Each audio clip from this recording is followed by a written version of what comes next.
इसके बारे में, ये इस पूरे देश को लागू होता है।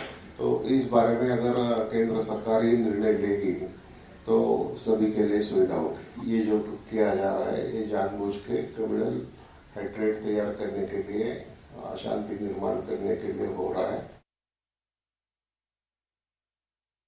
ये सिर्फ मंदिर मस्जिद का विषय नहीं है, ये सारे जो स्पीकर लगते हैं पूरा उसी का विषय है।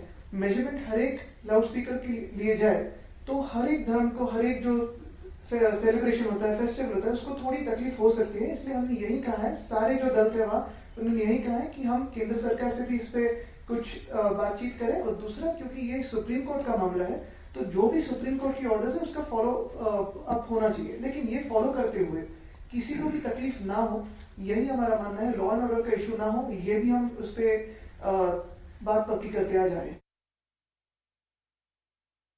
So what was the response of Home Secretary? This is what we want to know. They have received such type of information, observation and question from various segments of the society, and that's why they are studying it.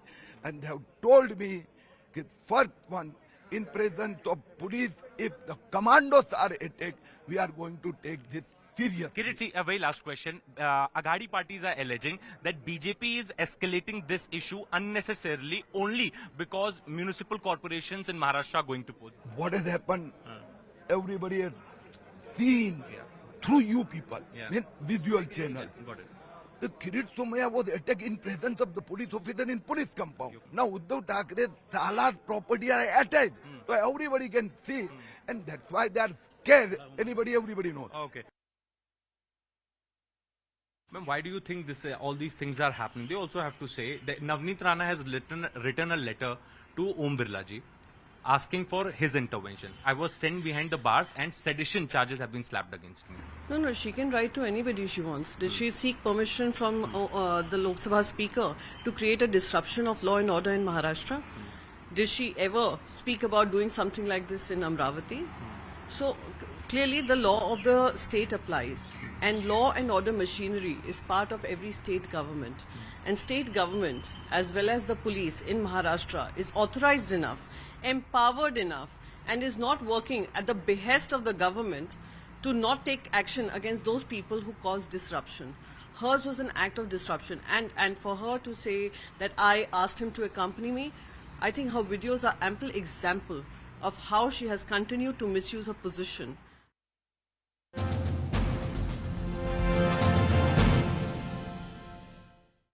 Hero अगर गलत है उसे गलत दिखाना जरूरी है. During a session at the Mami Movie Mela in 2014, you said being a star is incidental, but if you're you'll only survive if you are a good actor. That is true for you. Where do you see yourself going ahead in the next 10 years? I said that because I think you become a star or a superstar because of people's love more than the talent, but you can become an actor because of your own talent. So if you are talented and people love you a lot, and also the choices resonate with people, your scripts and films, that makes you a star. But acting prowess is something else, which will always survive, of course. And finally, Aishma, you said you have read a lot of poetry by Shiv Kumar Batalvi. Is there a poem or his lines which you would like to share with us today as we celebrate your 10 years at the movies? If not Batalvi's poem, I would love to share something which I had read some 5 years back. मुझे पता नहीं किसने लिखी है, पर it's very interesting. मंजिल तक पहुंचना भी और वहाँ खड़े रहना भी, मंजिल तक पहुंचना भी और वहाँ खड़े रहना भी बहुत मुश्किल है, बड़े होकर बड़े रहना भी. Ayushmann Khurrana, thank you so much and best of luck, and looking forward to many more surprises from you. Thank you, Vishal.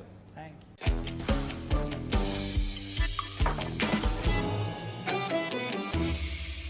Communal clashes occurred in northwest Delhi's Jahangirpuri area. The question here, of course, is how can you have a Jahangir and a Puri? That's a sign of secularism. During an anti-encroachment drive and Hanuman Jayanti celebrations, all this happened last week. It then spread to other parts of the country. But how and why do these riots appear? Now, we have met, or rather, this guy has met us, and he wants to tell the story. He's a professional rioter. I've never heard of this, but obviously it's true. Let's talk to him. His name, Mr. S.K. Maurya, professional rioter. It's pronounced Maria. not Maurya. And SK stands for? Sabko, Sabko. Sabko Maria? Yes, Ji, present. Right. Sir, first things first. How did you actually become this professional rioter? I was born into it. It's a family profession, you know. You can say that. That's something I was not prepared for. What you're saying is your father himself was a professional rioter. No. He was a doctor. But you just said that you're born into it. My mother was a professional rioter. सबका दो parents होता है. अगर आपका एक है तो I can't say anything. No, technically, my friend Anup was telling me कि, you know, yeah, I don't know. What? Don't be a sexist and judgmental. It shows poor character. One sec, sir. One sec. You're a professional writer and you are giving lectures on virtue and character to me. So what? तो क्या? A writer without a virtue is just a goon. And gunda without a riot is virtue. I'm just trying to work that out. Okay, lesson humbly learned. So how did this rioting in your family start? Well, Welcome back. After Uttarakhand and Uttar Pradesh, another BJP-ruled state is considering UCC, Uniform Civil Code. Himachal Pradesh Chief Minister Jairam Thakur has said that his government will examine and take a call on UCC, but they are, in principle, in favor of it. He has spoken exclusively with News18. Let's listen. Himachal में आप कैसे देखते हैं UCC, क्या आपका उस पे stand रहेगा? मैंने इसमें बड़ा स्पष्ट किया है पहले भी कि हम भी एग्जामिन कर रहे हैं सारी चीज़ को, और एग्जामिन करने के बाद जो है निष्कर्ष में जाने से पहले हिमाचल के लिए क्या करना उचित रहेगा, इन सारी चीज़ों पर विचार करेंगे, उसके बाद निर्णय करेंगे.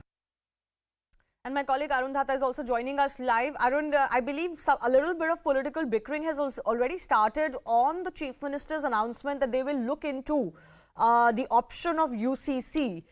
There seems to be some political opposition already emerging on this.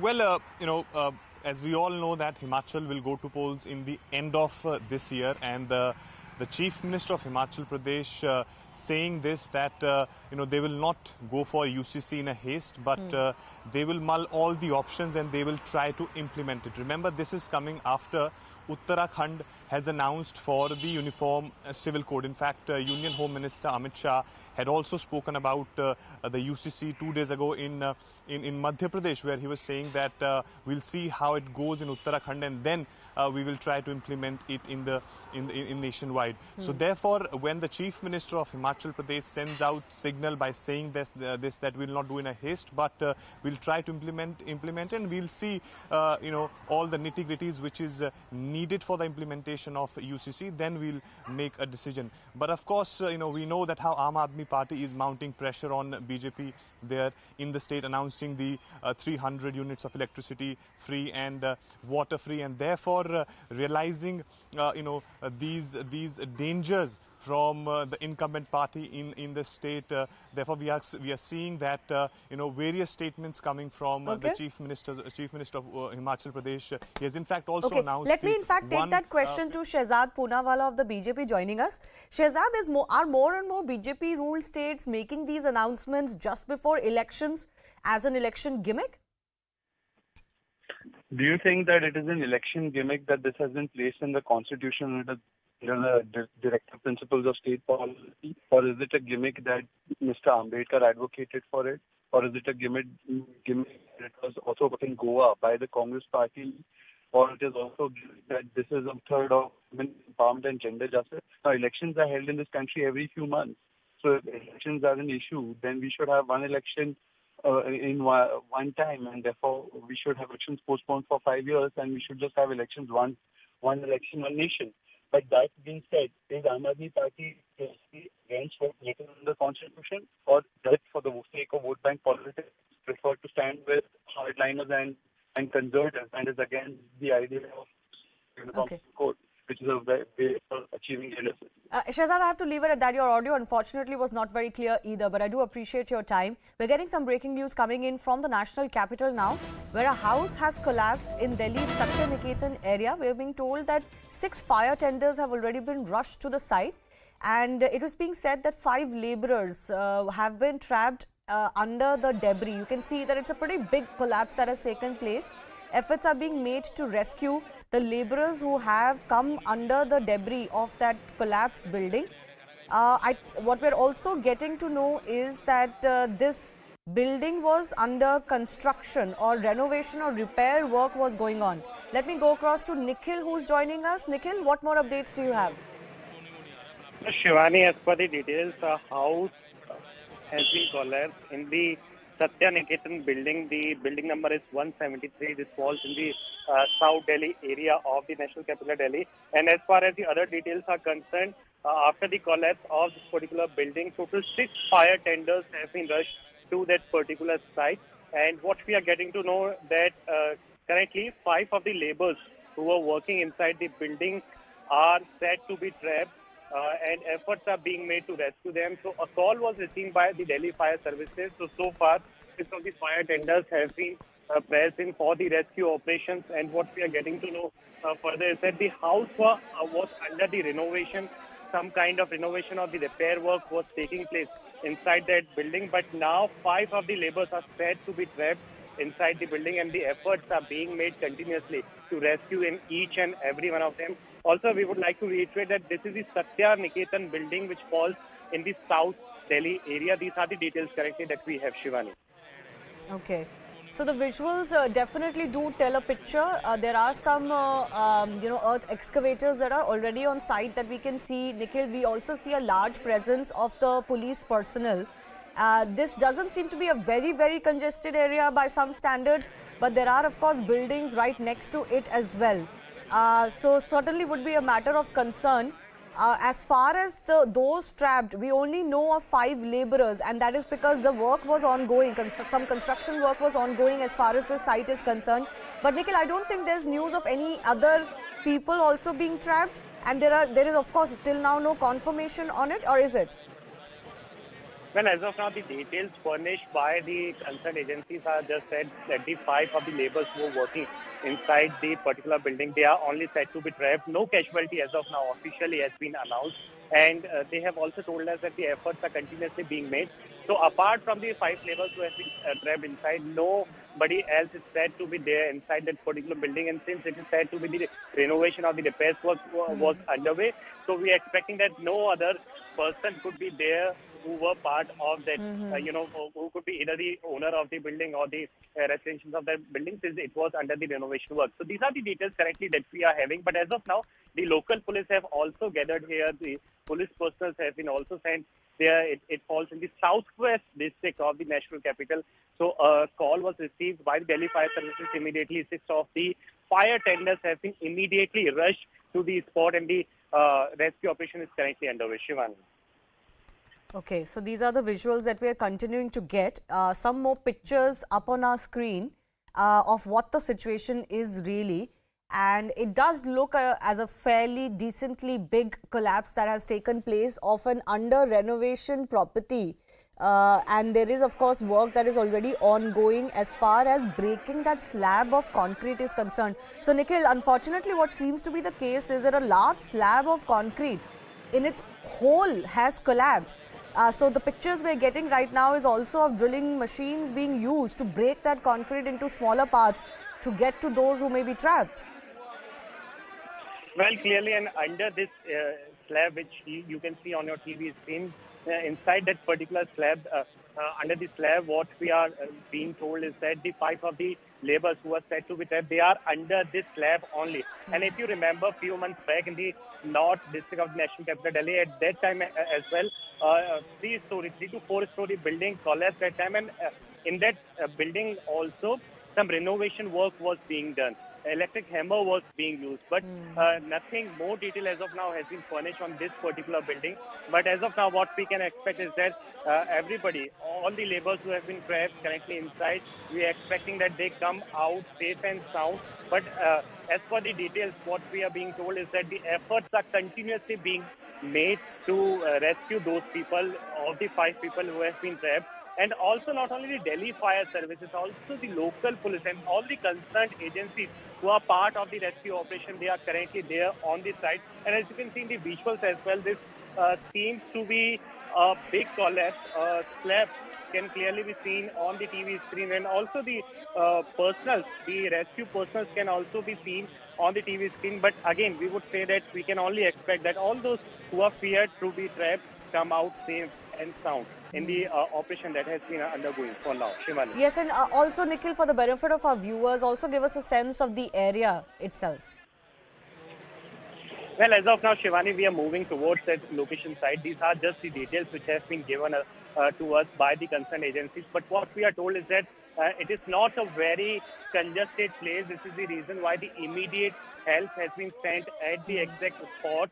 And as we have told you earlier as well, not only Delhi Fire Services, but all those people who are part of the rescue operation, who knows that how the rescue operation is done in these kind of places, they all have been pressed in that particular spot. And as of now, the rescue operations are going on.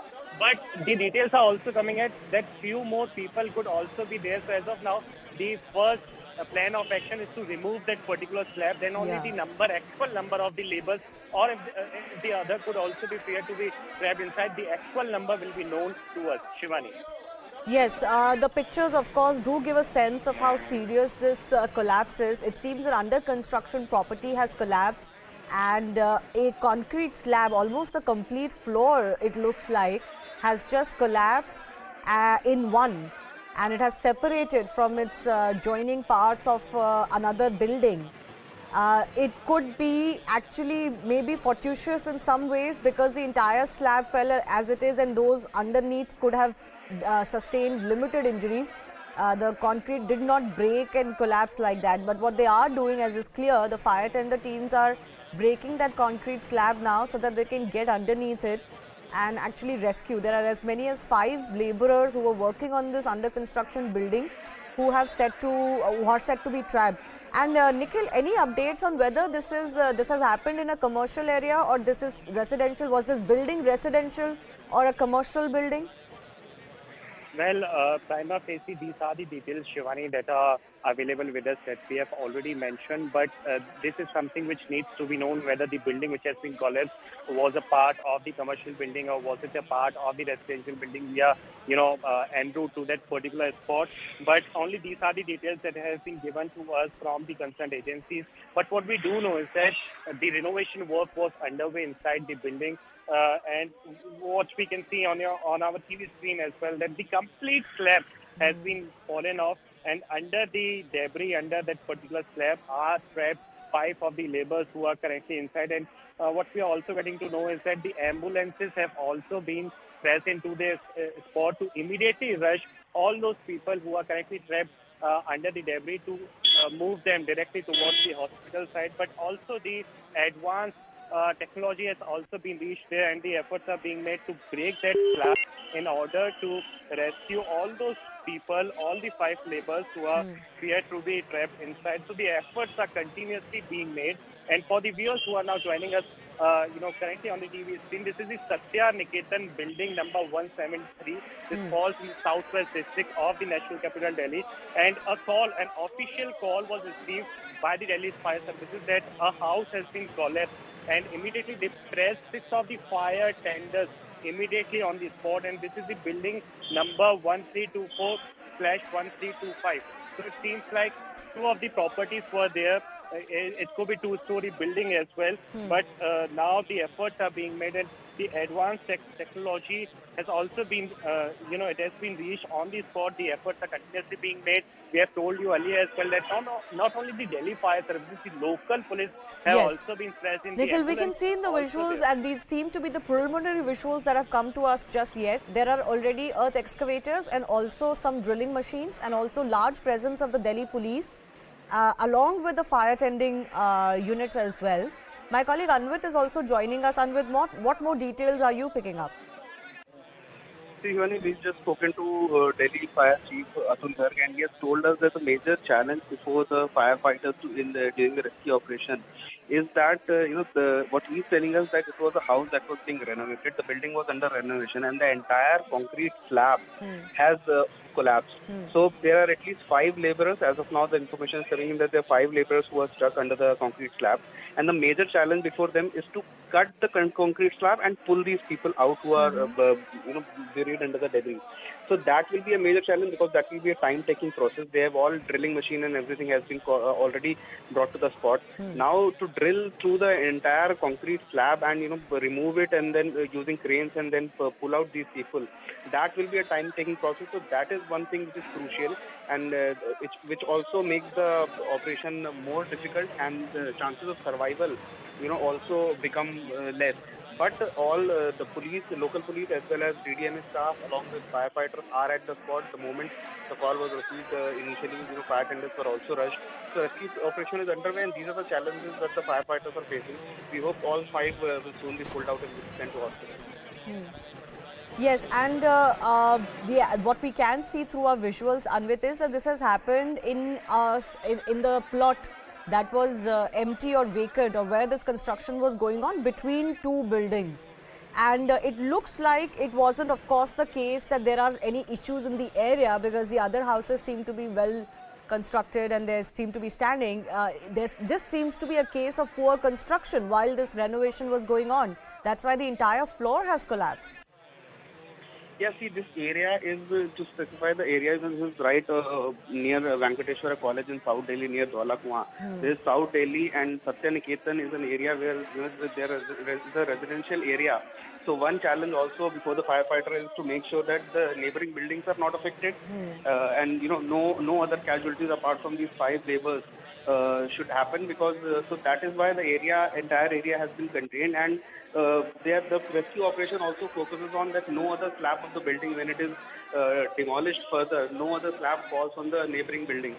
Also, apart from this, what will be kept in mind is that whether or not this construction was unauthorized, it will also be checked. However, that comes at a later stage, because these police is also involved, so they'll also be checking if this was an unauthorized construction, who was the person who was getting the construction done. The contractor will be contacted whether or not something that was illegal or that was unauthorized was going on there. So all these aspects will also be checked. First, the priority is to carry out the rescue operation and save 5 people who are buried under debris. Yes, the important thing to note also here, Nikhil, is that the police is already there. They're maintaining, of course, the situation, keeping the locals out of the area. Then the fire tenders units are already there, and they are, of course, already in the process of breaking down that concrete slab to ensure that they can pull out those who are suspected to be under that entire concrete slab that has collapsed. And it looks like it has collapsed. Well, it is certainly from at least the first floor, but it even looks higher than that. So this would have crashed with some great intensity, and it remains to be seen how quickly the fire tender units are going to be able to take the suspected or those suspected of being buried under this concrete slab. And Anvit, I'm coming. Okay, let's listen into a reaction coming in. वहाँ से UP से आए ठेकेदार के अंदर काम कर रहे थे। बिहार का ही ठेकेदार है, ठेकेदार को मालूम नहीं है। तो कितने दिन से यहाँ काम करने आ रहे थे? हम यहाँ वो तो सर इसको हो गया 2 महीना यहाँ पे घर से आए हुए। बाकी हम तो वहाँ यूपी में काम कर रहे थे। क्या बता रहे हैं वो दर्द? अब हाँ, वो जो मेरा छोटा भतीजा है ना, वो बाहर में है सर, उससे तो मिलने के लिए तो ही नहीं रहा, उधर है उस तरफ। बाकी वो कह रहा है कि जब वो दबा हुआ था तो हमको आवाज़ लगाया था कि मैं फला जगह पे हूँ, तो मैं उससे बात करता एक बार कि वो किस इलाके में है, कम से कम इसको तो बताते हैं कि फला जगह है, तो वहाँ पे जाके फौरन ये करता है तो कोई समस्या होता है। यहाँ काम करते थे यहाँ पे कम से कम सर 20-25 लोग से ऊपर ही होगा काम कर रहे थे। हाँ, और अभी कितने लोग लगभग दबे होंगे? क्या अभी तो सर हमारा 2 बंदा का पता चला है, बाकी और आउट ही आदमी और भी होगा सर, और भी दबे। हाँ, इसी वजह हम अपना भतीजा से मिलना चाहते हैं, वो उधर है, वो रो रहा है कि आओ सबर दिन। वो क्या नाम, उनका क्या नाम है जो दबा हुआ है? वो नसीम है। अच्छा, और एक गुलफराज है। और जो अंदर दबे हैं वो आपकी बात हो रही है? उससे फोन जो है ना लग ही नहीं रहा, फोन लग रहा उठा ही नहीं रहा, जो बंदा बाहर Okay, so that seems to be somebody related to one of those who could be under that debris, and even he is saying that as many as 5 could be trapped. Fear. We'll continue to get you the latest after a very short break.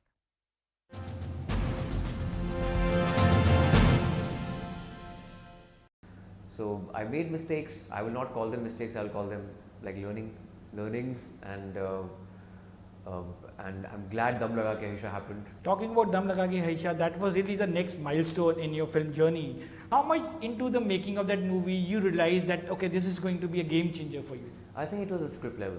So I read the script, I could not put the script down.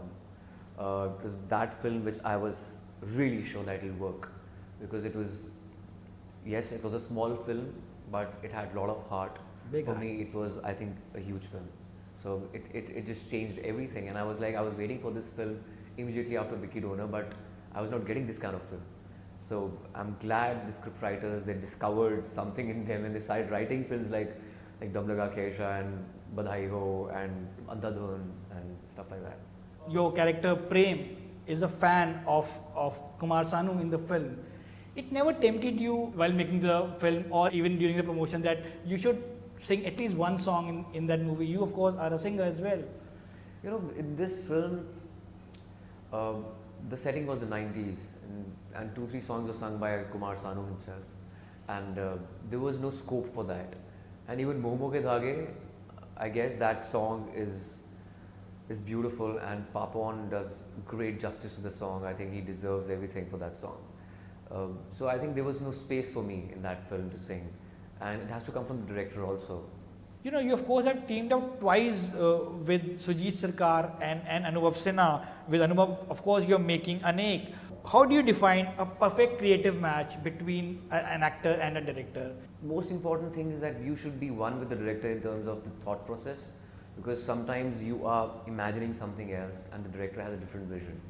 So it needs to be at the same plane, and with respect to the script, for example, if you have the same worldview, nothing like it, and if you are also have same value system, or maybe the kind of films that you're making, and if you resonate with the plot or the milieu or the circumstance or the situation, I think it plays really well between these two, because it's a teamwork, and I'm a director's actor, and I would love to collaborate with the directors who are visionaries or who have seen life from a different perspective and who are clutter breakers. So I'm glad that I've gotten that opportunity. And what type of conversation generally you have with your director? What type of whys you ask to your director? It all happens at the script level. I don't indulge in any kind of conflict while we are filming. So it has to happen while the narration is going on, or when I say yes to the script. It could be anything, like smallest thing from like what am I going to wear, to like bigger perspective that what kind of statement it will make in the society, or what kind of change it will bring. So it varies from top to bottom. You know, you of course have a very pleasing personality and a very, very good smile. Did you ask Sujit Sarkar while filming Gulabo Se Tabo why your character was not allowed to smile? Or even in other films? Do you ask this to your directors? I smiled a lot in Vicky Donor, yes, but Gulabo Se Tabo, it was meant to be a despicable character, and I was dying to work with.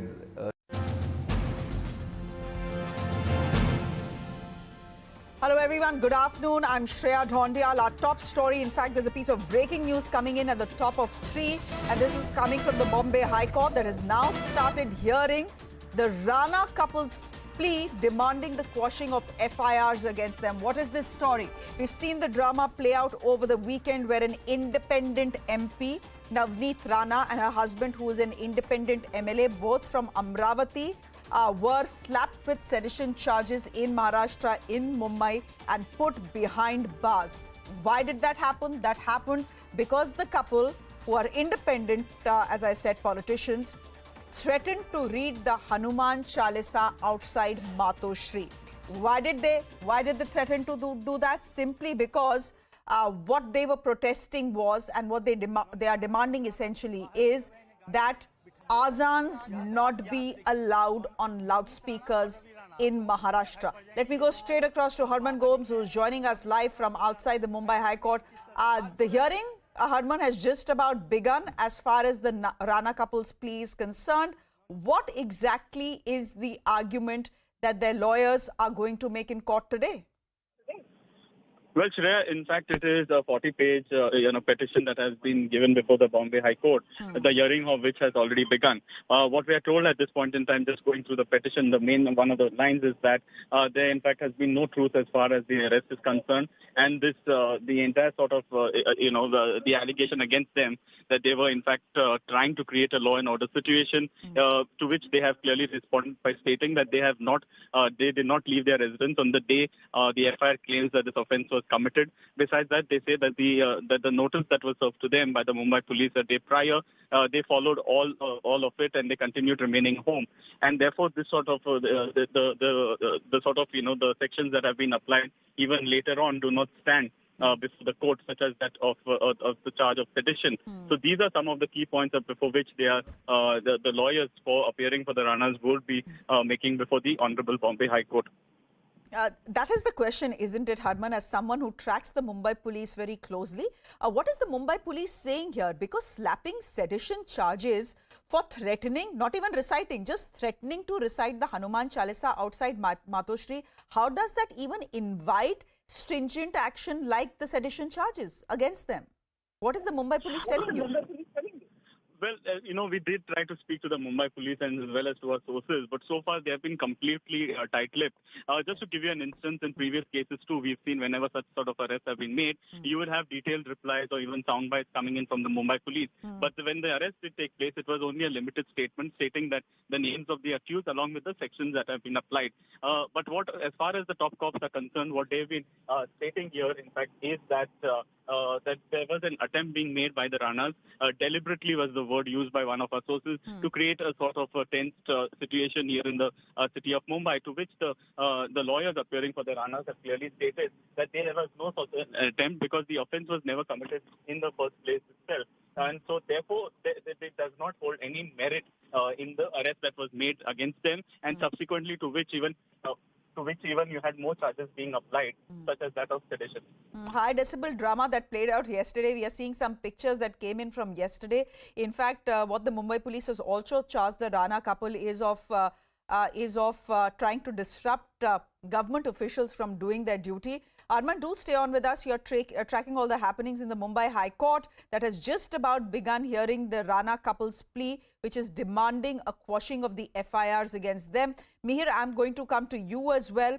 I believe that Navneet Rana has also complained, and she's already written to Om Birla, who is the Speaker of the Lok Sabha, saying that I'm being badly treated by the Mumbai prison in which I am. I've not even been given water. In fact, I'm being discriminated. Hanuman, if you can come on this, that I've been discriminated because of my caste. Are all these matters also likely to come up in court, or is that a separate issue altogether? No, that along with this petition will be clubbed before the Honorable Bombay High Court, Shreya, is what the lawyers have told us. And they have said that, she in fact even tried asking for permission to use the washroom, to which she has alleged that the Mumbai police did not give her that sort of permission. Not just that her fundamental rights were being discriminated, but the fact is that she is also a member of parliament. And something as simple as asking for permission, which was not granted to her, is something that comes extremely shocking. Now, what we are told at this point in time is that this particular letter is also going to be a part of the 40-page petition that will be now heard at the Bombay High Court. That will be heard in the Bombay High Court. Mir, you're back on the line with us. Today, the BJP, in fact, today was a day of press conferences in Mumbai. You had the Mahavikas Aghadi government holding a press conference on the same issue, on the loudspeaker issue, where they put the ball in the centre's court and said, look, the centre needs to frame guidelines and tell not just Maharashtra, but all states what to do when it comes to loudspeakers in public spaces, especially religious places. Although there are already Supreme Court guidelines, and I don't know why it needs to go to the centre once again. But Mihir, one of the things that has been argued by the BJP, and the BJP has come out to back the Rana couple. And the Mahavikas Aghadi government for the last 24 hours has been saying that we are going to see who is instigating the Rana couple. In that sense, are you getting a sense from the Maharashtra government that they feel that it is the BJP that has probably plotted this entire loudspeaker drama? Well, they might not be saying it directly Correct. at this point, but there are clear indication, according to the MVA government, that it is the BJP behind all these, be it the Rana couple or be it the MNS.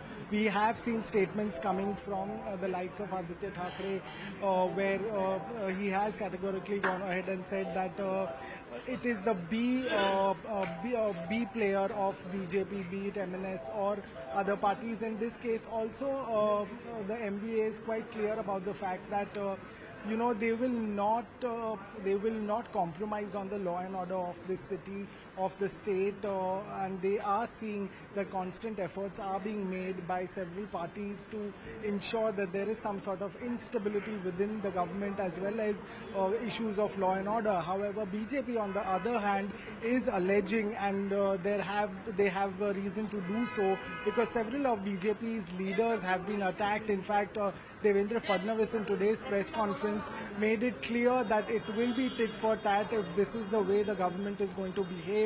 This is the way the police will be misused. This is the way false allegations as well as cases will be slapped against, be it the Rana couple, be it BJP leaders. Remember, Kirit Somaya was attacked when he went to meet the Rana couple at the Khar police station, and that attack was so severe that he was bleeding on his chin. So and there was not much action allegedly, according to the BJP in this case. In fact, Kirit Somaya also went on and said that his version of what had happened was completely different from the version that was kept on the FIR and that was submitted or uploaded without his signature. So there are certain things that the BJP is alleging at this point, and they are saying that if this is the way things will go on, then they will also resort to the same language in which Shiv Sena understands. In fact, the BJP has called it terror tactics, no less. Let me go straight across to Anuja Kapoor. She is spokesperson of the BJP, joining us. So Branch Rai is a Congress leader, joining us as well. And we are speaking to both of you as the Rana couple's plea is currently being heard in the Mumbai High Court. Anuja Kapoor, let me come to you first. The Mahavikas Aghadi government in a press conference today has called it the BJP's divide and rule tactics, essentially going on to say that, not say it, but almost hinting at it, that it is the it is the BJP that is behind the Rana couple's ruckus and also behind the MNS's threat. They're trying to divide Maharashtra to rule it. I think this is something which is just an allegation. We are not behind this. We are just trying to tell the Shiv Sena that they are trying to get autocratic on things on many occasions, and which has led to this kind of misunderstanding which has been happening. We have been in support of Rana couple only because they are talking about the autocracies which the Uddhav Thackeray has been doing by not allowing the people to recite what they want to. In Constitution, the worships are there. And this is where it has been come up. If they will force the people of Maharashtra to do what they want to do, Uddhav Thackeray government, this will not be taken up in a clear conscience. Okay. And so we are just trying to put it forward that we also stay there and we are also a part of various areas. And not only here, we have to look into this very well, that the Hanuman Chalisa is a culture of India, apart from many other worships which we do. And just clearly by saying that and instigating a Hindu by saying that you will not do Hanuman Chalisa will create a ruckus. Okay. And we are not doing any kind of a divide and rule because we don't need these kind of politics. We don't need it in Maharashtra to do all this. Okay. We are just trying to stand on our own firm ground Okay. That So if you're they will saying play, that the BJP they are doesn't playing need these Hindu. kind of. Okay, so you're saying the BJP doesn't need this Hindu-Muslim type divisive politics in Maharashtra. Subhransh Rai, you're a Congress leader. Come in here. Honestly, sedition charges for threatening to recite the Hanuman Chalisa? Threatening, not even gone and recited the Hanuman Chalisa outside Matoshri. Just for threatening, you slap sedition charges? That is not an overreaction, that's an overreaction. Shreya ji, multiple burning issues like महंगाई, बेरोजगारी, school fees, दवाई. People of India are asking these questions of government of India. Narendra Modi ji से लोग ये सवाल पूछ रहे हैं. But you know, whoever the backup by the BJP or Narendra Modi sarkar, like you are just truly say Rana couple, they have one question. हम करेंगे, ठीक है जी करो. You know, today's time that this religious drama should be stopped across the India. Because people has multiple more issues and they are asking with the Narendra Modi government. Point number one. Point number two. Yes, you are saying for whatever the charge is. Madam, 2 days back, there is one small tweet from the Dalit leader, SC/ST category Dalit leader, Jignesh Mewani, MLA from the Gujarat Congress leader. Maharashtra, Modi ji ki police unko raton raat utha le jati hai. Do you have any idea? Answer is big no. Number one. No, do I have any idea? I have an idea. I know what the story is, sir. Can I? राय साहब, अगर आप कह रहे हैं whether I have any idea, I have an idea. मैं 3 अखबार पढ़ती हूँ रोज सुबह. बोलिए. बिल्कुल अच्छा बोलती हैं. अब पॉइंट नंबर 1, पॉइंट नंबर 2. देखिए, आपने बड़ी अच्छी बात, आपके पैकेज में 2-3 अच्छी बातें हुई. एक, आपने किनके कास्ट का जिक्र किया, और दूसरा, मैं बड़ा हैरान हूं कि देश के बाकी लोगों के लिए हाई कोर्ट में लिस्टिंग क्यों नहीं होती है. Being a BJP backup leader, in couple of hours, your case is registered into High Court. Hats off, man. इस देश मतलब भारतीय जनता पार्टी के जो साथ होगा उसके लिए न्याय 1 मिनट में अवेलेबल है, बाकी लोगों के लिए कुछ नहीं. नंबर 2, नंबर 3, यस, आपने कास्ट का जिक्र किया कि नवनीत राणा ने कहा कि because of my caste people are targeting me. अभी थोड़ी देर पहले संजय राउत जी का एक ट्वीट मैं देख रहा हूं, जिसमें उन्होंने ट्वीट में एक लेटर लगाया हुआ है. अगर आप कहेंगी तो मैं आपको भी अभी दिखाना चाहूंगा. उसमें मेंशन है कि उनका कास्ट सर्टिफिकेट भी फर्जी है. इसका मतलब क्या, ये लोग जो बड़े पावरफुल हैं और जिनको बीजेपी द्वारा बैकअप दिया जाता है, अब ये दलितों, शोषित और वंचितों का अधिकार भी छीन लेंगे? क्या ये है नया Hindustan? And last but not the list, बिल्कुल आप हनुमान चालीसा पढ़िए ना, आप अपने घर पे पढ़िए. हनुमान चालीसा आप किसी के और के घर पे जाएंगे ये बताकर कि मैं पढ़ने जा रही हूं और अपने 500 लोगों के साथ जा रही हूं. ये देश के कौन से संविधान, कौन से कानून किस किताब में लिखा है? अरे चलिए सुनिए, सुब्रह्मण्य साहब जो आप बोल रहे हैं बिल्कुल सही. अब आप सुन लीजिए. अरे सुन लीजिए ना सुब्रह्मण्य साहब, अब आप मुझे एक बात बताइए. बिल्कुल ठीक आप जो बोल रहे हैं, बिल्कुल ठीक बोल रहे हैं. मैं उससे मतलब मैं उसको कॉन्ट्रडिक्ट नहीं करी. मैं तो आपसे ये बोल रही हूँ, लॉ एंड ऑर्डर सिचुएशन तब होती ना जब ये 500 लोग पहुंचते मातोश्री की बाहर हनुमान चालीसा पढ़ने के लिए. पहुंचे तो नहीं ना, गए भी नहीं, घर से भी नहीं निकले. आपने तो उनके घर में पुलिस भेज दी और सेडिशन चार्जेस लगा के जेल में डाल दिया. ये तो तानाशाही हुई ना, चाहे वो महाराष्ट्र में हो या असम में हो. तानाशाही तो तानाशाही ही है. श्रेया जी, अगर अभी ना अनुजा जी कहें कि मैं अपने 500 समर्थकों के साथ CNN के स्टूडियो में आकर बैठकर ना हनुमान चालीसा पढ़ूंगी, भाई हम तो उनका स्वागत करेंगे. अंदर आपका सिक्योरिटी अलार्म जो है वो रेडी हो जाएगा और बोलेंगे आइए. Let's talk. Listen. Let's compare apple to apple. Let's compare apple to apple.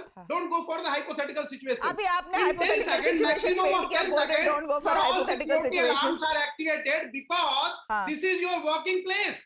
This is not a place where people come and do for their religious activity. Point number 1. Point number 2.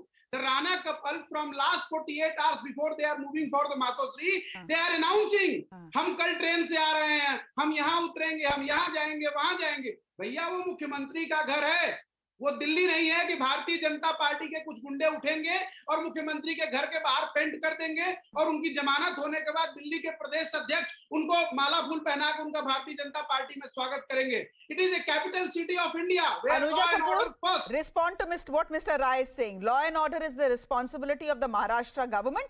They will deal with it with an iron hand. If you have a problem with it, so be it. And interesting, he forgot his Priyanka. What did she do? You are talking that we are doing something. Your Priyanka can't even understand how to take care of Rajasthan, and you saying all this about you can't even look after the girls in Rajasthan. You are pressurizing the yes bank people to take the paintings. Priyanka कहाँ so से आ you गई? Please understand respond these things. to We don't pressurize on things. So yeah, I'm going to respond him on this, but I just wanted to tell him he's trying to act very smart. We have not been there. We are saying that we also have a constitutional right to do Hanuman Chalisa. And we have just said a stand. If you are so scared of BJP, that is why this shows on the face of value of you that the Congress is so scared and the Shiv Sena that they want to put us behind bars with sedition charges on Hanuman Chalisa. Anuja ji, this is please amazing respond factor to that you what are putting this thing up. Okay. And we are those people only Anuja who ji, has talked please about respond to the loudspeakers point that also. Mr. Rai is making about Jignesh Mevani and sedition charges being slapped against him in Assam for a tweet. Respond to that also, na? No, tweet. What tweet? What tweet? It is there. The sedition charge is there. It is there in the court. It's sub judice. What do I have to speak in this? So exactly the same right thing that the Congress and the Mahavikas Aghadi happening. government can argue, na? It's sub judice. It's in court. It's sub judice, yes, but you asked me to react on this where I want to react. I'm reacting on that. That you can't stop us from this. The loudspeakers, and you can't stop us on the issues where we are talking about Hanuman Chalisa. Wherever there is rule of law, Subransh Rai ji, the problem is, okay, Anuja, I've heard you. The problem, Subransh Rai ji, is this. The fact is that the entire hangama started because of the loudspeakers, because of Azan on loudspeakers and what the MNS said. Their threat is still looming. They are saying by 3rd, if you don't stop Azan on loudspeaker, hum log jaake loudspeaker pe Hanuman Chalisa kar lenge. The point is that the Supreme Court guidelines on the loudspeaker issue are very, very, very clear. Why are you not implementing it? Sara majra hi khatam ho jayega. You are putting the ball in the center's court and saying, let the center decide on guidelines, not just for Maharashtra, but for the rest of the country. And then we will implement it. Otherwise, we don't want to upset anyone, whether the Hindus or the Muslims or the Christians or the Sikhs. Are bhai, Supreme Court ki guidelines to badi clear hai. Just implement them. Pura majra hi khatam ho jayega. There will be no such tamasha. Let me just give a very quick one on this. By hook and crook at any cost, this religious drama should be stopped. अभी इन्होंने कहा आप हनुमान चालीसा पढ़िए 100 बार पढ़िए ये आपकी आजादी है इस देश में हम नहीं पढ़ेंगे तो कहाँ जाके पढ़ेंगे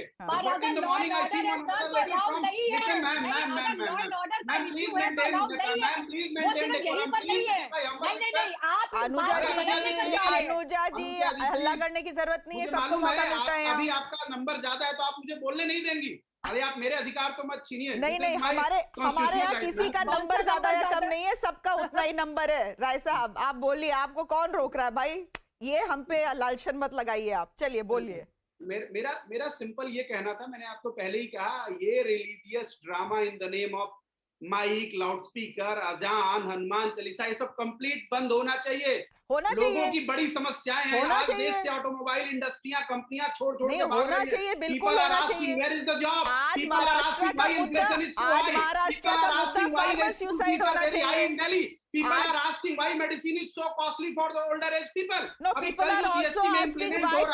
People are also asking why 2,500 farmers have committed suicide in Maharashtra last year, sir. 28%. Madam clear message एक चीज है नरेंद्र मोदी सरकार धर्म का नाम लेकर हिंदू मुसलमान करके पाकिस्तान करके लोगों को बरगला नहीं सकती आज समस्या रोजी रोटी की आ रखी है प्रॉब्लम इज दैट तेल कहाँ गया गैस कहाँ गया सीएनजी कहाँ गया पीएनजी कहाँ गया has anyone from the Bharatiya Janata Party can answer into that particular question no $192 billion का है और बिजनेस फिजिकल इस साल का व्यापार घाटा हो रखा है do you have any things to answer भैया जब बात आप करते हो मेक इन इंडिया की और पूरा संसाधन या बाहर से इंपोर्ट करने लगोगे राय साहब कर्जों में हम कब अरे पूरी फेहरिस्त मत पढ़िए भाई रुक जाइए पूरी फेहरिस्त नहीं पढ़िए एक minute both of you just a minute Anuja before I let you respond Rai साहब अरे भाई रुक जाइए Anuja loud and clear loud speaker पे मत बोलिए रुक जाइए राय साहब रुक जाइए permission from the Hanuman Chalisa prime minister के घर के बाहर क्या अभी तक अमित शाह जी ने उनको परमिशन दिया है अच्छा सुनिए राय साहब आप मेरी बात सुनिए राय साहब आपने सरकार ये तो पूरी फेहरिस्त पढ़ दी सेंट्रल गवर्नमेंट के खिलाफ और मैं सवाल पूछूंगी अनुजा से ऐसा मत सोचेगा कि बीजेपी वालों को छोड़ देंगे लेकिन आपने एक चीज तो बड़ी इंपॉर्टेंट जो डिस्कस करनी चाहिए इस समय आपने की नहीं कितने फार्मर सुसाइड्स हुए हैं पिछले साल महाराष्ट्र में? मैं बड़ा अराउंड 2500। आपको उठाना चाहिए मुद्दा कि सबसे ज्यादा अमरावती में हुए हैं, जहां की MP जो है हनुमान चालीसा वाला पूरा हंगामा कर रही है। सब आप भी तो गलत चीजें उठाते हैं ना, सही चीजें तो उठाते नहीं है आप लोग। बहुत अच्छा आपने सवाल किया मैम। आपको भी हिंदू मुस्लिम में मजा आता है। एक मिनट मैम, जिस अमरावती में सबसे ज्यादा किसानों ने आत्महत्या किया, वहां के MP को ये वर्कआउट करना चाहिए कि इनके पानी की समस्या कैसे रिजॉल्व होगी। उनका जो लोन है, जो कर्जा उन्होंने लिया, तो ये तो चीजें आप लोग बात करते नहीं है ना प्रेस कॉन्फ्रेंस करके आपकी सरकार जिंदगी बचा पाती तो they are more thankful. Number 1। Number 2, एक और किसानों की हत्या मैम दिल्ली के बॉर्डर पर हुई। 700 से ज्यादा किसान मरे एक साल में। नरेंद्र मोदी जी के कान पे जू नहीं रेंगा था। हमें ये भी हो गया। चलिए आप सुनिए अनुजा जी, अरे रुकिए आप दोनों। Anuja ji, I want you to answer a specific question. Listen, I don't want to get into this, I don't want to get into this to memo. Please answer the specific question, answer a specific question. ये से राय साहब रुक भी जाइए भाई, रुक भी जाइए राय साहब, रुक भी जाइए, हाईजैक मत करिए फॉर हेवन सेक इस डिबेट को, रुक जाइए भाई। राय साहब की ऑडियो डिप करो please, dip mister Rai's audio. अब Anuja, I want you to one minute, Anuja, we've dipped his audio, just give me a minute. I want you to answer the specific point that Mr. Rai is making, that BJP does Hindu Musliman they wake up in the morning and do it every day because there are too many issues in this country which they do not want to answer to the people of this country, like berozgari, like the fact that wheat prices are going up the roof, like the fact that petrol prices are going up the roof, like the fact that there are no jobs in this country or very few people have jobs in this country, etc. etc. ये मतलब भटकाने की राजनीति है. This is the allegation from the Congress. Please respond. Congress के पास, they have nothing else to speak on. They are these people who are talking on Maharashtra. They have to see what their ministers have been doing and what they are doing in Hawala and ED.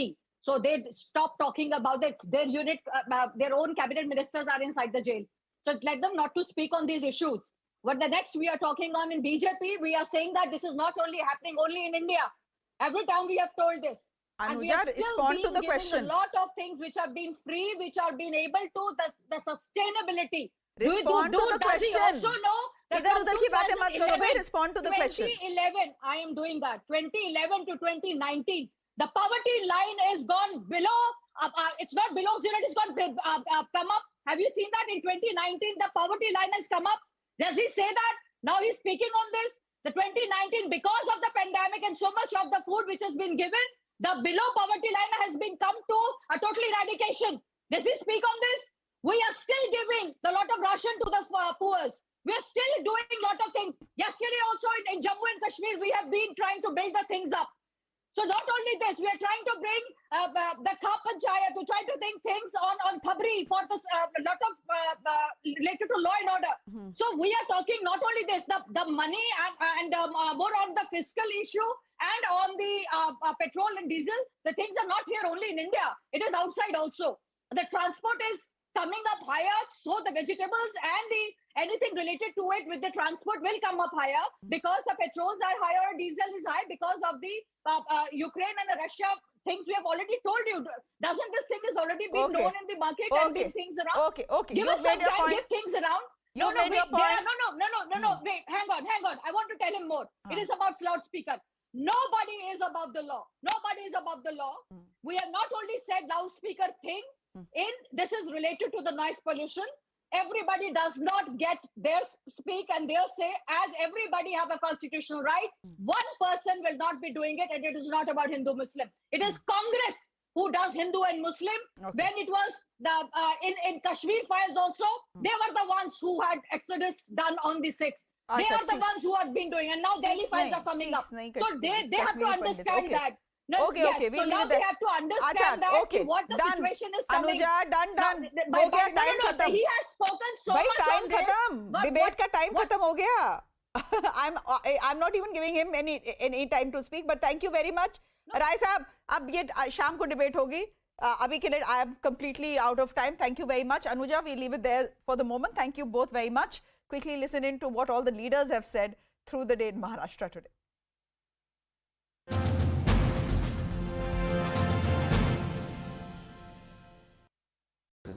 But having said that, I've grown around these kind of people, and it could be my Punjabi nature which came to the forefront in Vicky Arora, and also the middle class upbringing.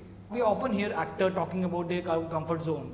Do you know what is your comfort zone? I've mostly done middle of the road cinema, and my comfort zone could be real middle class heartland zone. That's my comfort zone, yes. But in that zone, how different subjects could be portrayed, I think that's the challenge. So then which type of role you say will the one which will push Ayushmann Khurrana out of his comfort zone? I think a typical commercial masala film will probably be out of comfort, and I would love to do it at the same time because I've been a huge fan of commercial masala films, and waiting for that. But again, it has to be different. Again, not a typical storyline. In the realm of masala cinema, I think I will find some quirk or novelty. I have many questions about your movies, but before that, I really want to know, be it Vicky of Vicky Donor, Mudit of Shubh Mangal Savdhan, Nakul of Badhai Ho, or Mohit of Bewakufiya, they all came from Delhi, but yet the worlds were different. What do you think, who will win an argument tomorrow of these four assemble at a place in Delhi? I think both Vicky and Nakul, because they both were alpha. Mudit and Mohit, they were probably more malleable and more docile or subtle as characters, but Vicky of Vicky Donor and Nakul of Badhai Ho, I think these two characters were alpha males. That's why probably there's been an argument. Ayushmann, do you remember what was it like experiencing the stardom post the release of Vicky Donor, and what get you going through that sort of a rough patch between 2012 and 2015 when movies like Nautanki Sala, Hawai Zada and Bewakufiya underperformed at the box office? Immediately after Vicky Donor, I was not ready for that stardom at all. I was not expecting that kind of success for Vicky Donor. I thought it would be a critical acclaim film with a certain box office number, but I think it became super successful commercially as well, which was a huge surprise, and the kind of attention I was getting, I was overwhelmed. I was not prepared for that. I made choices which were probably not reaching the benchmark of Vicky Donor, but at the same time I was not getting anything. Like, the industry didn't know what to do with me because Vicky Donor, the script was an anomaly. You don't get such kind of scripts. Yeah. So I was just waiting, doing just one film a year because I was not getting those kind of films. So I made mistakes. I will not call them mistakes. I will call them like learnings, and I'm glad Dum Laga Ke Haisha happened. Talking about Dum Laga Ke Haisha, that was really the next milestone in your film journey. How much into the making of that movie you realized that, okay, this is going to be a game changer for you? I think it was at script level. When I read the script, I could not put the script down. It was that film which I was really sure that it will work, because it was, yes, it was a small film, but it had a lot of heart. For me, it was, I think, a huge film. So it just changed everything, and I was waiting for this film immediately after Vicky Donor, but I was not getting this kind of film. So I'm glad the script writers, they discovered something in them and they started writing. This is big news that is coming in from the national capital, where the South Delhi Municipal Corporation Mayor is now saying that an encroachment drive will be carried out soon in many wards, including Shaheen Bagh, Okhla and Madanpur Khaddar. Any encroachment on the road will be removed, he says. No notices will be given prior to demolishing these illegal encroachments. कई वार्डों को हमने चिन्हित किया जहाँ encroachment major है, उसमें एक अपना तिलक नगर वेस्ट जोन के अंदर हमारा विष्णु गार्डन भी है। वहाँ पे भी मोस्टली रोंगियों ने और बांग्लादेशियों ने काफ़ी सरकारी ज़मीन पर अतिक्रमण करके कब्जा किया और वहाँ पे बहुत सारे इलीगल काम भी होते, तो वो जगह भी हमने आइडेंटिफाई की है। शाहीन बाग भी एक ऐसा एरिया जहाँ पे सरकारी ज़मीन पे अवैध तरह से कब्जा है, रोड के ऊपर इलीगल इंक्रोचमेंट करके कंस्ट्रक्शन कर लिया गया है, वो सबको मालूम है। ओखला के अंदर मोस्ट ऑफ द गवर्नमेंट जो लैंड है उन पे अवैध निर्माण हो करके माफियों की द्वारा कब्जा किया गया। तो इस तरह से जैसे मदनपुर खादर में भी इस तरह की चीज़ें देखने को मिली है। जसोला के अंदर कुछ एरिया में, सरिता विहार में कई जगह पर इस तरह की अतिक्रमण किया गया है, संगम विहार में भी इस तरह का अतिक्रमण किया। तो ये सब एरिया हमने आइडेंटिफाई किए, तो उनमें से कुछ एरिया पे हमने एक्शन प्लान किए। Go straight across to Nikhil Lakhwani, who is joining us on the phone line. Nikhil, this is coming at a time when the Jahangirpuri demolition/encroachment issue is in the Supreme Court, and the Supreme Court has made it very clear that no bulldozers will be seen anywhere near Jahangirpuri for the next 2 weeks till it decides on the matter. And yet the South Delhi Municipal Corporation is going ahead with its demolition drive. They've identified areas as well. Is the matter now likely to go to court? Well, Shreya, this is in a bit to justify the NCD actions in the Jahangirpuri when the anti-encroachment and the demolition drive took place last week, when you have seen after which particular action the Supreme Court was present and the halt has been given on the actions of the bulldozer politics. But as of now, what Mukesh Suryan has said, who is the mayor of South Delhi Municipal Corporation, he has said that there are other places as well in the national capital Delhi where the Rohingya and Bangladeshi Muslims have done illegal encroachment across the cities. So he has said that not only Shaheen Bagh and Okhla, they have also identified many of the wards like Tilak Nagar West Zone, Vishnu Nagar, where many of the illegal persons are living here. Particularly, they are targeting the Rohingyas and the Bangladeshi Muslims. And this is in a bit to justify the Jahangirpuri incident. Why we are saying so? Because at that time as well, the South Delhi, the North Delhi mayor, Raja Iqbal Singh, he had said that this is the action of the bulldozer is taking place on the illegal encroachment, and those people who are illegally living in the national capital Delhi. So this all action is taking place to justify that particular incident.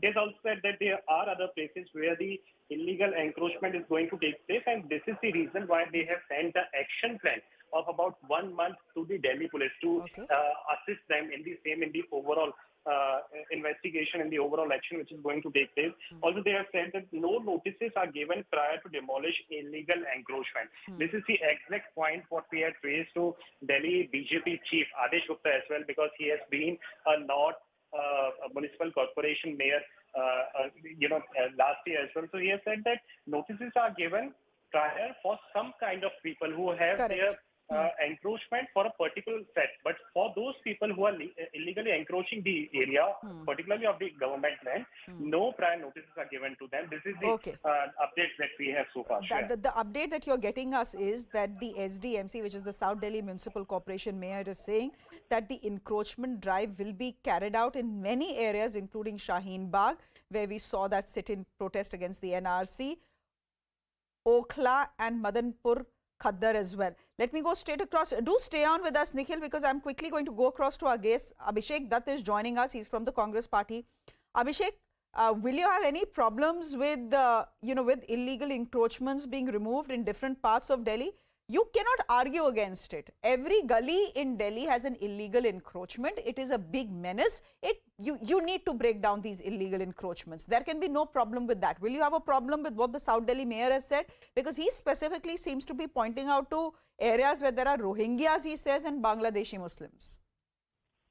Anyone, whether it's Bangladeshi Muslim or Rohingyas, if they know about their information, let the police also make a plan and give it to the government.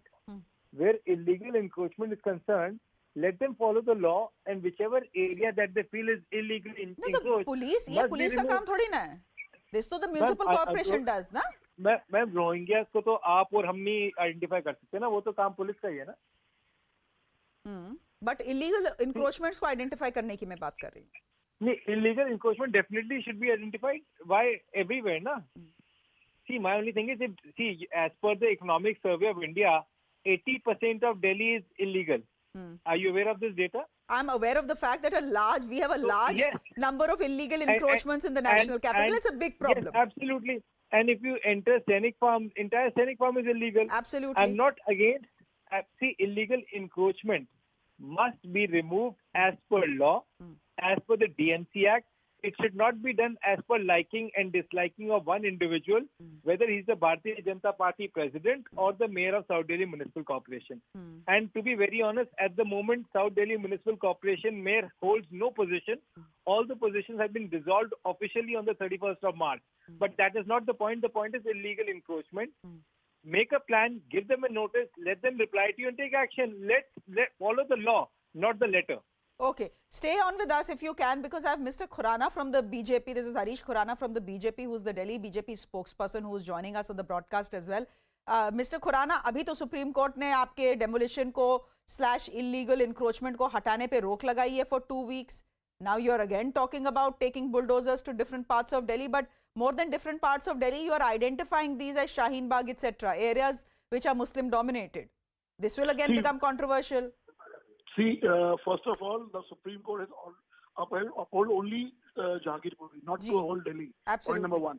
Point number two, there are illegal migrants from Bangladesh, especially Rohingyas, there everywhere. And we all know there's a lot of population in Madanpur, Khadar and all those areas, Shaheen Bagh and Okhla area. And they are illegally encroaching the area, encroaching the roads and everything. Why not? It should be removed. Why there's a communal angle in this? If we are removing, we want to have these illegal Rohingyas to be sent back to their own country, what is the problem with Aam Aadmi Party or who are opposing them? I don't know why. They are the national threat to the country, and why they are opposing it? This is a problem. Harish Khurana ji, is it the BJP's argument that all the illegal constructions that we have in Delhi, and I don't know whether 80% of Delhi is illegal encroachment or not, but I know that every gully has some illegal encroachment or the other. Is it your contention that only Rohingyas and Bangladeshi Muslims are encroaching upon public land and government land in Delhi and no one else? So see, we should understand the illegal construction and the illegal encroachment. Illegal encroachment, wherever on the public land is, it should be removed. Whether some Hindu has done it or a Muslim has done it, there should be no discrimination should be there anyone. We are only saying illegal encroachment done by these Rohingyas. One, they should be identified and sent back to their own country. And secondly, the encroachment should be removed immediately. And I don't know why the opposition is having a problem, especially Aam Aadmi Party. They are giving the cash to them, they are giving the free electricity to them, they are giving free water to them. किसका अधिकार पहला है यार? Whose right is this? So I'll let Abhishek Dutt come in here, but one of the arguments that Abhishek and any other opposition party could very easily make is that भाई 15 साल से तो MCD पे आप राज कर रहे थे. आप ही लोगों ने illegal construction by these Rohingyas and Bangladeshi Muslims बनने दिया. We should understand. Because everyone was taking a bribe and looking the other way, whether it's the police or the municipal corporation. Listen to me. Without the local authority in terms of local MLA or local council, illegal occupant cannot be over there. Encroachment is with the help of the local MLA and the local council and the local administration who is handling it. Inquiry should be there, na? Who is saying no? If anybody from any party is involved in getting them in Delhi, they should be punished. Why? What I'm saying? What we are saying, first step is to remove them and send back to their own country. करिए ना, आप ही की तो सरकार है. Then why is Congress and why Aam Aadmi Party opposing it? Why are you opposing it, Abhishek Datta? No. I'm very confused. What is BJP? Whether the municipal corporation ex-mayor holding position till the 18th of May is assuming himself to be the commissioner of Delhi Police. What is he trying to achieve? Identification of Rohingyas is not work of municipal corporation. That is work of Delhi Police. Then Delhi Police must come out and give a statement. Encroachment removal, definitely yes, but understand there is a law which is Protection of Livelihood Act of the Government of India, under which Section 3, Subclause 3 very clearly states till the time the whole vending law is made. अच्छा खुराना जी, wait, let him finish ना. Maybe he's making a point. अभी तक समझ नहीं आ रहा है, but maybe he's making a point. Go ahead, Abhishek. There is a subclause 3 in the Protection of Livelihood Act, Government of India, 2014, which very clearly says till the time all the vending zones are certified. And 2.5% population of Delhi has to be given vending points of these vendors. So I'm confused. Are they looking at removing Rohingyas? That has to be done by the Delhi Police. The Home Minister along with the Commissioner of Police must make a statement, take action. Who's stopping it? But what are they trying to achieve? Harish ji, 10 that seconds. Is not the jurisdiction of the mayor. 10 seconds because another important news has come from Delhi. I'll give you 10 seconds. Sorry? I'm saying, talking to me? yeah, in case you want to say something, 10 seconds, otherwise I'll move on, sir. See, I want to ask one question from Abhishek. Huh. Are you in favor of removing Rohingyas and illegal migrants of Bangladesh from India on yes or no? Abhishek, yes or no? No. Yes or no? No, सुन लेते हैं. Abhishek, yes or no? I am against any Hitler style of politics. Rohingyas have to be removed. That is the work of Delhi police. Specific answer. Delhi police commissioner has to answer that. Na Abhishek. No, Abhishek. No, Jalebi. You are giving Jalebi here. Simple question was asked. You have complicated the answer. We leave it there. Simple. I think. आप identify करके निकालो बाहर. Why don't you identify them? You should identify them. Who's stopping you? जब identify करने का process चालू हुआ था, इतना हंगामा किसने किया था? We'll leave it there. नहीं, आप law को पढ़िए. वो बंगाल का election था. उसमें important news coming from Delhi, Abhishek. We'll leave it there. Harish ji, thank you very much. Thank you. This is news coming in from the national capital, where a house has collapsed in Delhi's Satya Niketan, which is a very posh area. We believe 6 fire tenders currently are at the site. There are 5 laborers who are trapped inside the debris which is there. Just let's quickly go and take a look at these pictures. I believe the NSG has now been deployed, which means the situation has escalated. Nikhil, you're joining us live, I believe. Could you just show us what's happening around you? I can see pictures of the rest. All right, you're on the phone line with us and we are seeing these pictures on our screens. We are seeing a bulldozer there as well. You'll see cutting machines on your screens as well. Because this is a posh area we're talking about, Satya Niketan in the national capital, very close to South Campus. This is where many colleges are located. This is where an under construction house has collapsed very worryingly. There are at least, we don't know how many, but at least 5 laborers who are believed to be trapped in the debris. Nikhil, any more details that you're getting us? The NSG is not very far. The NSG headquarters are not very far from where this area is located. So, Shreya, we are currently here at the spot where the 3-story building has been collapsed, and what we are told is that 5 laborers who were working for the renovation or the repair of this building, they are feared to be trapped inside. As you can see in the visuals as well, this is the large slab which has fallen down, and under the slab, under the debris, are the 5 laborers who are currently trapped. The efforts are being made for their earliest rescue. The water has been given to them after drilling a hole through that particular slab. But since the slab, which you can see on your TV screen, is huge, this is the reason why the advanced techniques are being used here to cut the slab. What we are also being told is that it could take a while to cut the slab down, then only the proper rescue will happen here. But as of now, many of the agencies have been present. The Delhi Fire Services had already sent 6 of their 5 fire tenders immediately at the spot. They are here.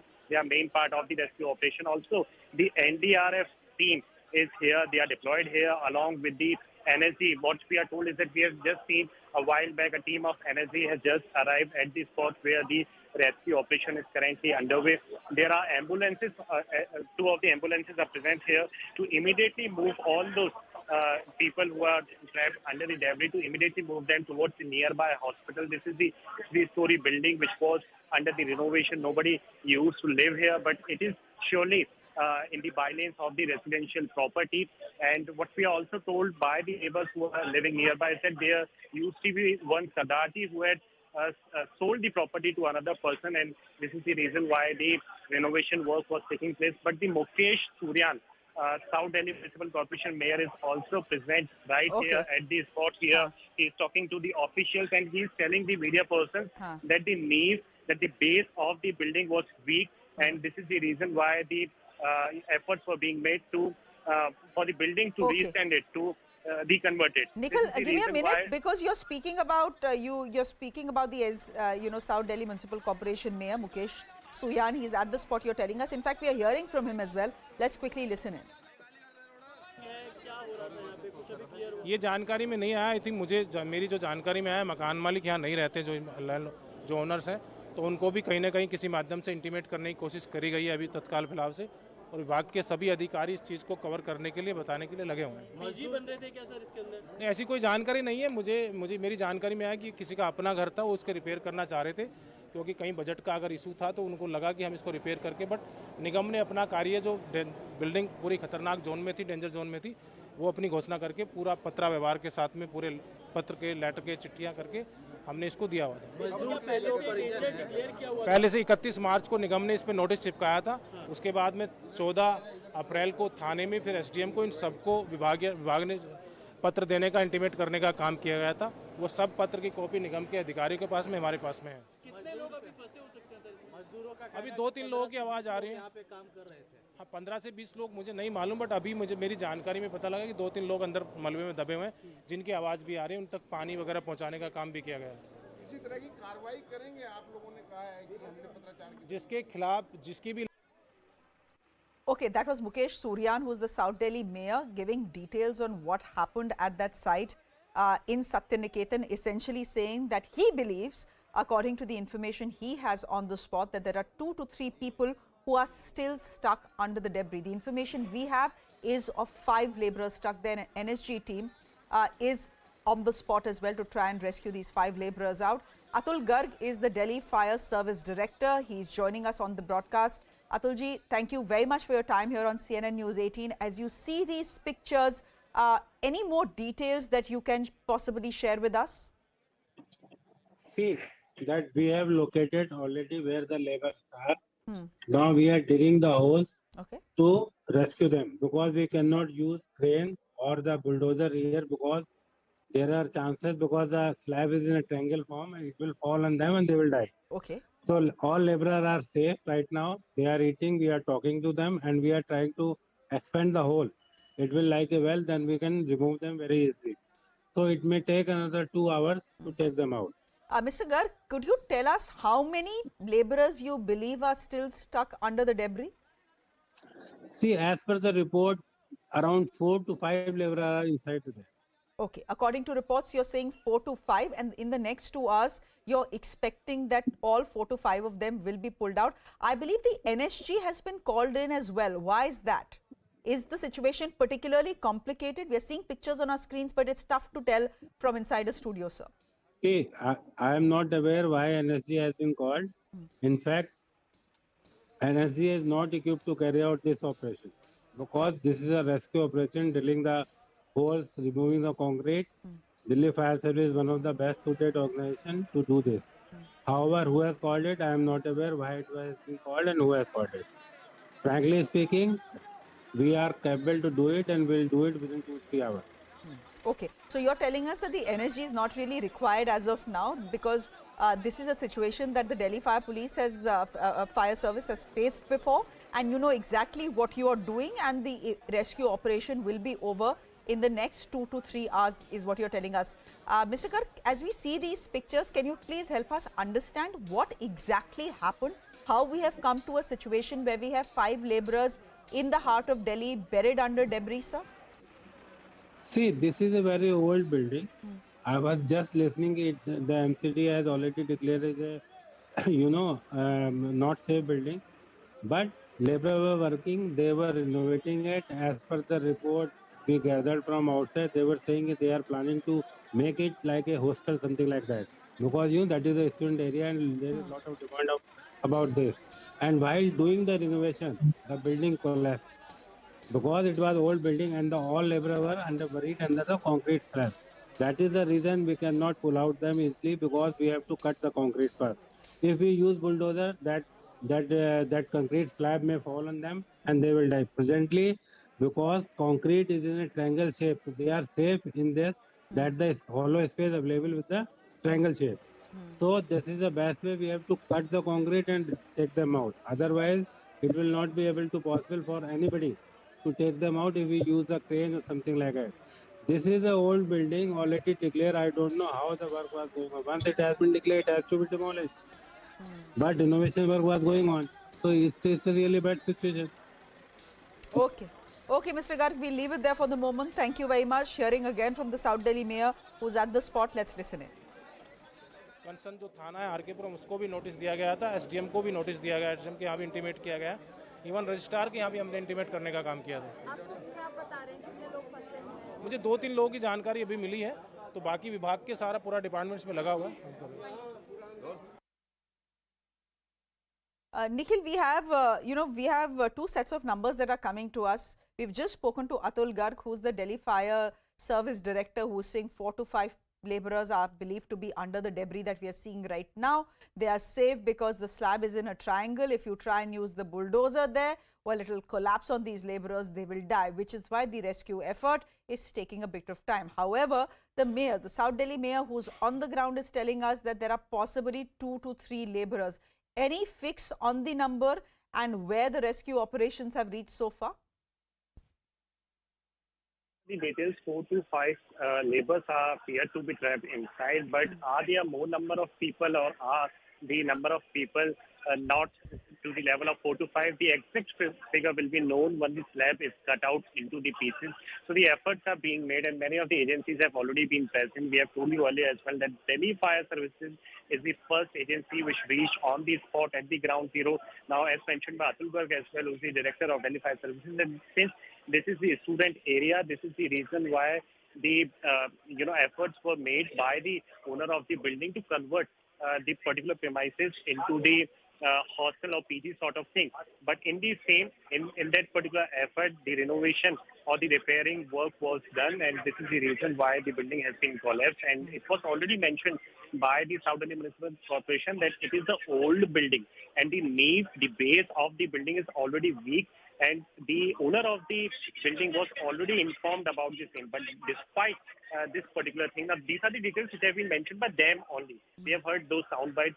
Now, despite that particular thing, that notices, the repairing work was going on, and now we are seeing that the building has been collapsed. This was said to be 3-story building, and after the renovation work, now 4 to 5 neighbors are feared to be trapped inside. But also, as per the details given by Atul Garg, he has said that all the neighbors who are trapped under the debris, they are currently alive.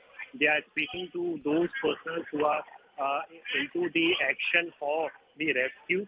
The rescue operations are currently underway. And what we have also told you earlier as well, that through a hole which was made into the slab, water bottles were given to those who were trapped inside. But these are the details currently that we are having. As of now, the SDMC Mayor, Mukesh Surya, is also here. He's directing the officials as to what needs to be done. Also, many of the agencies are already here. Apart from Delhi Fire Services, the Delhi Police is here. The NDRF has also been present. The dog squad is also here of the NDRF team. The Delhi Police, along with the civil defense forces, they are also here at the ground zero to see everything goes smoothly. And even the 2 ambulances have been kept here on standby as soon as the rescue operation takes place. Immediately they are moved directly to the nearby hospital. We'll leave it there for the moment. Nikhil, thank you very much for getting us those pictures, 4 sets of pictures on your screens, where the Delhi Fire Police Chief is saying that this rescue operation, which has 4 to 5 laborers buried under that building, should be over in the next 2 to 3 hours. Particularly complicated because the moment you start using a bulldozer on that slab that you saw on your screens, it means everything comes crashing down. It comes crashing down on the laborers. So slow and steady is the mantra right now as far as those rescue operations are concerned. A quick look at what else has been making news through the day today. Prime Minister Narendra Modi has held talks with European Commission President. The two reviewed the progress in vibrant Indo-EU strategic partnership and agreed to deepen cooperation in areas of trade, climate, digital technology and people-to-people ties. The Prime Minister took to Twitter today morning to congratulate Emmanuel Macron on being re-elected as the President of France. The Prime Minister also wished to continue working together to deepen the India-France strategic partnership. Punjab Chief Minister Bhagwant Mann, along with Delhi Chief Minister and AAP convener Arvind Kejriwal, visited government-run schools in Delhi today.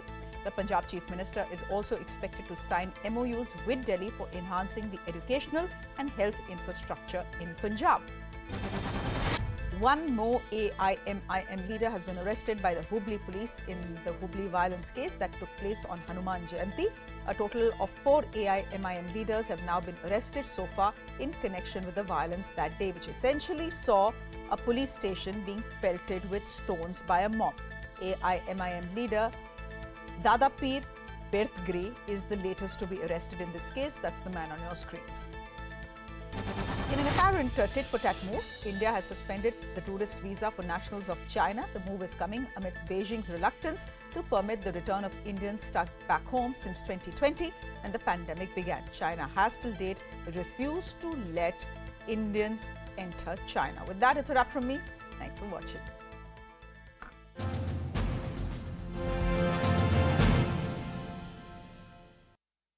in Delhi? I think both Vicky and Nakul, because they both were alpha. Mudit and Mohit, they were probably more malleable and more docile or subtle as characters, but Vicky or Vicky Donor and Nakul of Badhai Ho, I think these two characters were alpha males. That's why probably there's been an argument. Aishman, do you remember what was it like experiencing the stardom post the release of Vicky Donor, and what get you going through that sort of a rough patch between 2012 and 2015 when movies like Nautanki Sala, Hawai Zada and Bewakofia underperformed at the box office? Immediately after Vicky Donor, I was not ready for that stardom at all. I was not expecting that kind of success for Vicky Donor. I thought it would be a critical acclaim film with a certain box office number, but I think it became super successful commercially as well, which was a huge surprise, and the kind of attention I was getting, I was overwhelmed. I was not prepared for that. I made choices which were probably not reaching the benchmark of Vicky Donor, but at the same time I was not getting anything. Like, the industry didn't know what to do with me, because Vicky Donor, the script was an anomaly. You don't get such kind of scripts. So I was just waiting, doing just one film a year because I was not getting those kind of films. So I made mistakes. I will not call them mistakes. I'll call them like learnings, and I'm glad Dum Laga Ke Haisha happened. Talking about Dum Laga Ke Haisha, that was really the next milestone in your film journey. How much into the making of that movie you realized that okay, this is going to be a game changer for you? I think it was at script level. When I read the script, I could not put the script down. It was that film which I was really sure that it will work, because it was, yes, it was a small film, but it had a lot of heart. For me, it was, I think, a huge film. So it just changed everything, and I was waiting for this film immediately after Vicky Donor, but I was not getting this kind of film. So I'm glad the script writers, they discovered something in them and they started writing films like Dum Laga Ke Haisha and Badhai Ho and Andhadhun and stuff like that. Your character Prem is a fan of Kumar Sanu in the film. It never tempted you while making the film or even during the promotion that you should sing at least one song in that movie? You of course are a singer as well.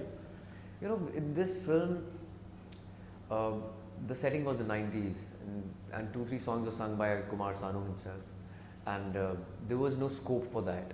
And even Momo Ke Dhage, I guess that song is beautiful, and Papon does great justice to the song. I think he deserves everything for that song. So I think there was no space for me in that film to sing, and it has to come from the director also. You know, you of course have teamed up twice with Sujit Sarkar and Anubhav Sinha. With Anubhav, of course, you're making Anek. How do you define a perfect creative match between an actor and a director? Most important thing is that you should be one with the director in terms of the thought process, because sometimes you are imagining something else and the director has a different vision. So it needs to be at the same plane, and with respect to the script, for example, if you have the same worldview, nothing like it, and if you are also have same value system, or maybe if you the kind of films that you're making, and if you resonate with the plot or the milieu or the circumstance or the situation, I think it plays really well between these two, because it's a teamwork, and I'm a director's actor, and I would love to collaborate with the directors who are visionaries or who have seen life from a different perspective and who are clutter breakers. So I'm glad that I've gotten that opportunity. And what type of conversation generally you have with your director? What type of whys you ask to your director? It all happens at the script level. I don't indulge in any kind of conflict while we are filming. So it has to happen while the narration is going on, or when I say yes to the script. It could be anything, like smallest thing from like what am I going to wear to like bigger perspective, that what kind of statement it will make in the society, or what kind of change it will bring. So it varies from top to bottom.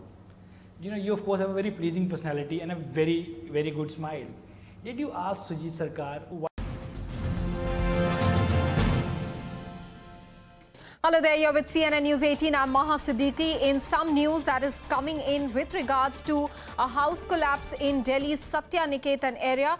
Now we understand that a total of 6 fire tenders have been rushed to the site, and it's feared that at least 5 laborers are trapped under the debris. Efforts are on to rescue the laborers, and that effort is underway at the moment. Let's listen in to some details that are being shared by the officials on the ground.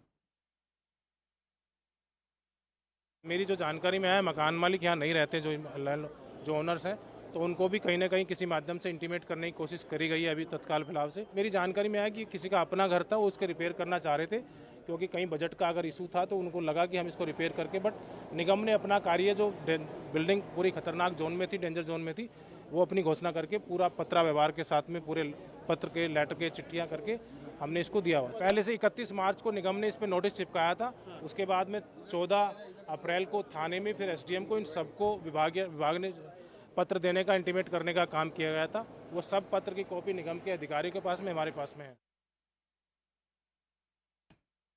Nikhil Lakhwani is now joining us live with more details, and the pictures on your television screens are coming to us live from the ground in Satya Niketan. It's an upmarket area in Delhi where a building has collapsed, trapping at least 6 labor under the debris. Nikhil, what is the status of the labor who are stuck under the debris? Have the rescue forces been able to make any contact? Do they know how many people exactly are stuck underneath? Is any of them being able to speak to them through that rubble that is on top of them already? So Maha, as per the details, the rescue operations are currently underway, and the contact has been established with those laborers who have been trapped under the debris. These are the visuals we at the site. The debris site where a 3-story building has been collapsed, and 4 to 5 laborers who were working for this building for the renovation and the repairing work, they are now feared to be trapped inside. As you can see in the visuals as well, this is the entire slab which has been fallen on the ground, and under this large slab are 5 laborers who are working for the renovation of this building. And as of now, the contact has been established. They are speaking to the personals, those involved in the rescue operation, and a water bottle has been also given to them. But agents who are currently deployed at the ground zero has said some more time is going to take to since this, and this is the reason why minimum 2 hours are going. All right, we apologize for that poor audio there, Nikhil. You know, we are unable to hear you properly because of audio disturbance. If possible, can you move to another side where we can hear you clearly? In the meanwhile, I'll quickly run our viewers through what they are seeing on the television screens at the moment. These are pictures coming in live from Satya Niketan, an upmarket area in Delhi, in South Delhi, very close to Moti Bagh. And here is where a 3-storied building has collapsed. What we understand from the initial reports is that there was some renovation work that was going on in this building, and suddenly this building collapsed, bringing down the entire structure. Underneath this, at least 5 to 6 laborers are stuck. In fact, the rescue team has been able to speak to them. They have been able to establish contact, been able to send them some water as well, is what Nikhil is pointing out. But at the moment, they are finding it difficult to remove this large slab, as you can see. And it has, apart from concrete, some very firm rods, iron rods, which need to be broken down as well before they can pull out the labor. I think what we can see now is at least one person who has been rescued. On the right-hand side of your television screens, dramatic visuals there coming in of one person being pulled out of the rubble even as we speak. It's a harrowing situation there for the people stuck, but you can see how the rescue forces have been able to bring down one person now from this debris, from this 3-storied building that has collapsed in Satya Niketan. Let me go back to Nikhil if we've been able to establish our contact back with him. Nikhil, dramatic pictures there coming in. One person being pulled out of the debris. We'll go back to Nikhil in just a bit, but you can see those pictures. 6 fire tenders have been rushed there. There are other rescue workers as well who have been deployed at the site, because even as we speak, information coming in suggests that at least 6 laborers were stuck. We've just seen the rescue of one of them happening at the moment. It's a situation which requires tremendous patience as well as tact over here, because we can see a concrete slab there fallen over the building underneath which these laborers have been trapped. Now, the good news here is that the rescue workers are being able to speak to these people. It's very important to be able to continue to motivate people who are stuck in any sort of a situation of this nature. They've also been able to send in some water, considering it's an extremely hot day here in Delhi. So clearly these laborers who have been stuck underneath require that assistance as well. Nikhil is back with us on the line. Nikhil, we are seeing some dramatic rescue scenes there. One laborer, I understand, has been rescued from the debris. What more can you tell us? So Maha, one child has been rescued and he has been immediately moved to the nearby hospital, and the rescue operation is currently underway. There is a bid to ensure that each and everyone who are currently stuck and trapped under the debris, they are also rescued at the earliest. But the rescue operation is currently what we have been told is that it is going to take some time, because the slab which is present here right at the spot is large, and this is the reason why it will be cut into the pieces. This is the reason why many of the advanced equipment have also been brought in. The slab which has been fallen under that particular slab are more people who are feared to be trapped. But while speaking to us, the child who has been rescued, he was saying that we were having our lunch and immediately the slab had fallen. But many of the agencies have also been here at the ground zero. The NDRF is here. And the first agency to be present at the ground zero were the Delhi Fire Services, and they had immediately sent 6 of the fire tenders to the spot where the rescue operations currently underway. The NDRF team along with the dog squad is here. Delhi police along with the civil personnel are deployed here. Many of the ambulances are currently here to make sure that at the earliest those rescued are moved towards the nearby hospital. One child has been just now rescued. What we can say is that he was he is as of now alive. This is a sense of relief for all the people who are currently, keenly watching the situation. But many of the people are currently gathered at the site. Even the South Delhi Municipal Corporation Mayor Mukesh Suryan is also here. He has told while speaking to media that this was an old building and the renovation or the repairing work was underway. And since it is old, this is the reason why the knees, or you can call it the base of the building, was already told by the officials that since it is weak, so no repairing work should be taken place. But despite the orders given by the SDMC, the work was ongoing. But now what we can see is that a big slab has been fallen. This is the residential area, particularly the student lane. Many of the PGs are here, and the owner who used to live here, he was also trying to renovate the building into the makeshift PG or hostel kind of thing for the students who are living in the who are studying in the nearby colleges. But as of now, the rescue operations are underway. There are many of the fire tenders as well at the site, and even the JCB is here. All of them are helping at the protest site to continue with the rescue operations. But as told by Atul Garg, who is the director of Delhi Fire Services, that at least 2 hours are going to take place to cut the entire slab into pieces, because they have to make sure that each and every person who is rescued, they are rescued safely. But the contact has been established to them, those who are trapped inside. There has been a hole as well, which was drilled by those who are present at the spot for the operation. They had passed on a water bottle as well. So the people are speaking to the rescue personnel. As of now, this is the situation. These are the details that we have currently on the ground zero.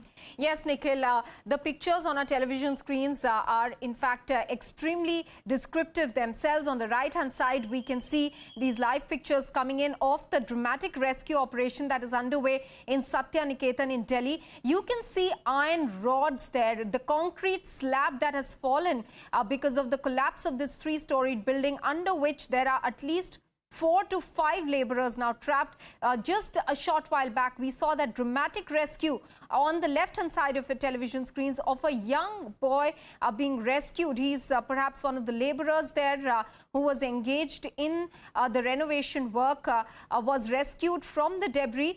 Now, 4 to 5 people still trapped there. What we are given to believe is that these people were sitting down for lunch, and that is when this entire concrete building just seemed to crumble down, and this slab coming over the spot where they are trapped underneath. And it's not just the slab of concrete, but also thick iron bars that need to be cut to be able to reach these people, to reach those who are trapped in the debris.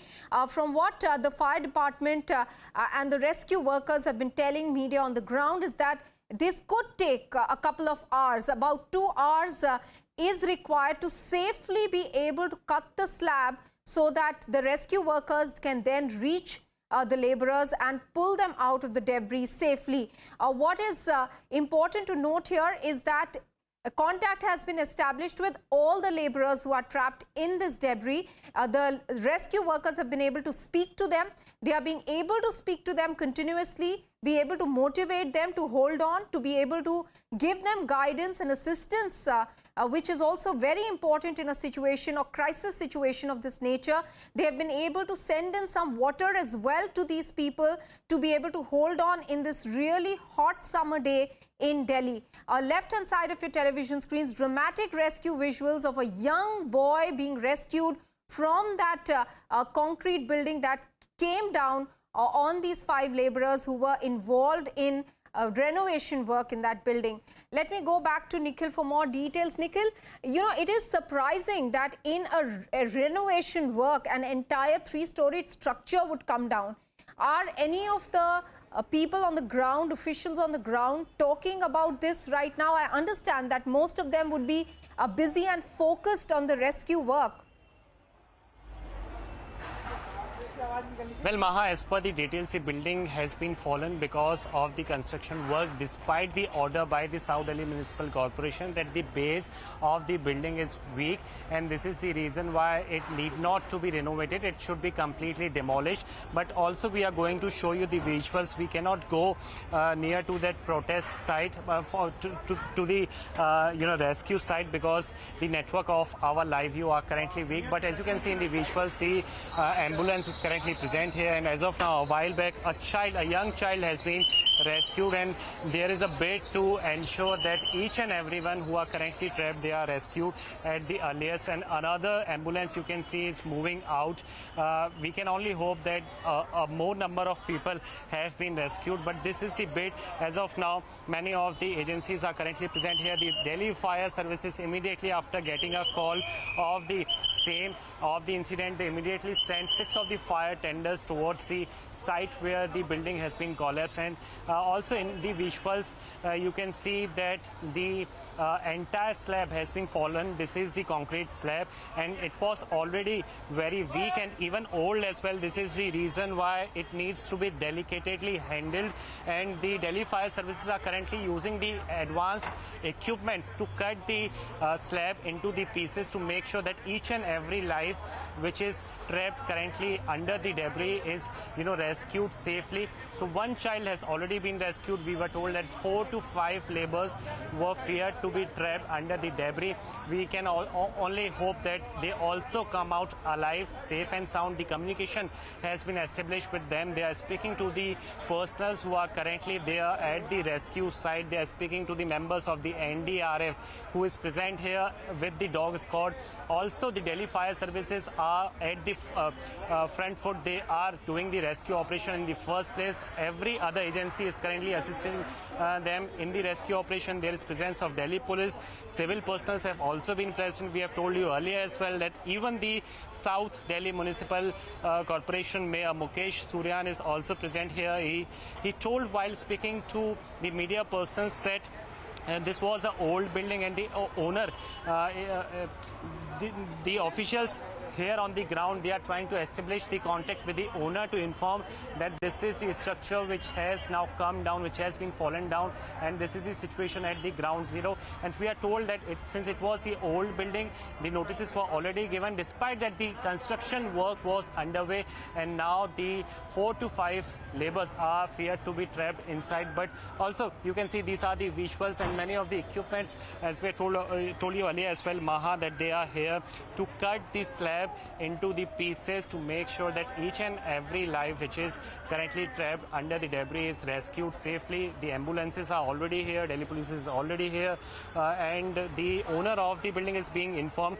For all those viewers who are now joining us on CNN News 18, this is the 3-story building established in the Satya Niketan area near the college of the Delhi University, near the South Campus College. This is the residential area. Also, we would like to show you that many of the people have also gathered outside the society to see a glimpse as to how the rescue operations are taking place. Even the paramilitary forces have been deployed here. But also, I would urge my camera person Narendra Singh to show you the entire stretch. This is the stretch where the residential building can be seen here. The locals have been telling that nobody used to live here. The renovation work was going on for about 1.5 to 2 months now, and this is the reason why it has been fallen down, because the building was already weak. We are also told by the laborers that many of the students reside here since it is near the South Campus of the Delhi University. And the big challenge among the rescue personnel is that they have to make sure that the buildings which are near to the site where the building has been demolished, they have to make sure that the neighbors' building are also left safe. This is the reason why the rescue operation is taking time. And even the slab that we were talking about, the concrete slab, it is large in size, it is old as well.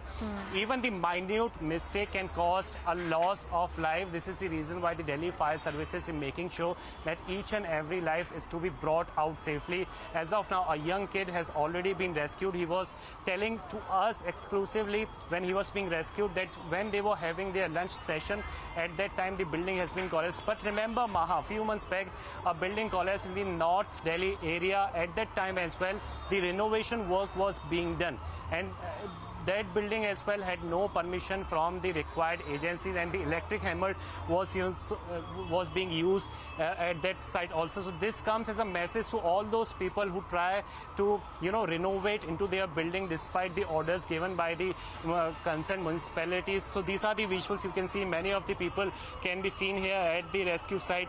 The Mukesh Suryan SDMC mayor is currently watching the situation very keenly. He is here directing the officials that what needs to be done, and every possible agency who could be a part of the rescue operation, they will be immediately pressed at the protest at the rescue site. But currently we are expecting more time will take for the entire rescue operation to complete, but the contact has already been established, and we are we can only hope that those people who are trapped under the debris, they come out safely, and there should not be any loss of life. Maha. Nikhil, since you're pointing out that it was told to the owners that the building is old and weak and it needs to be demolished completely rather than any renovation work that should be undertaken, have they been questioned as to why they were flouting the norms and not taking the guidance with regards to old buildings and rather continuing to renovate despite warnings? Well, Maha, as told by Mukesh Suryan, SDMC mayor, the contact is being established with those, with that owner whose building is here at the site.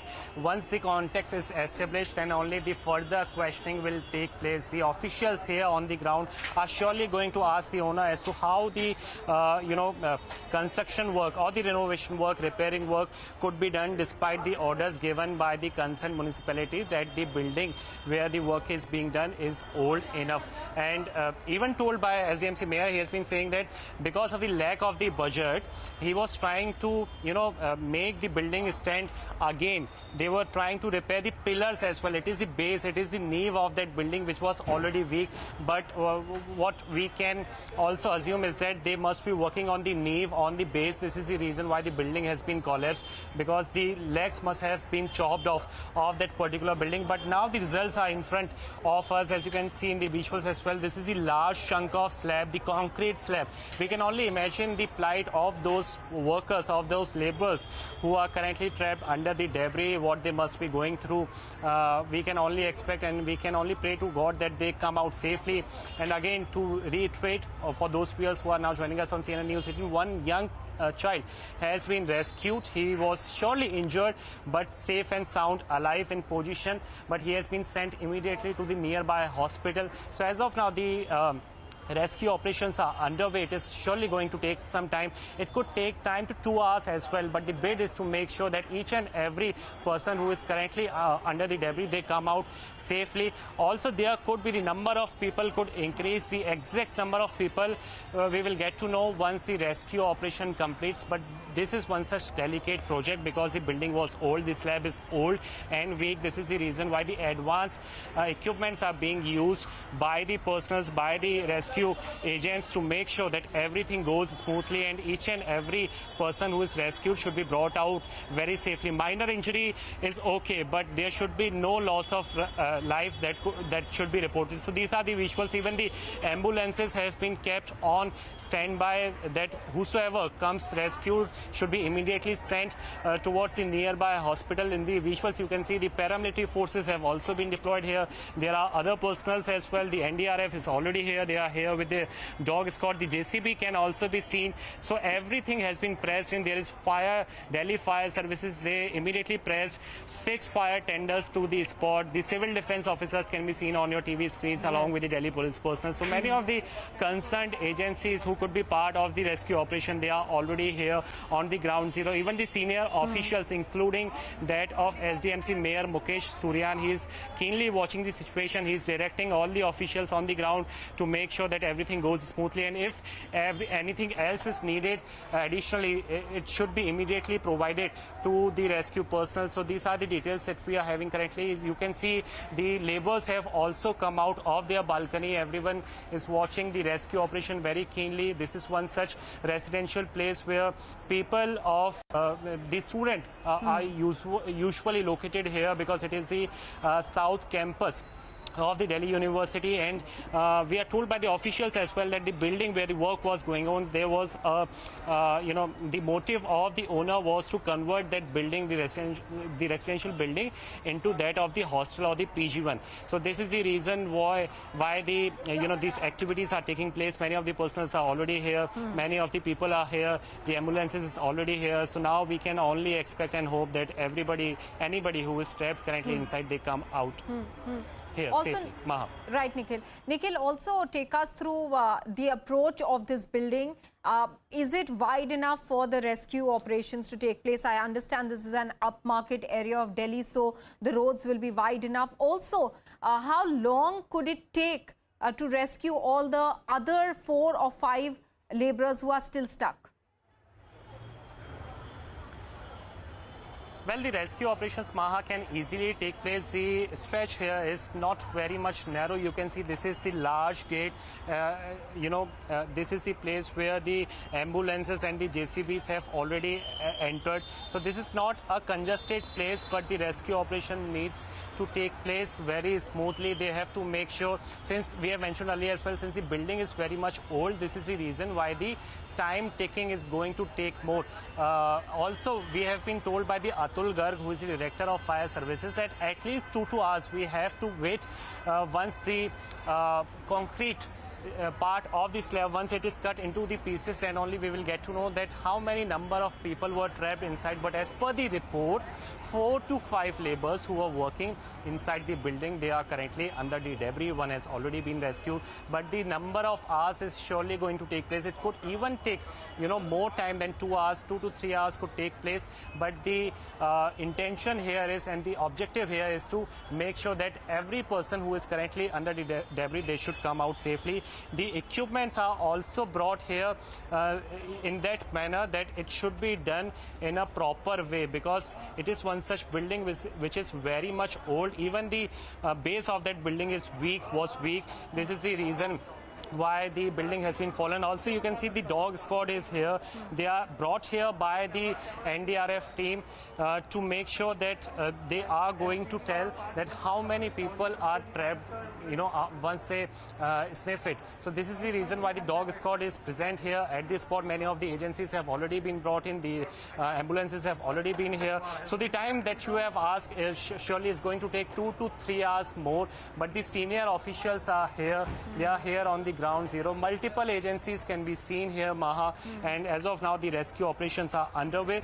So these are the details currently with us, Maha. Nikhil, I'll just hold you there for a bit, because from the pictures that are coming to us live right now from Satya Niketan, on the right hand side of your television screens, you can see the NDRF teams there, and it perhaps looks like they are being able to pull out at the moment another laborer, because they are all there are at least 5 to 7 rescue workers all looking through one particular gaping hole that has been created in this concrete, and it appears that they are being able to at the moment at least figure out where the laborers are from that particular space that has been created in that concrete slab that fell, under which all these 5 laborers have been trapped in that 3-storied building which collapsed this afternoon in the upmarket Satya Niketan area in Delhi. The rescue workers all congregated at one specific spot, which you can see on the right hand side of your television screens, and it does appear that they are perhaps looking at being able to get at least one laborer out from that particular spot. The effort is on, as Nikhil was pointing out, to be able to break the slab in such a way that nobody is hurt and they can quickly pull out those people. Yes, those are the dramatic pictures. Now you can see at least one more person who has been pulled out of from under the debris there. A very difficult operation, as you can clearly see that big, huge concrete slab that is obstructing the rescue workers from being able to reach the laborers. But the second laborer now has been pulled out on a stretcher at the moment and being rushed to a hospital. We just saw one young boy being pulled out. He was sent off to the hospital. Now the second laborer also being pulled out, put on a stretcher and immediately being rushed to the hospital, because the doctors need to immediately check for any injuries in such a situation. Let me go back to Nikhil. Nikhil, we've seen one more laborer being rescued there. All these dramatic visuals coming directly to us from Satya Niketan.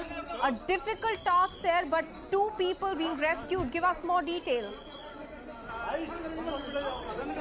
Oh my God, so the second person has been rescued, Maha, and now he is directly being taken to the nearby hospital, and I have seen his face. His face was full of blood. There was blood on his eyes and there were injury on his foot mark as well. So we can only expect that immediately treatment should be given to that person who has just been rescued. You can see in the visuals as well that this is the exact ambulance which is now taking the person who has been rescued just now directly to the hospital. These are the visuals, these are the inside visuals. You can see he has been critically injured. Blood, I don't know if you can see or not, blood can be seen on his face. He has been injured severely and there is some injury on his foot marks as well. But clearly now the intention is to give him the CPR and also to make sure that he reaches to the nearby hospital at the earliest. So these were the visuals that we were showing you from the ground zero. The second person has been rescued out of 4 of the 5 people who were said to be trapped under the debris. The second person has been rescued. So the bid is to make sure that the other person should also be brought outside the debris, outside the slab which is over them. So these are the visuals also. You can see there is another bid to make sure another person, another laborers who are currently pressed inside under the debris, they should also come out as soon as possible. There is deployment of many of the personal civil defense officials, traffic police, the NDRF team, the Delhi Fire Services. Many of the different agencies are already here, and the best part is 2 of them have been rescued. One was a young child, another one we are not sure of because I have personally seen his face. His condition was not looking that good enough, but we can only pray that he should have a recovery at the earliest. But the bid is to make sure that each and everybody comes out safely, since we are going to reiterate again that the concrete slab now which you can see on your TV screen, since it is a large concrete slab, this is the reason why the rescue operation is going to take time. But for the same, different kind of equipments have been brought in by the concerned agencies. I would urge my camera person to show you that how people have gathered here outside the balcony. They are watching the rescue operations. They are also in fear as to how a building in their bylane could, fall suddenly like that, and there could be injury as well to other people. So this is one such lane where the student resides, particularly those who are part of the South Campus, Delhi University. But as of now, the rescue operations are underway. Maha. Yes, Nikhil, you are bringing us all these pictures, dramatic live visuals coming in from Satya Niketan, an upscale area in Delhi where a 3-storied building collapsed and there's a huge concrete slab that has fallen over a spot where there were at least 5 laborers sitting down having lunch. They were all stuck, out of which 2 people have been rescued. Of course, the situation as far as the other 3 are concerned, what the rescue forces are saying is that they are being able to constantly talk to them. They've sent in water as well, and they're trying to pull them out at the moment. We're taking a very quick break on those dramatic pictures coming in. We'll be back with more. Stay with us.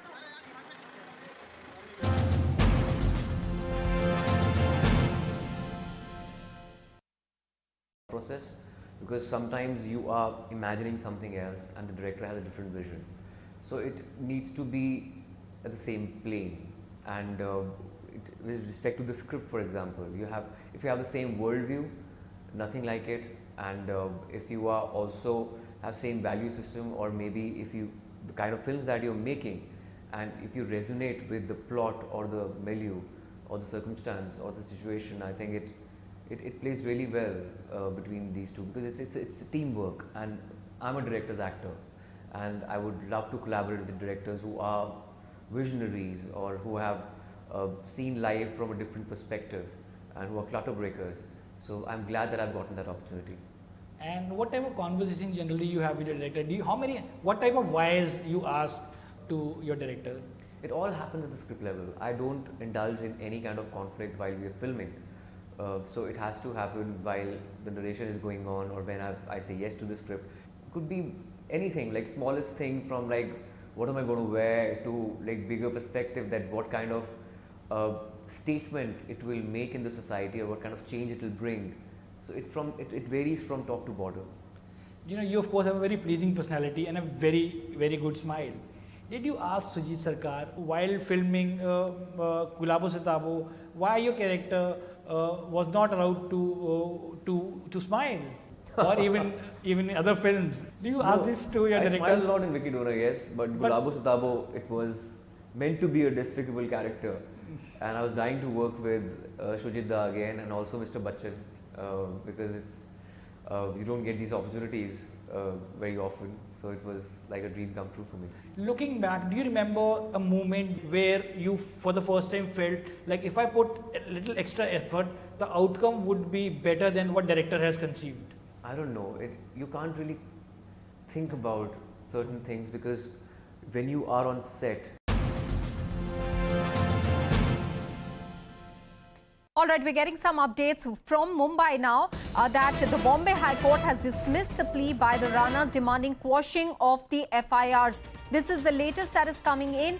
Big setback there for the Ranas since there is this case against them for in fact trying to stir up troubles in Mumbai by wanting to chant the Hanuman Chalisa outside the residence of the Chief Minister, after which now their plea to the Bombay High Court demanding a quashing of the FIRs has also been rejected. Let me go across to Herman Gomes for more details. Herman, what does it really essentially mean for the Ranas now? Well, it simply means that, this is definitely a setback for both of them. The new sections that had been applied against them, including the charge of sedition Maha. Just to quote, in fact, what the order has been stating, it says that the declaration that they were reading religious verses in someone else's house, that is the Chief Minister's residence, or even in public space, then such an act is infringing upon the liberty of other persons. It also said that the state is right to invoke the provision apprehending a law and order situation, something that even the public prosecutor was maintaining all this while. In fact, Maha, another key point that was raised by the Bombay High Court, it said that, in the case that the state government is desirous of initiating any sort of action against the state government, then they shall issue 72 hours notice against the petitioner before taking any sort of action against them. Now, the argument as far as the Rana's lawyers were concerned, what they've been stating is that why was there a need of two separate FIRs? Why were there charges such as that of sedition applied later? They could have applied well in the first FIR itself. But what the court took notice is that there are two different incidents. What are the two different incidents? One is that Maha, is that first when they went to arrest them, there were the bailable sections that were applied. But later on, when the Ranas were trying to sort of resist the arrest by Mumbai police, that is when the fresh FIR had to be filed, something that the court has also taken into account by stating clearly that these are two different separate incidents as far as the FIR has been concerned. Just to quote from the order, they said that they had recalled their decision to recite the Hanuman Chalisa, which is the Ranas. It also said that the statement in the first FIR is that the declaration of petitioners of doing a particular act itself was a disturbance to law and order, and there was a threat to some reaction when the entire machinery would face repercussions. This is when they had insisted that they would still go ahead and in fact want to chant the Hanuman Chalisa outside Matoshri, the residence of the Chief Minister. And another key point, Maha, just to point out, is what specifically speaking of the Ranas, what the judge said. And he said, along with great power comes great responsibility. The expectation of responsible conduct of those persons who have an active life is a reasonable explanation. And particularly the petitioners who are active politically are expected to behave responsibly. This is a very strong statement against both the husband and wife. Just hold on to your thoughts. Arvind Sawant of the Shiv Sena is joining us on the phone line. Sir, first of all, there's a setback to the Ranas there, but many would say it is excessive that a sedition case should be slapped against them.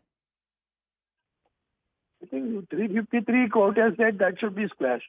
But at the same time, FIR will remain as it is. And they say that because you are being a public representative, you should have behaved properly. And the two FIRs will be independent of it. So they were saying make one FIR only. And that too they wanted to withdraw. The court has not accepted that. That is enough. I mean, that is more than enough. Even a person who understands the things will understand what it means by that. Sir, but the contention from the other side is that this is a political fight, but this police action being taken against them again seems going a bit overboard. Was it just a political fight, sir? Could it have been tackled at the political level? Let it be very clear. Let it be very clear and be judicious, I will say. Let it be, if they belong to any party, we belong to any party. Any action which creates or which threats to the law and order, whether it has been done by any local public representative or anybody, should be taken very seriously. The police, in fact, they had taken it mildly earlier, but when they found that the situation is worsening day by day, they took action. And where there also, both these public representatives abuse the police also. You can very well show. It is there on the record. And this is the people. This is the beer of the people. What you expect from the common man then? And still they get the relief from the High Court. Okay, High Court has thought that by this 353 is not registered. They asked them to withdraw, but the FIR, High Court has said, will not be withdrawn. And both the FIRs will stand. That means law and order has been maintained by the police. But Arvind Sawant, why I asked you that question was that after the situation as it emanated on Saturday, after they said that they want to go and recite the Hanuman Chalisa outside the Chief Minister's residence, and there was resistance from the other side, the Shiv Senics also showed resistance to it. After that, both of these people, the Ranas, said that they will not go to the Chief Minister's residence to recite the Hanuman Chalisa. Then was this action even necessary, this FIR against them? Because they are not trustworthy. They are not trustworthy. Both are the liars. Known liars, recorded liars. One, the member of parliament has proved it by producing the false document about her caste and contested the election. That has been proved in the court. The Honorable Supreme Court has just required to pass an order with the blessings of the power. They are still continuing with that. You know, that shows they are the liars. And the other one also, the gentleman, her husband, who's MLA, he himself has been proved during the election that he has made excessive expenditure than what is being limited by the Election Commission. The case has been filed by the Commission itself, not by us, not by a political party. And they are proved liars. They do not belong to BJP. They never ever have the Hindutva. What is this? They have played the game. And BJP was supporting behind the screen. And that has been proved again when Mr. Somaya had won. Now they are saying that we are with them. What is that? What you want? You don't want a peace in the country or what? Okay. Is it an issue? Is it an issue you want to destabilize the state government by doing such all this nuisance in the state? And you want to that should be supported. Arvind Sawant, can I, sir, ask you one particular question? Was the Shiv Sena even more upset by what the Ranas said about the party, saying that after Bal Thackeray, now the party has been reduced to nothing but being a party of gundas? That's the word they used. They themselves are gundas. So that is what I'm saying. Credibility. See, who says it? That is more important. The credibility of these two people are liars. They themselves are gundas. He has encroached the BSNL land in Amravati, grabbed it for a school. Go and verify it right now. I am saying it on record. What the government has done?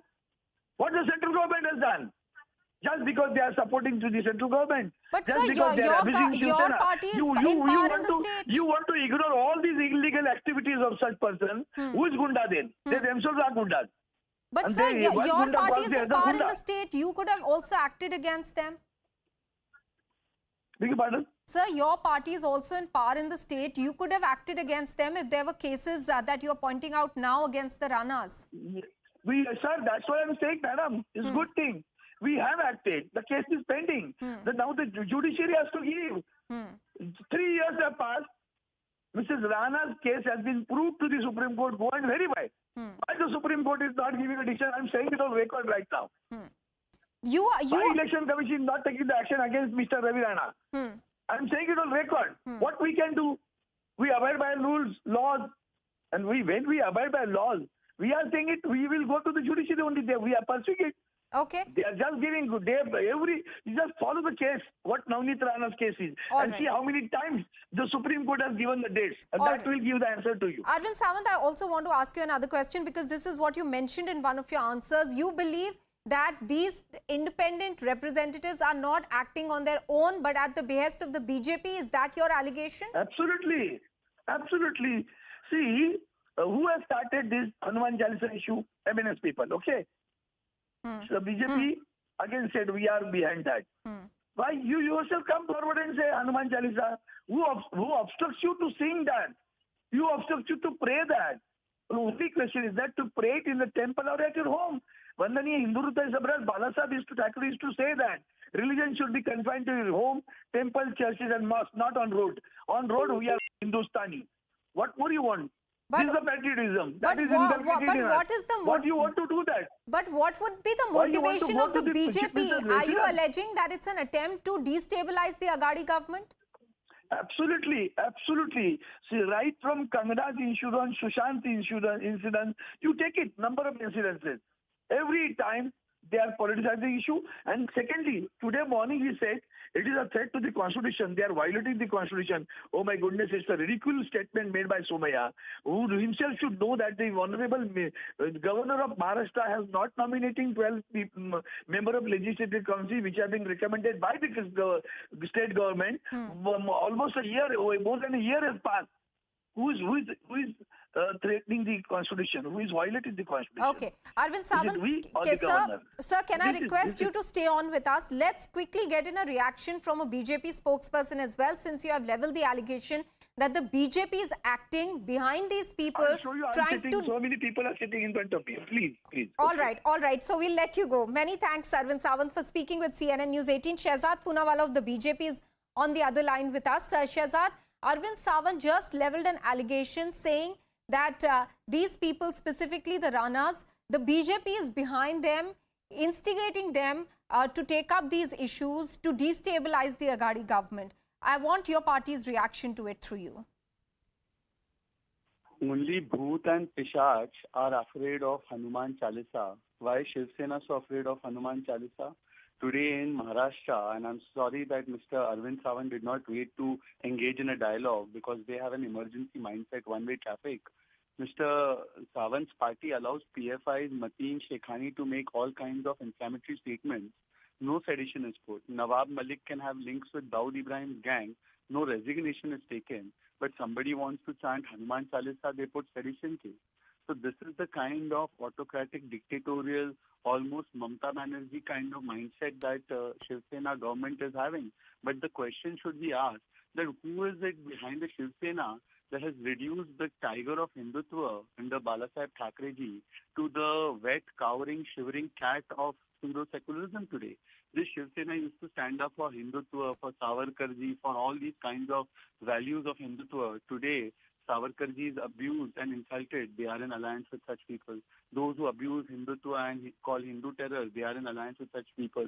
Today, there is an opposition to Hanuman Chalisa from them.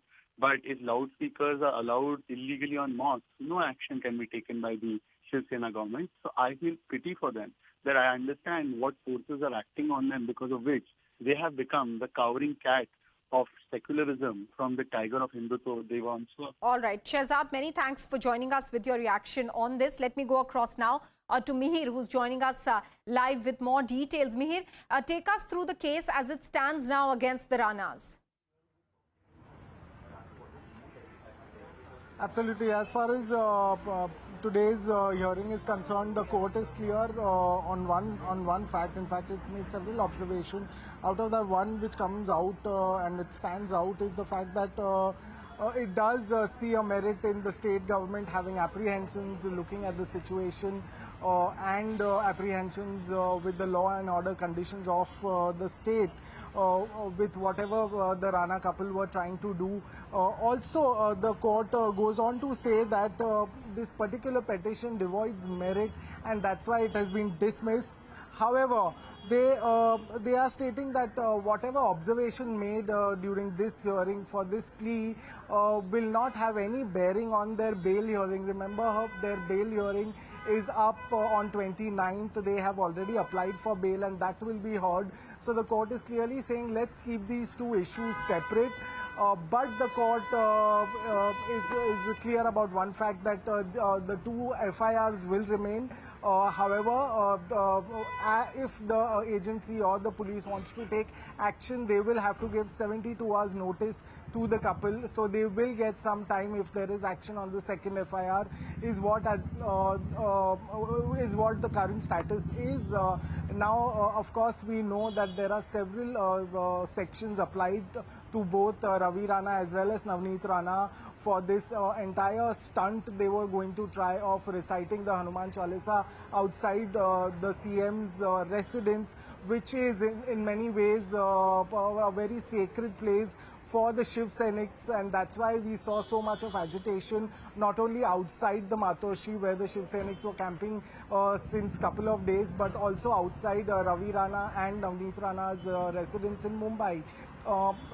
Now there are certain sections they allege that were applied. In fact, during the argument, Ravi Rana's counsel did point out that the second FIR was in a sense to trouble them further if they got some sort of relief or bail in the first FIR, and that's why there were certain sections which were added as an afterthought.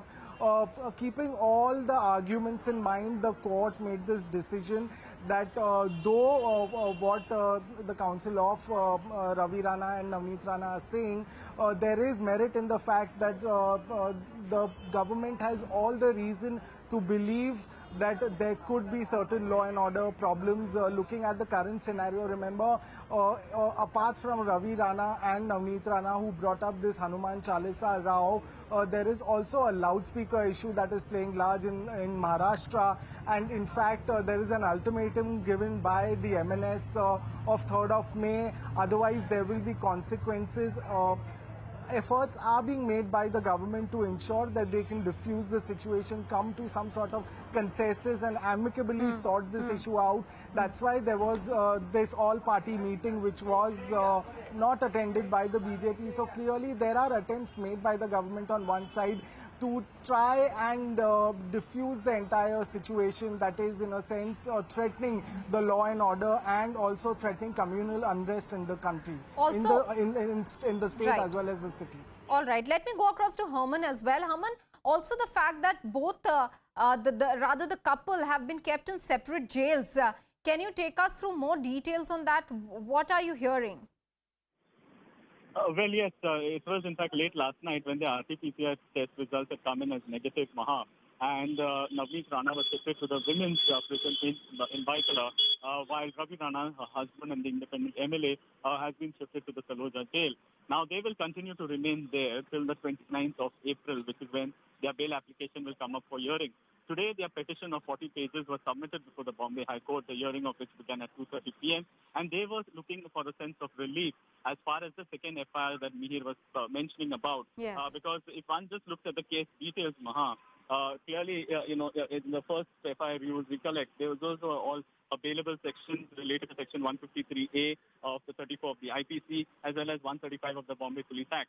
But it is the second FIR that has caused, in fact, trouble to the husband-wife duo, which is relating to 506, that is punishment for criminal intimidation. This is when the court to observe that there was, sufficient material to believe that they tried to resist arrest when the Mumbai police had asked them to do so. Besides that, Section 353, which is using criminal force. And the most important, in fact, Section 124A relating to sedition, which everyone knows is a very serious charge and can have serious repercussions. Now, both of these FIRs will stand, is what the Bombay High Court has observed, although they are two different incidents. The main argument that the lawyer for the Ranas was trying to make is that it should have been one single FIR, and all of these sections should have been applied in the first FIR. Why was there a need, after the available sections were applied, that the second FIR had to be filed, including the charge of sedition that was added there? That is what exactly caused trouble. But the Mumbai police, as well as the special PP, they've been stating that these are two separate incidents that did take place. One was before her arrest could take place. Secondly, when they visited the Ranas and they had asked them that they would be arrested, that is when the confrontation grew and troubles also seemed to, in fact, grew, which is why there was a necessity for the second FIR to be filed.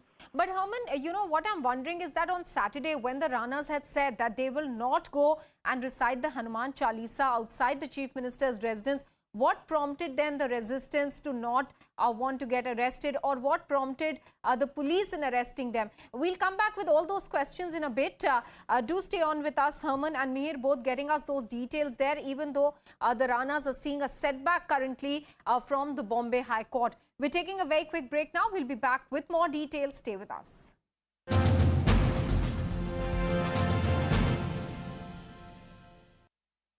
was the discovery, to see Anil in a different garb. Normally, Anil is very agitated when he's acting. He's always on the toe.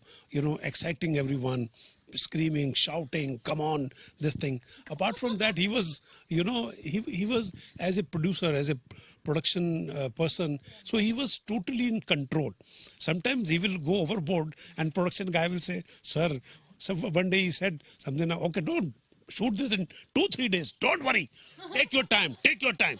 And the production guy came, "Sir, but we don't have location. Flight tickets are booked." So this thing, finishes fast. Finishes fast. Do it now. Do it now. Ayushmann, congratulations for completing 10 years at the movies. Exactly 10 years ago, on April 28, 2012, your movie Vicky Donor opened to packed houses. How do you look back at these 10 years, Ayushmann? It's been a beautiful and a very fruitful journey. It's very surreal that I've completed 10 years. It seems like yesterday, and I still feel I'm still beginning and still evolving and still learning. So it's been a roller coaster of a ride because I've seen everything in these 10 years: success, failure, success again, and learned a lot. If you look back at Vicky Donor, were you at all nervous while playing Vicky Arora because it was your debut film? And what part of your personality you kept for yourself while portraying that character? Most of the people think that I'm from Delhi, but I'm not. I'm from Chandigarh. But of course, my maternal side is from Delhi. So during summer vacations, we were there. So I've been around these kind of people. I'm not really Vicky Arora or Vicky Donor or or Nakul of Badhai Ho, because I'm not that person. I'm probably more well-rounded as a person. But having said that, I've grown around these kind of people, and it could be my Punjabi nature which came to the forefront in Vicky Arora, and also the middle class upbringing. We often hear actors talking about their comfort zone. Do you know what is your comfort? Welcome back. CNN News 18 now brings you this exclusive report on how the security forces managed the challenges, including blasts and explosions, prior to Prime Minister Modi's visit to Jammu and Kashmir. There was one explosion close to Pali on Sunday, but the police played that down to avoid any panic in the region. Further, there were inputs that Pakistan wanted to derail the Prime Minister's trip after terrorists part of the Sunjwan attack were neutralized. Several key arrests were made just 24 hours prior to the Prime Minister's visit, including the ones who ferried the terrorists. Further, the security forces identified new tunnels that were being dug in the region, and CCTVs were installed along the roads.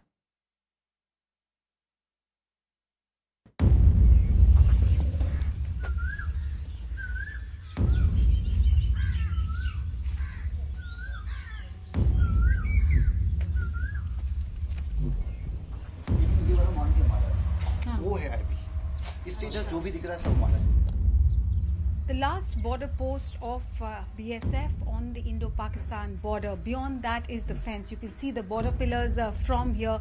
There is a 24-hour watch on what is happening across the border. The kind of eye that is being kept is also technical in nature.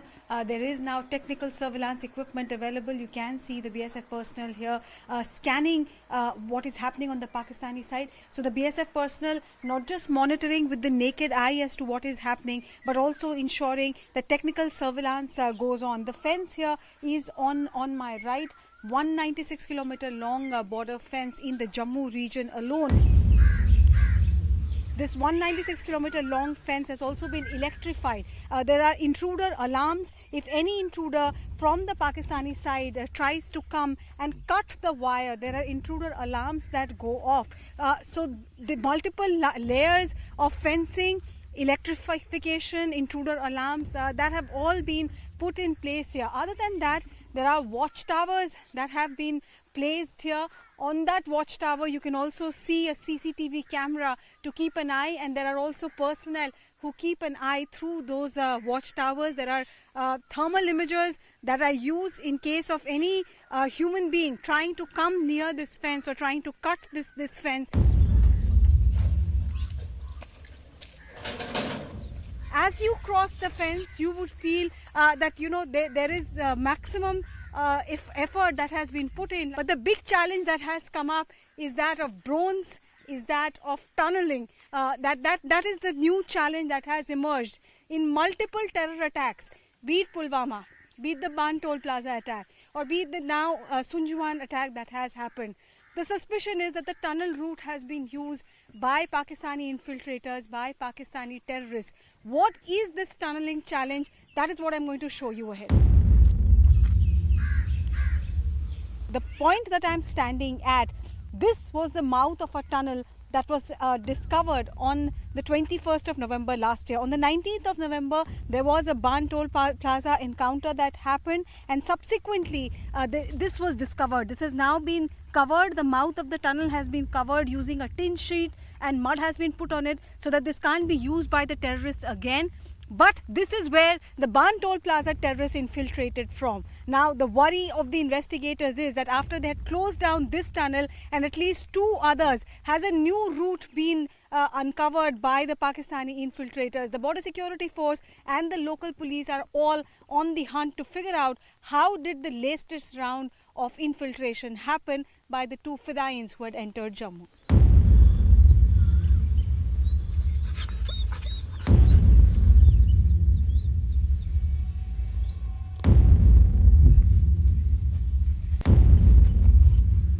Along the fence, there is patrolling going on. They are looking at the fence. This is the daily routine, maybe twice, thrice a day, every time the shift changes. They look at the fence and find out if there is any part of the fence which has been damaged, if any attempt has been made to cut the fence. There's also zero line patrolling, which means going beyond the fence till the territory that we have. This fence is inside India's territory. There are border outposts ahead. Apart from maintaining the fence and maintaining the security here, like I was saying, the big challenge is the use of drones now.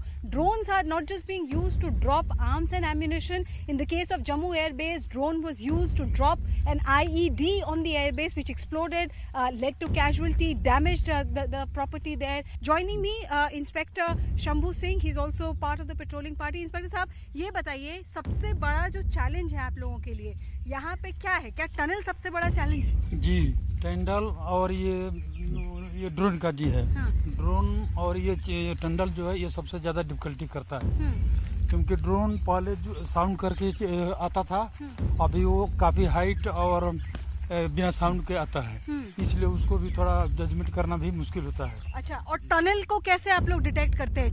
कम से कम 4 tunnel तो अभी आतंकवादी हमलों में use हुए हैं। जी जी, तो उसको हम लोग दिन में हफ्ता में कम से कम 3 बार अपने एरिया को काफी ऑब्जर्वेशन करते हैं और उसको खोजबीन करते हैं, जहाँ जहाँ शक के दायरे में आता है उसको अच्छी तरह से अपने फौज को लगाकर चेक करते हैं। This is the biggest issue right now. Anti-tunneling drive is going on even as we speak. Investigators are trying to find out if the Sunjwan Fidains came infiltrated just 2 days ahead of the attack. Where did they come from? Is there a new tunnel which has been discovered? That's the biggest challenge that the border guarding forces are facing at the moment. With Chintan Devpuri from the international border in Samba, this is Arunima.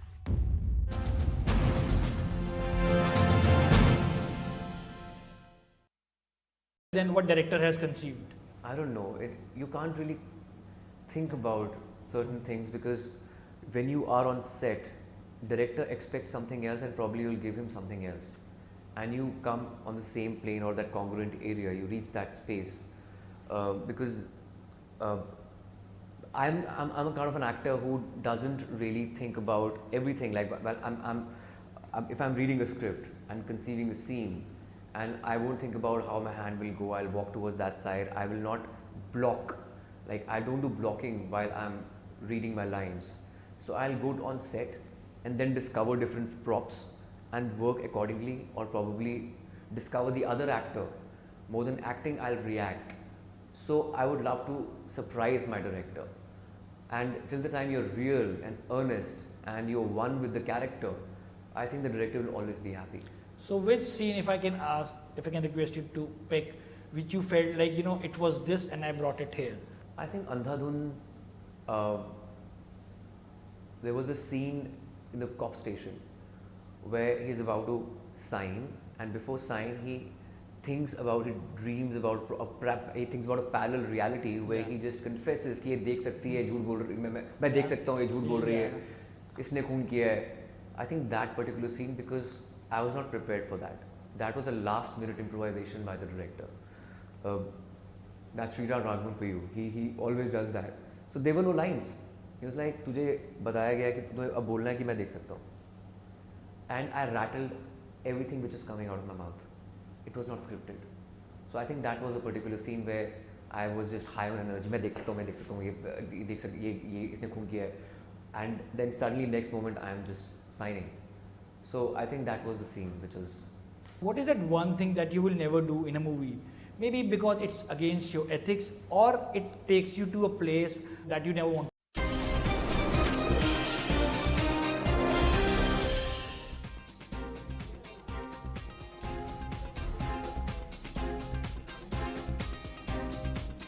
Namaste, you're on The Nation at 5. I'm Anand Narsaman coming to you live from the CNN News 18 newsroom. Ladies and gentlemen, it's been an overwhelming response, a phenomenal response to our investigation, CNN News 18's investigation of the brazen, rampant conversion racket which is happening, especially in South Tamil Nadu. This evening here on The Nation at 5, we bring you part 2 of this investigation, which is broken down into 2 parts. Through the course of our investigation, we stumbled on some very, very interesting aspects. But these aspects, though interesting, are also very, very disturbing, ladies and gentlemen. Because one is a fraud on the constitution. The other what we see is clearly sowing the seeds of division at the village level. Our founding fathers considered the villages the soul of this country. And if that itself is being pierced, what a big travesty. But more importantly, is it not a fraud on the constitution, on the people, on the exchequer, on policy and government, if we see someone not declaring that they have changed their religion just because they want to draw the benefits from their existing religion on the grounds of their caste, etc. This aspect is called crypto-Christians. So this is the crypto aspect that we will try and unearth. So 2 aspects to this. One is the idea of crypto-Christians, where these are people who have converted but continue to enjoy the government's benefits for Hindu backward castes. And the second is a village in Thoothukudi or Tuticorin in South Tamil Nadu, where there are 2 sarpanchs, one representing each religion in that village. A very, very dangerous trend, ladies and gentlemen. We'll talk about both in detail and get you the real aspects of what we have unearthed. But first, I've got Anvit with me. Anvit was on ground. Anvit, this is a detailed investigation. So along with the students, did you stumble upon these aspects? Did it surprise you that there are people... When did you first come across this aspect that there are people who have converted but they've not told anybody? Yes, Anand, it was quite startling that when we were done talking to students, and we suddenly realized that there is a chunk of people, a chunk of population who have converted, but on paper they remain Hindu. And when we spoke to them, they told us, we have some examples, we've spoken to many people, some of them off record, only a few of them agreed to talk to us on camera, because they have not disclosed this to anyone. Even a neighbor would not know if a person has changed, because on paper they are still Hindus, and they visit churches. In practice they have become Christians. In fact, we even met families where one woman has changed but her husband hasn't, or her children have not changed. So there is division. People have been classified, even families are divided now. So we met people, and also when we spoke to them, they said that why is it happening? Because they have chosen one particular religion because they've been lured into it. Some have been lured because of health reasons. Some have been asked that if you come, your family will become more prosperous. Some say that they saw a dream, and the God themselves asked them to switch religion. And not just this, but on paper they are still Hindu or whichever religion they belong to. That is, if they've got a dream and if they've gone, and that's their personal choice. Please, they must make it. Exactly. But then why not declare it, and why hide it? Exactly. So I was coming to that. This is being done just because, so that, see, most of these people, majority of them in these remote areas in Thoothukudi and Kanyakumari, remote villages, they come from backward classes, and they enjoy some reservation. They have some right to some reservations given by the government. Now, if they declare on paper that they have switched religion, that those reservations and those the rights that they enjoy, they might be taken away. That is the fear.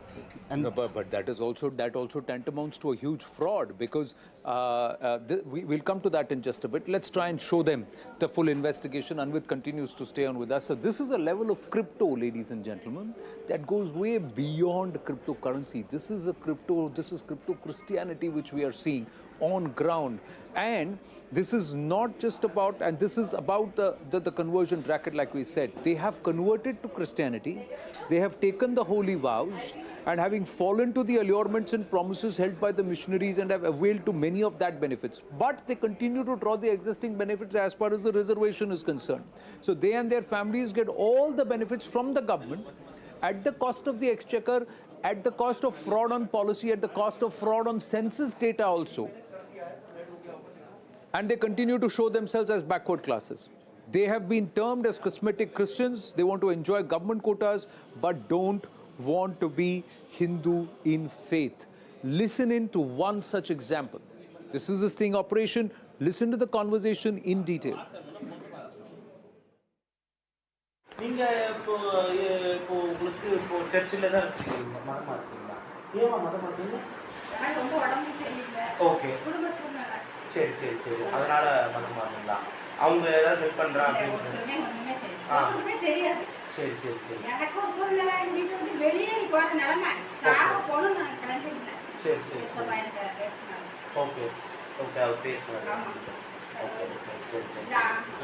உண்மையாக சொல்றேன், வீட்டை விட்டு வெளியேறி போகணும், எங்க இடத்துல சாகணும்னு கிளம்புறேன். சரி சரி பேசுறேன், என்னோட பேசுறாரு. சரி சரி திருப்பி யாருமே இந்த ஊர்ல எல்லாருமே எனக்கு 2 பேர் நல்லா இருக்கணும். ஒரு ஆள் பக்கத்து வீட்டு கூட தெரியாது. சரி right right right.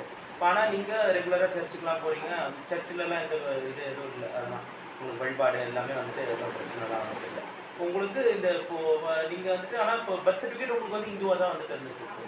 Okay, reservation உங்களுக்கு வருதுங்களா? ரிசர்வேஷன் இப்போ இடஒதுக்கீடுலாம் உங்களுக்கு தராங்களா கவர்மெண்ட்டில்?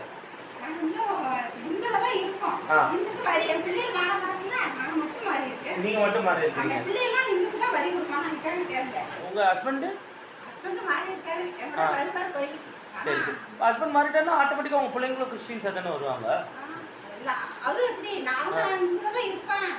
ஆட்டோமேட்டிக்கா இப்போ உங்க ஹஸ்பண்ட் கன்வெர்ட் ஆயிட்டாருன்னா பிள்ளைங்க வர அந்த மதத்தில் தானே வந்துட்டு வருவாங்க, கிறிஸ்துவ மதத்தில் தானே வந்துட்டு வருவாங்க. சரி, அவங்க பசங்க எதுவும் மாறல.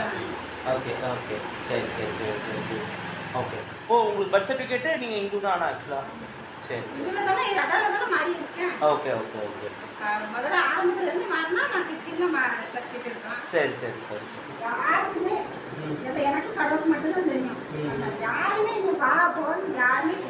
ஓகே, சர்ச்சில் தான் யாருமே. Well, Umayur Bagan and Tushar Gupta are with us, but Anvit is also with us. Anvit, now Justice G.R. Swaminathan of the Madurai bench of the Madras High Court, on the 7th of Jan 2022, observed that the census does not take into account the fact that a large number of scheduled caste Hindus, and I'm quoting from his order, though having converted to Christianity and professing the said religion, call themselves Hindus on record for the purpose of availing reservation. Such persons are called crypto-Christians. And then he goes on to say the demographic profile of Kanyakumari in terms of religion has seen an inversion. Hindus became a minority in this district in 1980.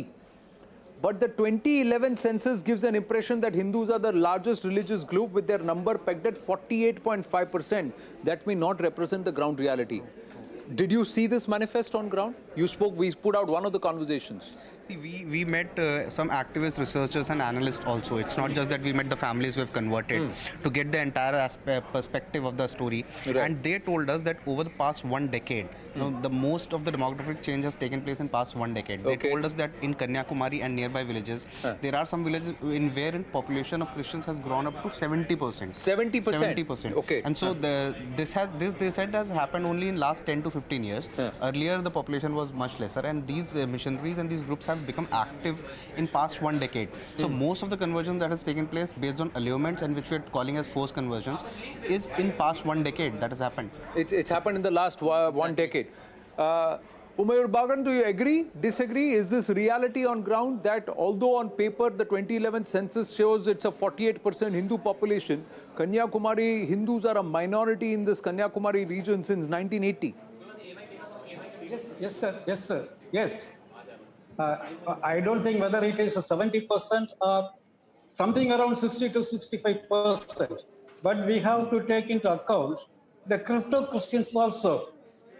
Many people, I won't agree with the statement that the BCs, most of the BC Christians are crypto Christians. No.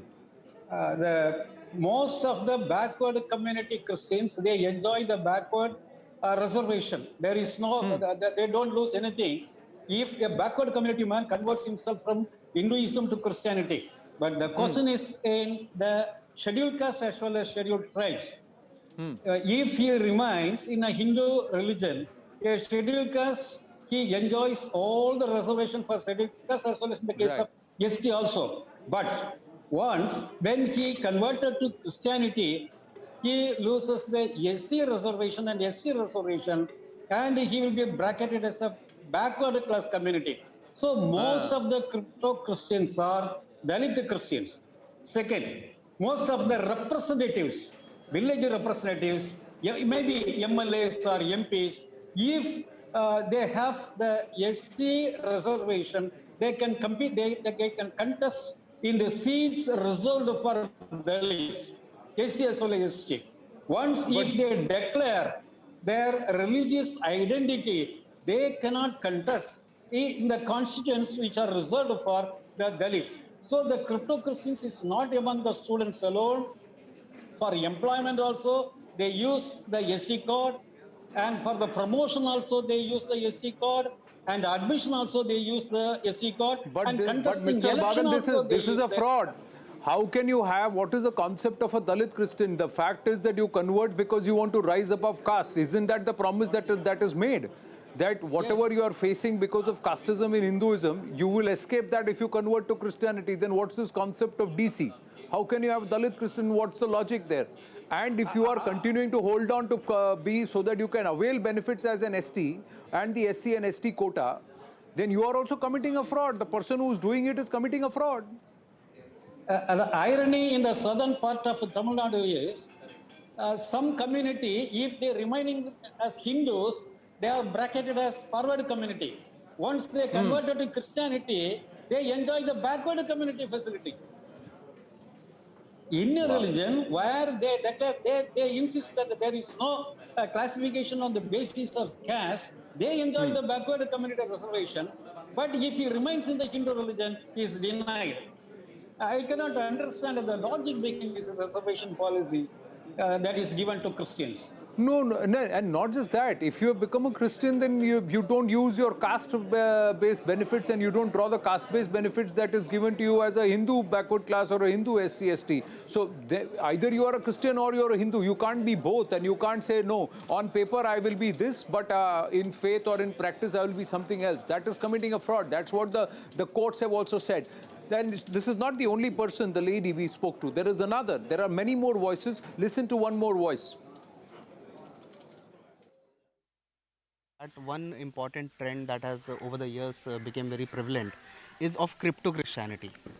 If we talk to you, who are crypto Christians and how many crypto Christians according to you are in this village? My childhood time 100% crypto Christian. Okay. Now some 20% only Christian. Okay. 80% Christian people crypto Christian. Crypto Christian mean practically he is followed Christianity and certificate Hindu. So they are taking benefits from government schemes as a Hindu also, and from Christian missionaries as Christian as well? Yes. Christianity people are 80% SC filled only crypto Christian. So this person is openly coming on camera, Anvit, to you and saying that this happens. There are crypto Christians. Exactly. It's a norm. It's a norm. Locals know this, but no one raises this matter above to the administration or anywhere. And see, we don't have a problem with anyone converting. It's your own choice. But not converting on paper and using benefits of two identities is something which is concerning. True, it is concerning, and not just that. If a region is in minority for the last 40 years, where Hindus are minority, then the policy framework will be done on that matter, on that line. Tushar Gupta has also written extensively on this. Tushar, that That is the reason why we need an authentic national population register. Perhaps it becomes a stronger case now that we need to know.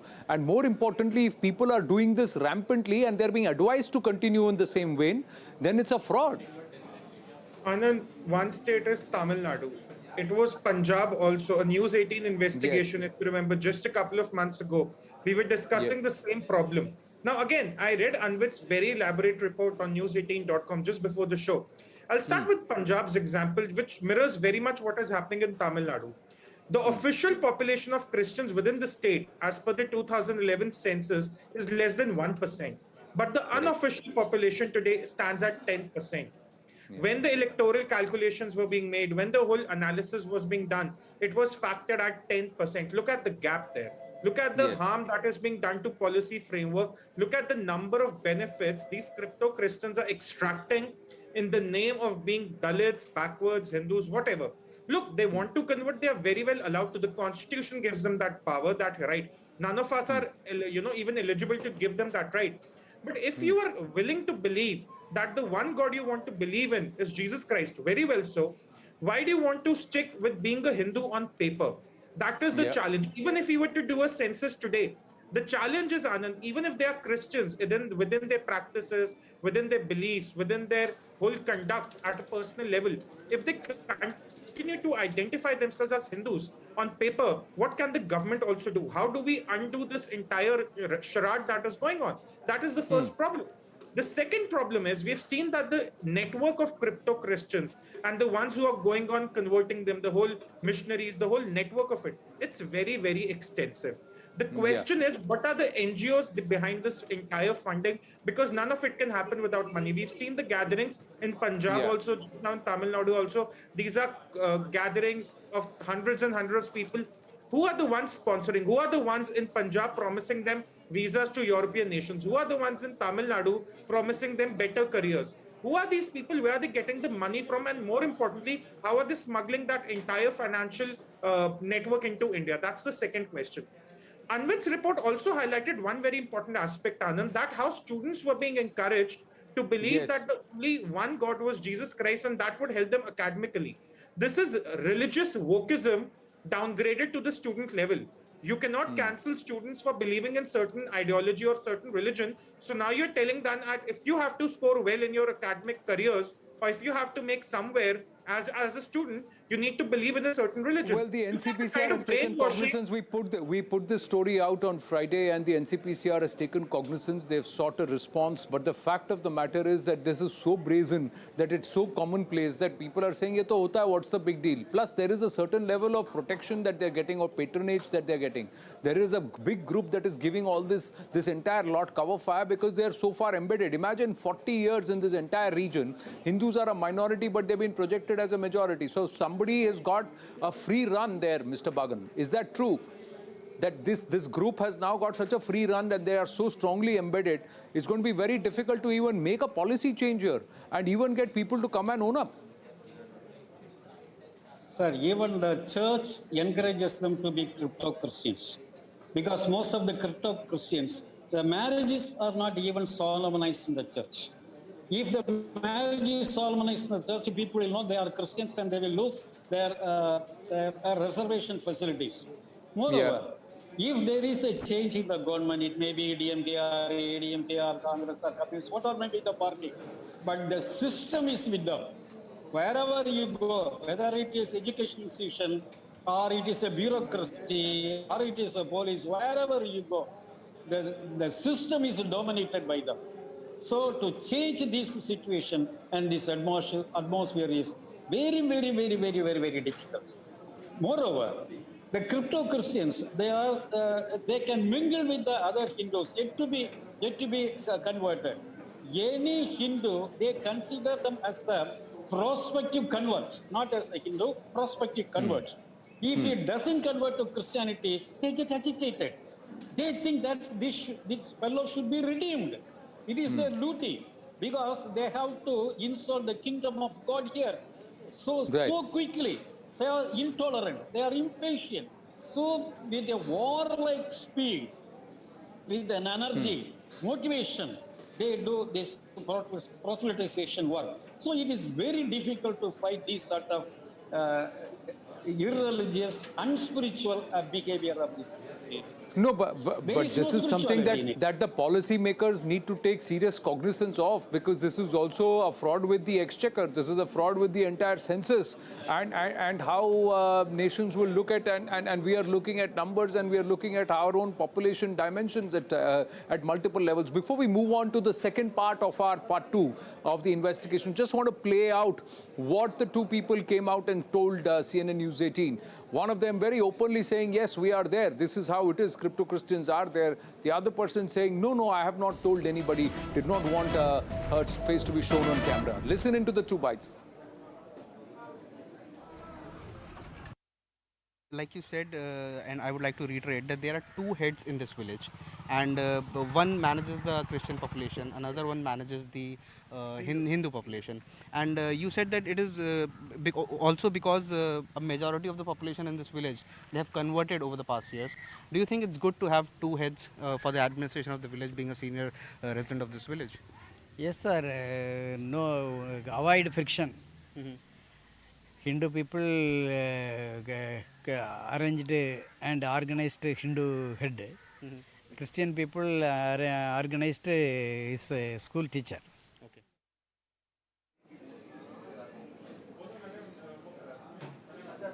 Well, so this is another aspect, ladies and gentlemen. So one on the aspect is that they are crypto Christians, but the other aspect now, Anvit, is that there are two sarpanches in a village, one for Hindus and one for Christians. So we went to this village, this is Parikrama Pandi, this is in the outskirts of Thoothukudi, and we were also surprised to see that in one such village, I have never seen such a village where there are two sarpanches, one represents a different religion, another represents a different religion.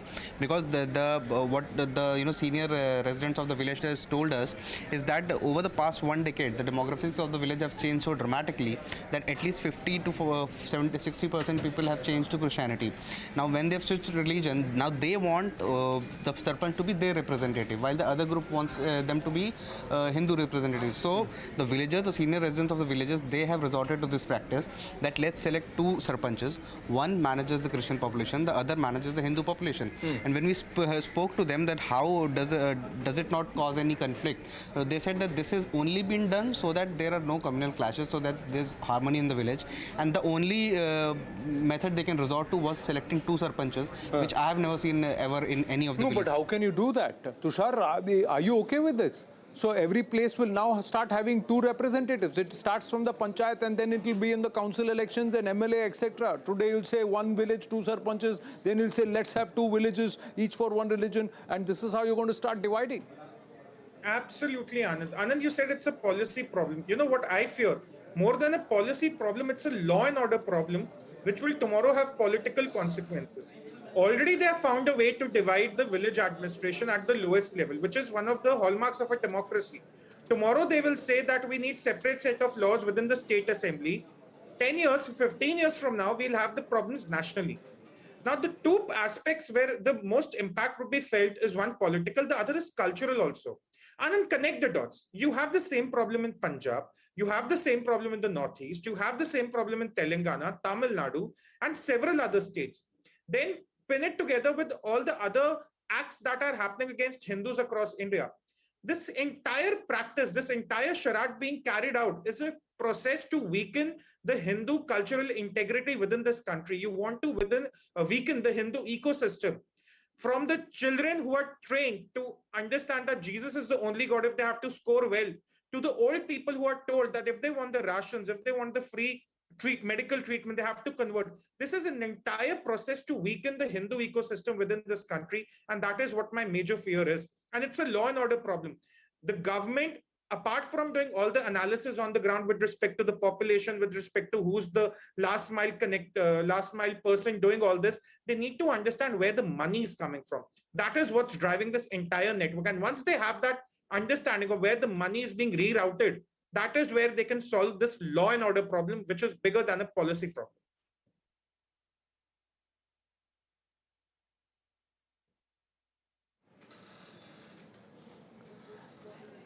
Mr. Bagan, are there other villages also? Or is this just this one village? Have you ever seen this concept? That one village will have two sarpanches?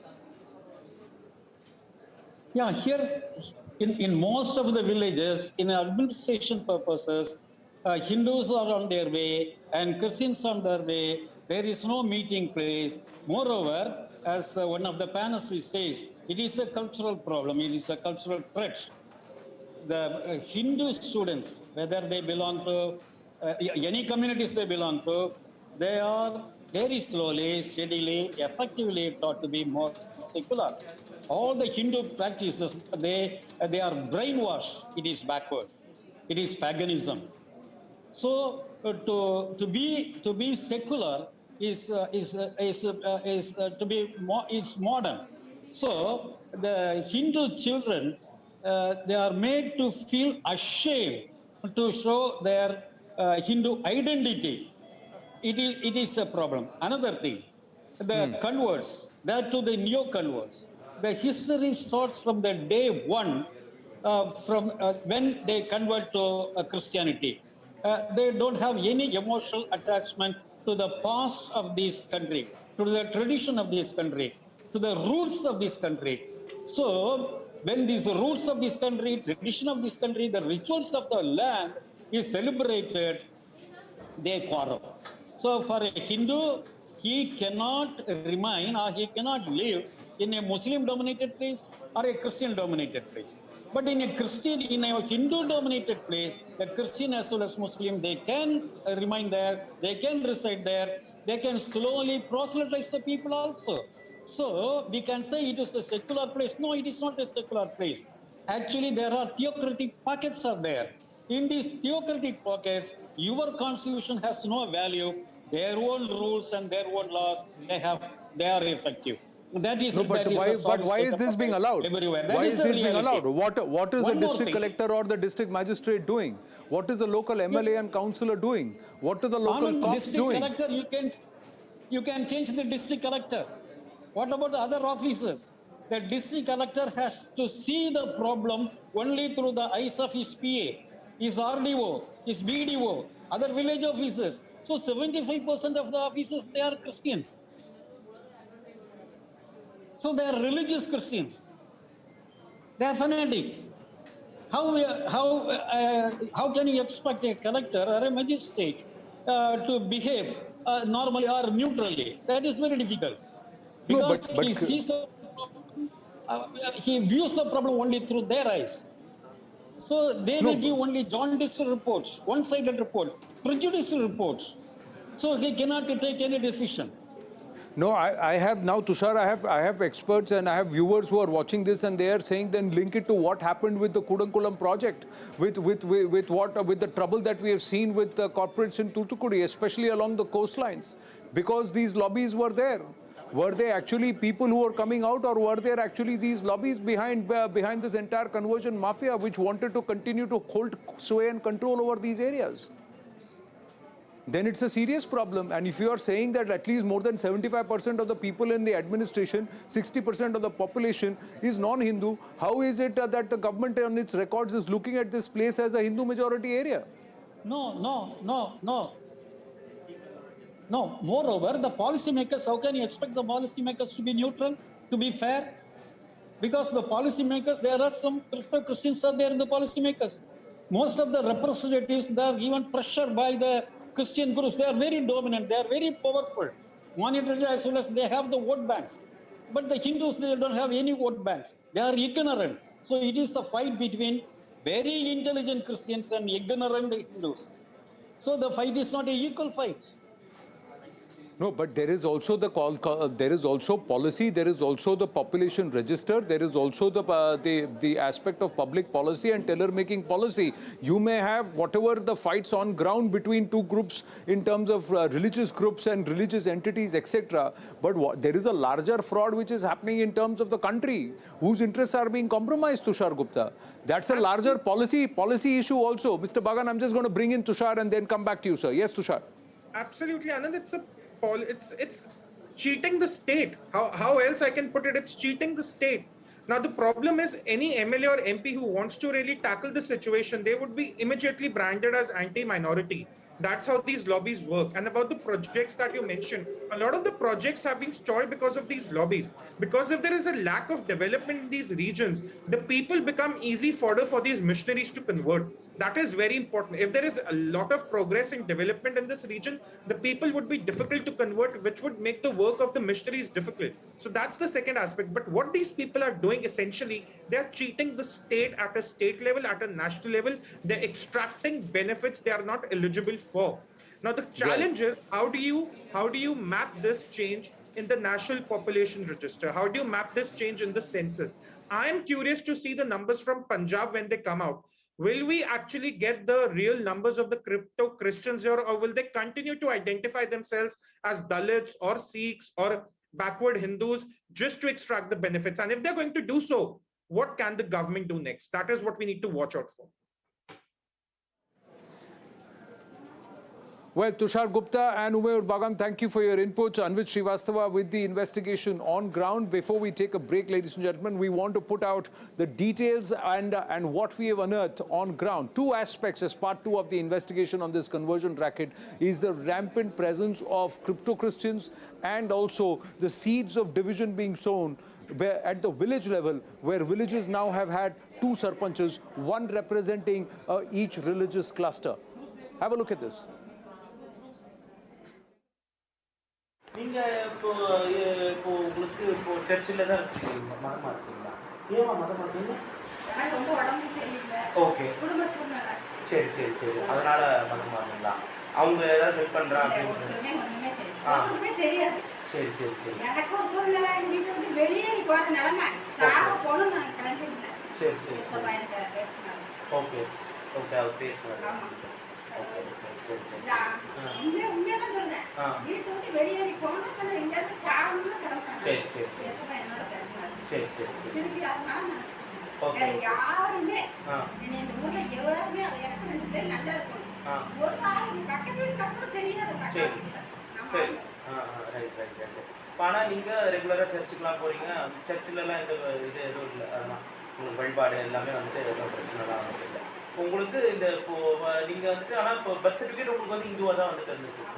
Okay, reservation உங்களுக்கு வருதுங்களா? Reservation இப்போ இடஒதுக்கீடுலாம் உங்களுக்கு தராங்களா கவர்மெண்ட்டில்?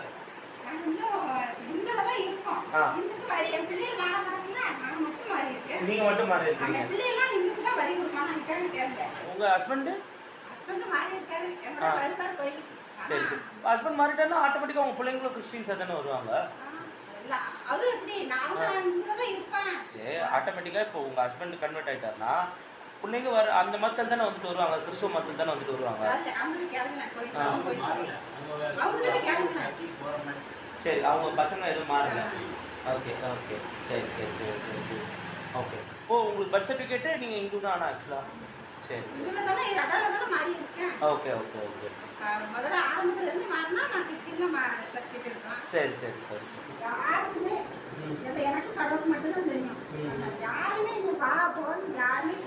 Okay, சர்ச்சில் தான் யாருமே.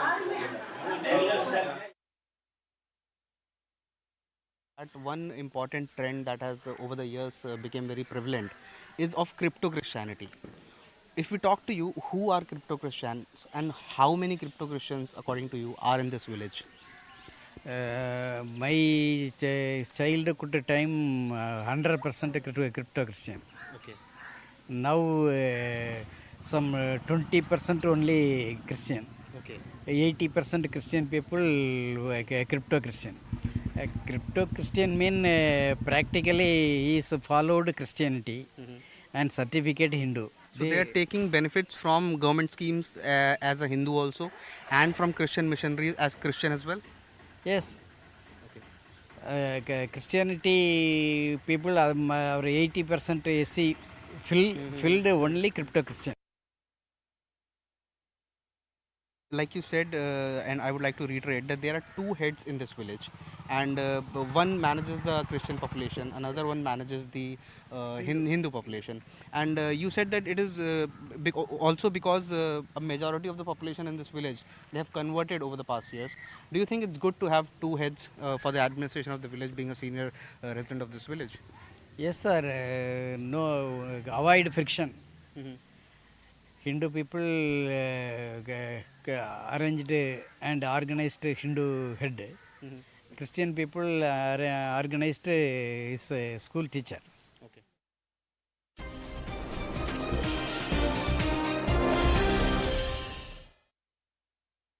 And looking forward to many more surprises from you. Thank you, Vishal. Thank you.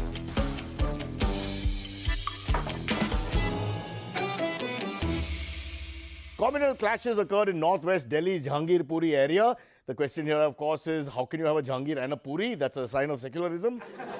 During an anti-encroachment drive and Hanuman Jayanti celebrations, all this happened last week. It then spread to other parts of the country. But how and why do these riots appear? Now, we have met, or rather, this guy has met us and he wants to tell the story. He's a professional rioter. I've never heard of this, but obviously it's true. Let's talk to him. His name, Mr. S.K. Maurya, professional rioter. It's pronounced Maria, not Maurya. And SK stands for? Sabko. Sabko. Sabko Maurya? Yes. Ji. Present. Right. Sir, first things first. How did you actually become this professional rioter? I was born into it. It's a family profession, you know. You can say that. That's something I was not prepared for. What you're saying is your father himself was a professional rioter. No. He was a doctor. But you just said that you're born into it. My mother was a professional rioter. Sabka do parents hota hai. Agar aapka ek hai to I can't say anything. Not technically, my friend Anup was telling me ki, I don't know. What? Don't be a sexist and judgmental. It shows poor character. One sec, sir. One sec. You're a professional writer and you are giving lectures on virtue and character to me. So what? To kya? A writer without a virtue is just a goon. And a gunda without a riot is virtue. I'm just trying to work that out. Okay, lesson humbly learned. So how did this rioting in your family start? Well, my great-great-grandfather on my mother's side, he started with Mangal Pandey, I think. Yes, Mangal Pandey, yeah. Oh, so he was part of the 1857 mutiny with Mangal Pandey himself. Wow. Now, he started with Mangal Pandey, then switched to British side, just flipped. Wow, what kind of rider abandons the cause and joins the opposite camp? That's what I'm trying to promote. What are you trying to promote? A true writer is not about the cause. It's not about the cause? Exactly. The right is always more important than the cause. What? I'll show you. I can wear this outfit. I have this outfit also. And I have this also, very rare, but this also. Yeah? So, I choose the outfit and promote the particular right, Irrespective of caste, creed and community. Tell the world our true story. We want to be known by our true name. Which is thorough professionals. No. India's only and true thorough secularist.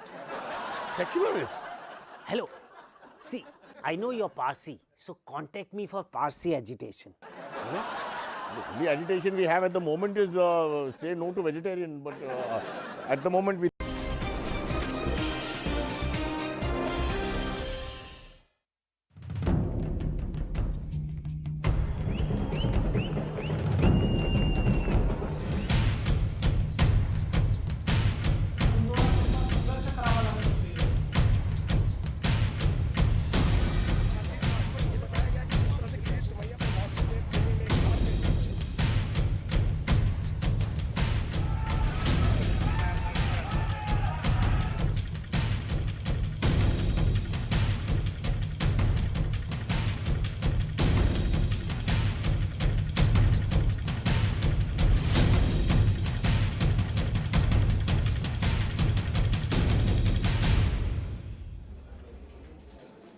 Back on with yet another dimension around the chanting of Hanuman Chalisa, and that's become a political face-off ahead of the BMC elections, ladies and gentlemen, and it's trouble for the Rana duo. Navneet Rana, the Lok Sabha MP, and her husband.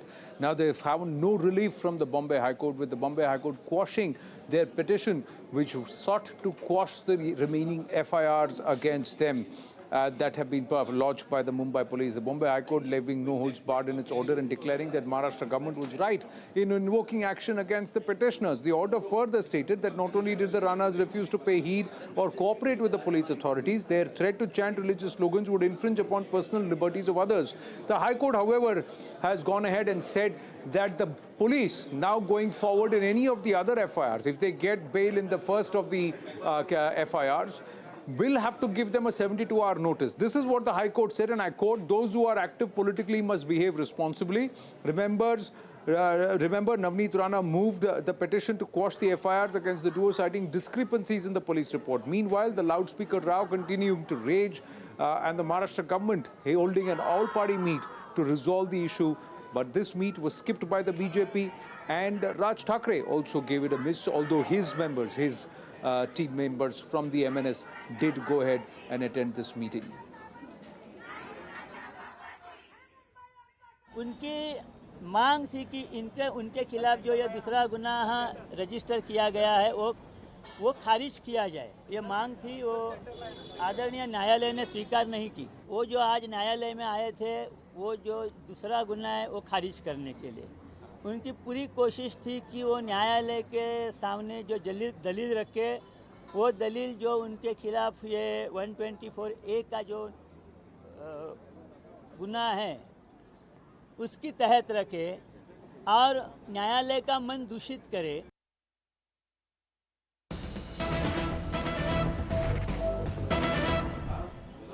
And news is coming through. The Lok Sabha Secretariat has now sought a detailed report from the state government on the Navneet Rana case. Earlier in the day, she had written a letter to the Lok Sabha Speaker Om Birla citing ill treatment within the jail premises as she is currently in judicial custody. Let's go across to Arun Dhanta for more. Yes, Arun.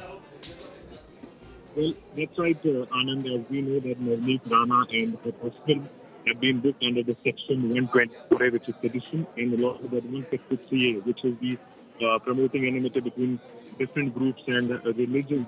And during in the afternoon, she has written a complaint letter to the Lok Sabha Secretariat, in which she mentioned that the treatment which she has got from the police's side, she was alleging in this complaint letter that she denied the access to the water and washroom by the police.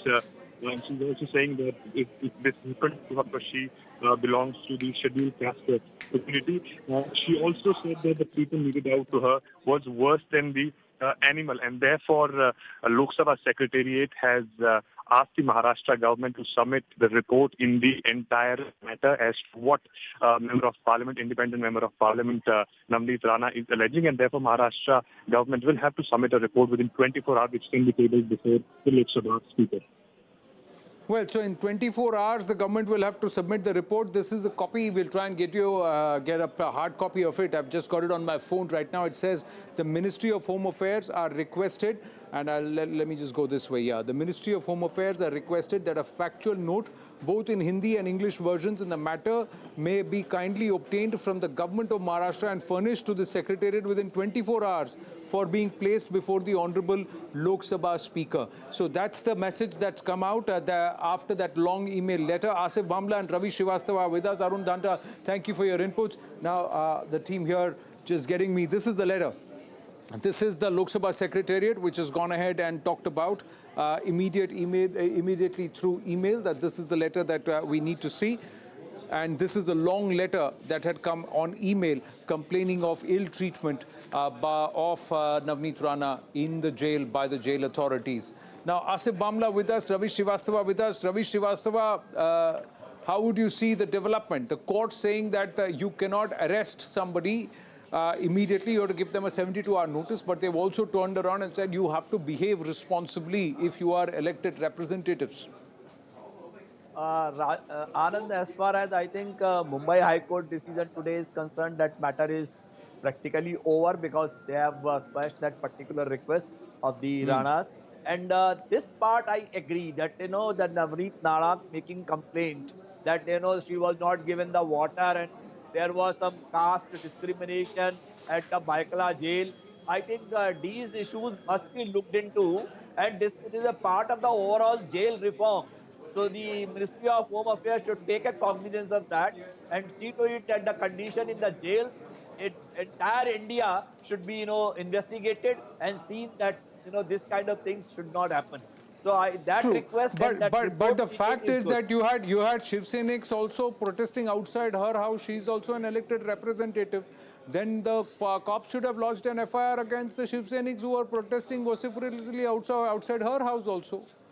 So you have seen that the FIR was filed and an action was taken. Some Shiv Senics have been detained also for that matter. So it is there. The law is taking its course and it is uniformly for both of them. But as far as Navneet Rana and Ravi Rana's arrest is concerned, I think the court has made absolutely clear that they are elected representatives and they must behave in a responsible manner. So that's more important. And as far as Navneet Rana is concerned, I think her caste certificate was already, quashed by the Honorable High Court with imposing a fine of some 2 lakh rupees. So that also should be pursued, that how come she contested from a scheduled caste constituency and how her membership is tenable for that matter. Yes.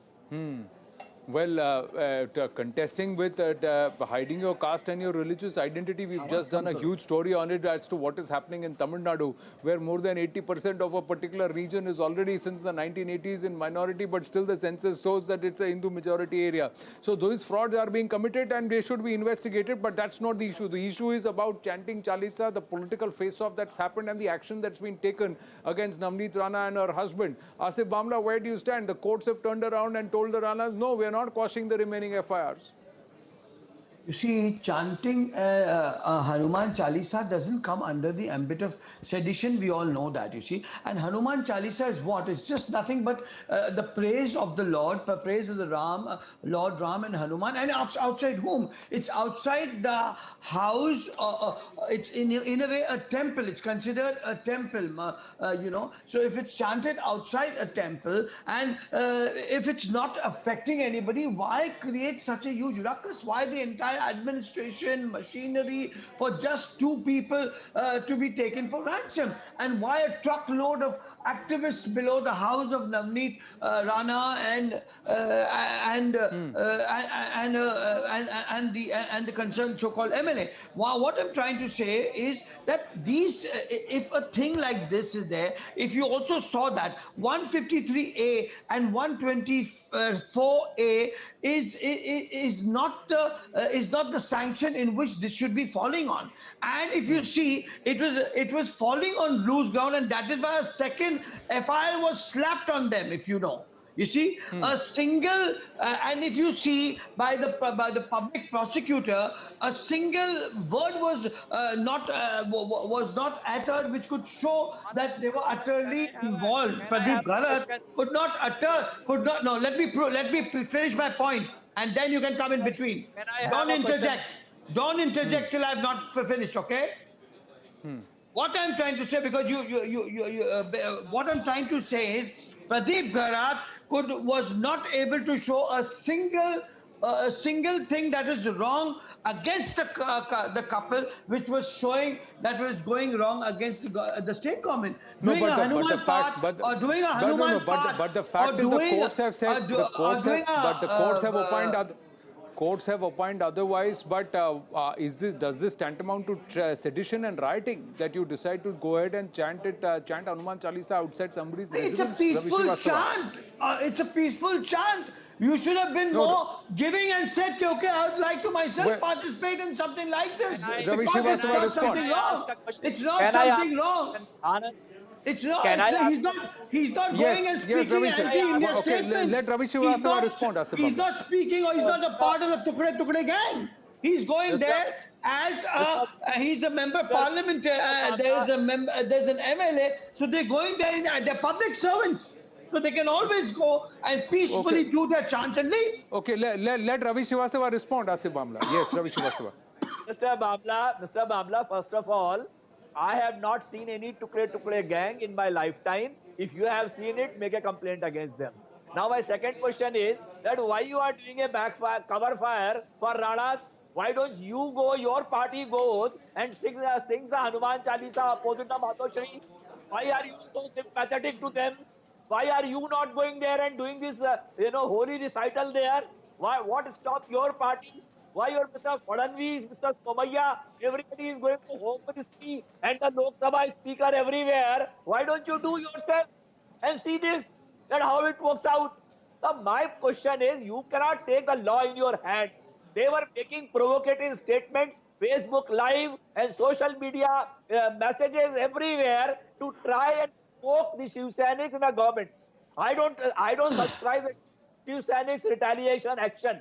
That also should be dealt with. The Mumbai police should act accordingly according to law. Well, But I've limited time, so I'm going to quickly go across. We'll quickly go across to this, where a fresh bail application has been filed by MP Navneet Rana and MLA Ravi Rana before the Mumbai Sessions Court. I'm going to just check with our team right here live, because I'm here in the newsroom. If we can get Herman on the phone.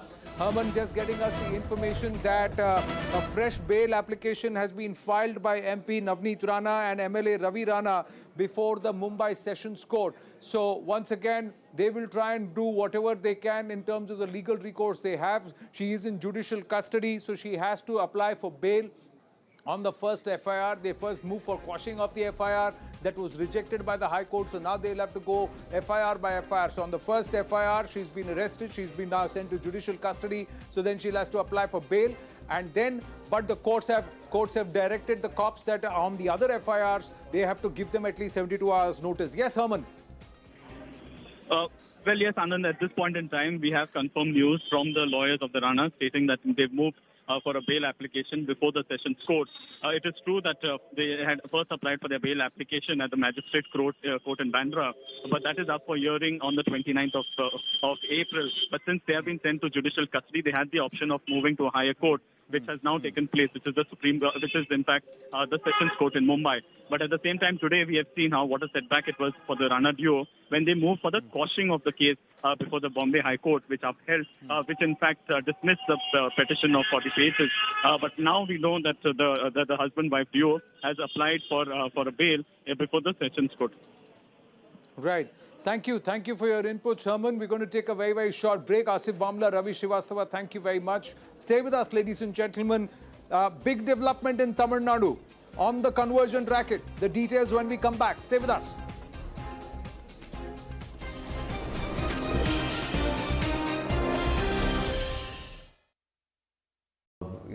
Or Nakul of Badhai Ho, because I'm not that person. I'm probably more well-rounded as a person. But having said that, I've grown around these kind of people, and it could be my Punjabi nature which came to the forefront in Vicky Arora, and also the middle class upbringing. We often hear actors talking about their comfort zone. Do you know what is your comfort zone? I've mostly done middle of the road cinema, and my comfort zone could be real middle class heartland zone. That's my comfort zone, yes. But in that zone, how different subjects could be portrayed, I think that's the challenge. So then which type of role you say will the one which will push Ayushmann Khurrana out of his comfort zone? I think a typical commercial masala film will probably be out of comfort, and I would love to do it at the same time because I've been a huge fan of commercial masala films, and waiting for that. But again, it has to be different. Again, not a typical storyline in the realm of masala cinema. I think I will find some quirk or novelty. I have many questions about your movies, but before that, I really want to know, be it Vicky of Vicky Donor, Mudit of Shubh Mangal Savdhan, Nakul of Badhai Ho, or Mohit of Bewakoofiya, they all came from Delhi, but yet the worlds were different. What do you think, who will win an argument tomorrow of these four assemble at a place in Delhi? I think both Vicky and Nakul, because they both were alpha.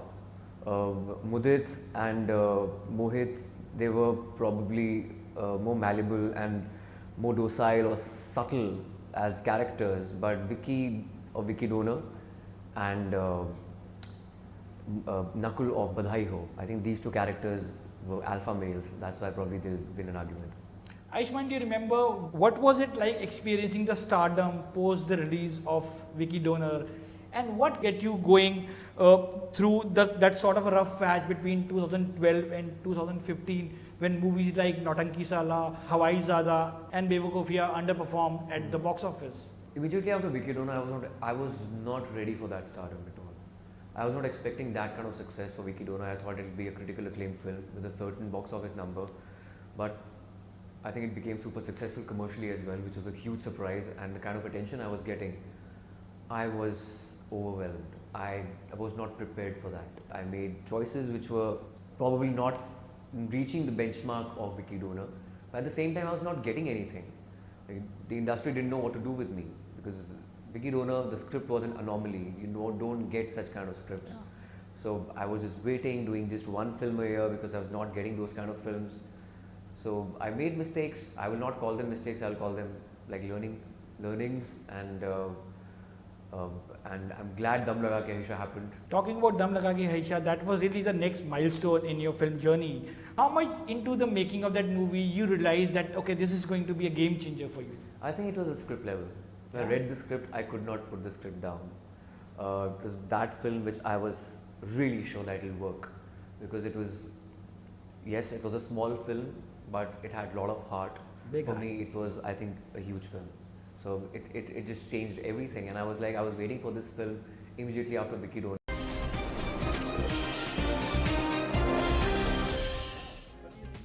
Back on, and big news coming through, ladies and gentlemen. We've got yet another case of a family now putting out a Facebook post alleging that their child has been discriminated with or talked down and targeted for wearing ash. It's a government-funded school in the Tirupur district of Tamil Nadu, and for applying vibhuti on the forehead. This girl was targeted by the teacher. This is what the family has said. They have registered a complaint claiming if Hindu gods and Hindu religious books, abuse of Hindu gods and Hindu religious books are taking place in government-aided schools. So the family, once again, this is another development. It's in the Tirupur district. Purnima Murli joining us with more details. We'll play out the visual of the child actually coming out. The child's face has been masked. The parents have actually put out a Facebook post regarding the same. Yes, Purnima.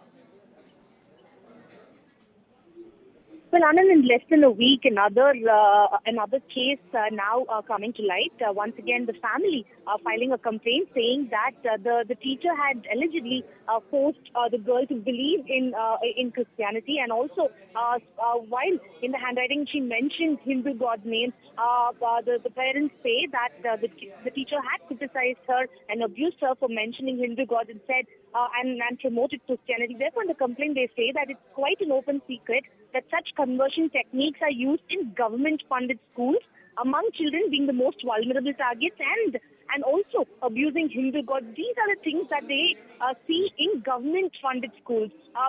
Unfortunately, so far, no action has been taken. While police maintain that investigation is on, no FIR has been registered. Despite 4 days after the complaint has been filed by the parents, no action has yet been taken. No FIR has been registered in this case. This comes less than 1 week after a similar case is reported in Kanyakumari district, this time in Tirupur district, but no FIRs registered so far in both cases. No FIR, but the family says they have registered a complaint. So has a complaint been taken? Because this is what their post claims, that they have actually complained about it. The name of the school is mentioned in the child's uniform. Her face is masked. Is she seen in this video? What is she saying in this video? We haven't got the audio yet. But what is she saying in this video, Purnima?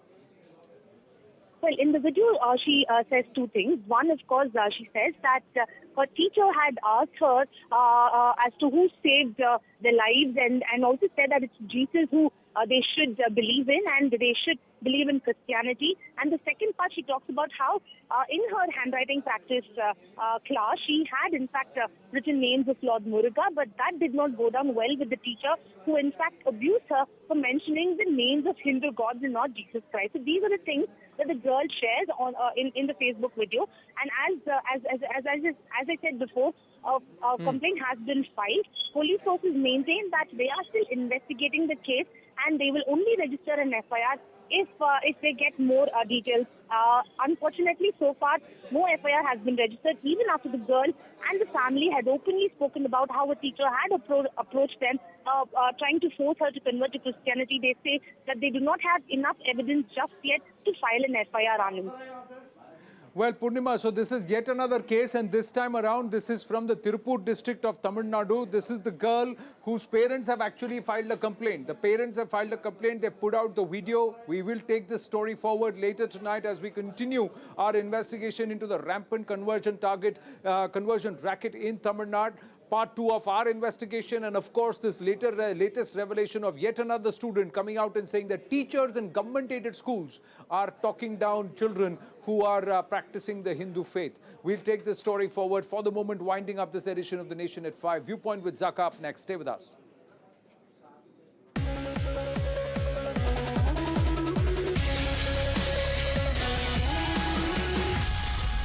Good evening, this is Viewpoint. I'm Zaka Jacob. The politics around Hanuman Chalisa versus Azan is continuing in Maharashtra. After the dramatic arrest of Navneet Rana and Ravi Rana, the MP and MLA couple, they were charged, among other things, for sedition. The Aghadi government today called for an all-party meeting. The meet was boycotted by the BJP and by Raj Thackeray. At the meet, the state vowed to implement the Supreme Court order on loudspeakers, irrespective of which religion is in question. But this whole thing has become political. Has the Shiv Sena gone overboard by charging Chalisa chanters with sedition? That's what we'll try and debate tonight on Viewpoint. But first, the story from Mumbai today.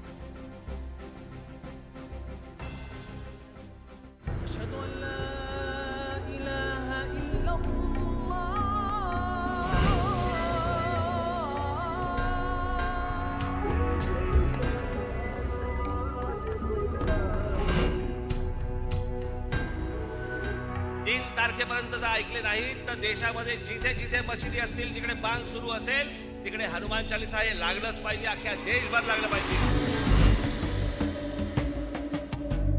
हम मातोश्री जाएंगे, हनुमान चालीसा पढ़ेंगे. That program was cancelled, but not before it unleashed the wrath of the Maharashtra government on the Rana couple and started a fierce political face-off in the state. Hours after the Ranas abandoned their plans, they were arrested for creating enmity between two groups. On Sunday, sedition charges were slapped against the couple, drawing the ire of the BJP. कि हनुमान चालीसा महाराष्ट्र में नहीं बोली जाएगी तो क्या पाकिस्तान में बोली जाएगी? इतना हनुमान चालीसा से इनको नफरत क्यों है? If you want to do some religious activities, do it at home. Don't insist on going to someone else's house. ये जो किया जा रहा है, ये जानबूझ के क्रिमिनल हेट्रेड तैयार करने के लिए, अशांति निर्माण करने के लिए हो रहा है. Navneet Rana wrote to the Lok Sabha Speaker Om Birla alleging that she was ill-treated at the Khar police station lockup. She claimed that she was denied water and not allowed to use the washroom because she belonged to the scheduled caste. Did she seek permission from the Lok Sabha Speaker to create a disruption of law and order in Maharashtra? I think her videos are ample example of how she has continued to misuse her position. The Aghadi government has called for an all-party meet, which the BJP and Raj Thackeray skipped. Why should we go to a meeting where the CM himself does not want to come? A BJP delegation led by Kirit Somaya today met with MOS Home about the attack by Shiv Senics on Somaya. The centre is likely to form a panel to review the law and order situation in the state. Meanwhile, the couple filed a petition in the Bombay High Court to quash the FIR against them, which was dismissed. Has the Aghadi government gone overboard for bringing in sedition charges? Or did the MVA walk into a trap set by the BJP? All right, I want to go across to our guests who are joining us this evening on the Talking Point here on Viewpoint. Tuin Sinha, spokesperson of the BJP, Mahesh Tapase, chief spokesperson of the NCP, Ashok Wankhede, senior journalist, and S. Balakrishnan, senior journalist, also joining us. Tapase ji, I'll start with you.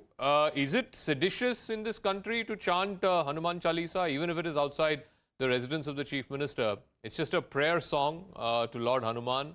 Why would the couple, the Rana couple, be charged with sedition, which is disaffection against the state?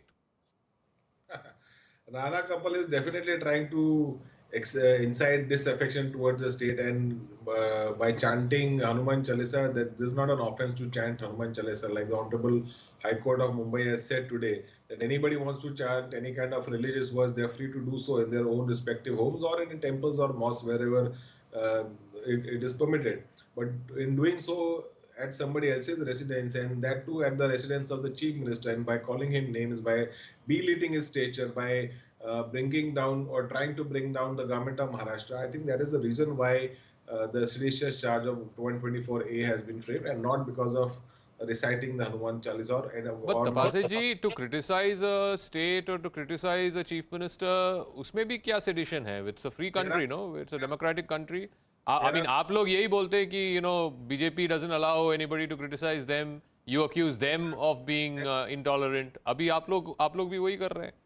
Zaka ji, there are ways and forums to criticize the government. Definitely, criticism is required in a democracy, in a thriving democracy, and people are free to criticize the government. I'm not saying, but on what issues, on policy issues, on the initiatives taken by the government. If you feel that something is not right or something is amiss, then the opposition or any citizen in this country can definitely criticize the government on policy issues.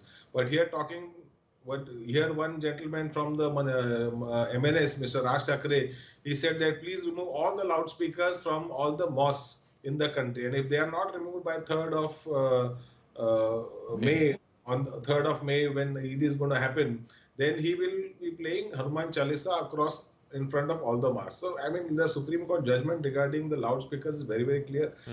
Every person who has a legitimate permission or license to use the loudspeaker can do so between 6 a.m. to 10 p.m. and not violating the environment or the noise level decibel code. So today we had an all-party meet called by Honorable Deputy CM and Home Minister, in which all these things were discussed. But let me tell you, it has been alleged that because Rana wanted to recite the Hanuman Chalisa, they have been put under charge, malicious charge, or 153A has been imposed on. This is absolutely wrong. It's a misinterpretation of the entire law. BJP is trying to rake up this issue. Okay. Tuhin Sinha, please respond. I mean, if two people want to incite hatred amongst communities, want to go and deliberately create a law and order situation outside the Chief Minister's residence, you saw what the High Court also said today in rejecting the appeal asking them to quash this case against them. The High Court was also very clear. I mean, responsible elected representatives need to behave responsibly. Zaka, never has a son dismantled the political legacy of his father as ruthlessly as Uddhav Thackeray has dismantled the legacy of Bala Sahab Thackeray. Now, let this sink in the first place that the son of Bala Sahab Thackeray is petrified, is scared, or is worried about Hanuman Chalisa. If at all somebody needs the recitation of Hanuman Chalisa in Maharashtra, it is the beleaguered CM, because Maharashtra is in a state of chaos. In the last 3 days, 3 political BJP leaders have been attacked. They had, there was an attempt to kill them. You have seen the videos of Kirit Somaiya ji. This was the 3rd attack on Kirit Somaiya. You have seen how stone pelting was done at the car of another BJP leader, Mohit Bhartiya. So this is what the law and order situation in Mumbai has been reduced to, and what happened with Navneet Rana is only an extension of the larger malaise. The government over here does not want to, apply its mind to administration. It wants to, just scuttle the voices of the opposition parties. Now, if it had been... No, but Tuhin, what the state is saying is the very reason why, I mean, Navneet Rana being arrested, Kirit Somaiya being attacked inside the police station was because all of these people were trying to fish in troubled waters. They were trying to create a law and order situation, and the action that the police or the state were taking was only to, prevent things from getting out of hand. Section 153A of IPC has been used against Mrs. Rana, which is inciting hatred between 2 communities. Yes. Now, how does recitation of Hanuman Chalisa in front of the CM's house amount to that? Had it been Bala Sahab Thackeray, probably he would have allocated a small space, told them that, not more than 10 or 15 people would assemble, and probably he would have joined them. Okay, Mahesh Tapase, how does reciting Hanuman Chalisa outside the Chief Minister's residence, how does it promote enmity between 2 communities? Mr. Tapase. My friend Tuhin and the entire brass of the BJP is still worried, like how Shiv Sena is shifted or wanting to shift from the legacy of late Bal Thackeray Sahab. So I think it's none of their business anymore. They are not your friends. They are not in coalition in government with you. So why are you worried when the CM or when the Shiv Sena is not wanting to take any of your advice? Why are you wanting to give them a free advice? I mean, why don't you concentrate on the governance or whatever is not there in the governance, since you are in the government in Delhi and the state is facing a coal crunch, and not only the state of Maharashtra, approximately 12 states in the country are going to face electricity deficit because of mismanagement of coal. So why don't Tuhin Sena and all the BJP people talk about that rather than trying to explain the Uddhav Thackeray? As long as you Okay, don't one second. Let me also go, please, to Ashok Wankhede and to S. Balakrishnan. Ashok Wankhede, the question is, this whole thing was started by Mr. Raj Thackeray. He said that if loudspeakers are not removed outside all mosques in Mumbai and across Maharashtra, he will go and play the Hanuman Chalisa outside all mosques. Now, the Supreme Court order is very, very clear that it applies to all religions. It cannot be more than 120 decibels or plus or minus 10 decibels more than the ambient sound. And it applies to Hinduism, to Islam, to Christianity, to all religions. Now, has the Aghadi government, instead of countering this politically, fallen into the trap set by Mr. Thackeray, Mr. Raj Thackeray? No, I don't think so. It is not in the trap of Raj Thackeray. Rather, Raj Thackeray don't have any other issues to counter now. The Marathi Manus issue has been hijacked by Shiv Sena. Raj Thackeray has no alliance partner in entire Maharashtra politics. BJP is also single party. Raj also has no partner. So they want to come together. So that is the common fact. Raj has shifted his Marathi Manus politics to Hindutva. Now coming back, let me tell you, let me specifically mention, Rana, the couple Rana had requested the Maharashtra Chief Minister that they want to recite the Hanuman Chalisa for the health of the state or whatever it is. They would have never said no. But what Rana specifically said? What did they say? Okay, we've lost the link with Ashok Wankhede. We'll try and go back to him. But S. Balakrishnan, you want to take that? Yeah. Hello? Yeah. No, so I was asking that the BJP is saying how is reciting or attempting to recite Hanuman Chalisa outside the CM's house, how is it seditious or how is it promoting enmity between communities? The state is saying if you want to recite Hanuman Chalisa, go ahead and do it in a temple or in your house. Why do you have to do it outside Matushri? Deliberately trying to incite hatred among communities. The problem is that the Uddhav Thackeray government has no sensible person to advise it. Navneet Rana laid a beautiful trap for Uddhav Thackeray's government, and the entire government fell into the trap without realizing that in the process they are making a perfect fool of themselves. And they compounded the nonsensical thing they did by going to her house. She's a woman after all, taking thousands of Shiv Sainik. They were shouting, pelting stones, and the cops went, dragged her, and she's an MP. They didn't even have the basic follow the basic protocol of informing the Speaker of the Lok Sabha when you are arresting a sitting member of Parliament. And even her husband is an MLA. The Speaker was also not informed. There's a series of violations. I don't know who is advising this government on legal issues. And to charge somebody for sedition, on the contrary, you are making a mockery of the law by charging her and her husband on charge of sedition for not even chanting the Hanuman Chalisa, for only threatening to chant Hanuman Chalisa. By what stretch of imagination can you say that chanting Hanuman Chalisa, whether outside CM's house, whether in a railway station or wherever, in what way does it constitute sedition?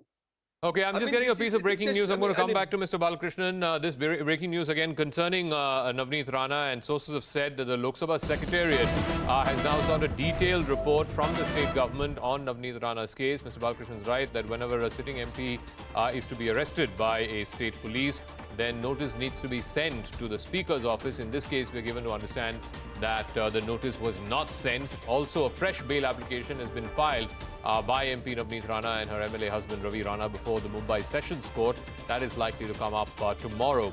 Ashok Wankhede, again, I'm coming back to, the basic question, the intention to recite Hanuman Chalisa, whether it's outside Chief Minister's residence or wherever, how does that amount to 124A sedition? And B, how is it that a sitting MP was arrested without the Lok Sabha Speaker and the Speaker's office being intimated about it? Now, the Lok Sabha Secretariat is saying that they're seeking a detailed report from the Maharashtra government. Mr. Wankhede.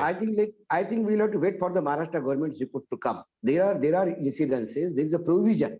If the arrest, either you don't need to take a permission before arrest, you have to inform Parliament, the Speaker office after the arrest. Now, what Maharashtra government is filing report, we'll have to look for that. But one thing I can see, has the High Court has rejected the quashing of the FIR, the application filed by Rana couple, saying that the FIR to be quashed. The High Court has rejected the petition, saying that the FIR will remain. That means the High Court must have gone through the sections of sedition also. So if High Court has rejected their appeal, that means the FIR stands. So we'll have to wait for another session court to decide. No, but what about the political question? Did the Aghadi government walk into a trap set by the BJP and Raj Thackeray? I will take you another way. This is basically a misfire by BJP's entire plan. Shiv Sena is basically a party of, it's a Rana party, Rana gang. They are into power and they have been totally suppressed. कुछ नहीं करना अपनी सरकार है, कुछ नहीं करना अपनी सरकार. The cadre was totally demoralized. I think they will, because of this Rana issue, the entire cadre got up, and now there is a fresh energy into the cadre, which will help Shiv Sena politically in coming BMC elections. Mr. Balakrishnan, is that I mean, the Sena is a party of the street, and the street had been subdued because after all the government is theirs. You can't be seen creating law and order issue when your party is in power. Has that changed now, Mr. Balakrishnan? No, actually, the Shiv Sena has got totally, this one, what you call, become totally soft under Uddhav Thackeray. Under Bal Thackeray, it was indeed a party of the street, very street smart, very street savvy party. But now it has got gentrified kind of thing. Okay, very soft, hello, how are you, the kind of party. And apart from that, the average Shiv Sainik is seeing that until yesterday, the Shaka Pramukh in his area who could not afford one vada pav, today he is moving in a Fortuner car. And you take the case of Yashwant Jadhav, who was a nobody. Just because he became standing committee chairman in 2 years, this gentleman purchased 36 buildings, mind you, 36 buildings in prime South Bombay locations, and 11 flats in the building where he was staying in Mesgaon. Okay. This is beyond the imagination of even an Infosys senior executive to buy this thing. Tapase, please respond to 2 things. One, what the BJP is saying, you know, this is Shiv Sena dropping Balasaheb Thackeray's legacy. If somebody had asked for reciting Hanuman Chalisa outside Matushri when Balasaheb was alive, he would have given them a place outside the Matushri to do that. This is Uddhav Thackeray, you know, completely disassociating with the legacy of Bal Thackeray. And 2, the point that Mr. Balakrishnan made about how some of your legislators, corporators, etc. have been making money over the last 2 years.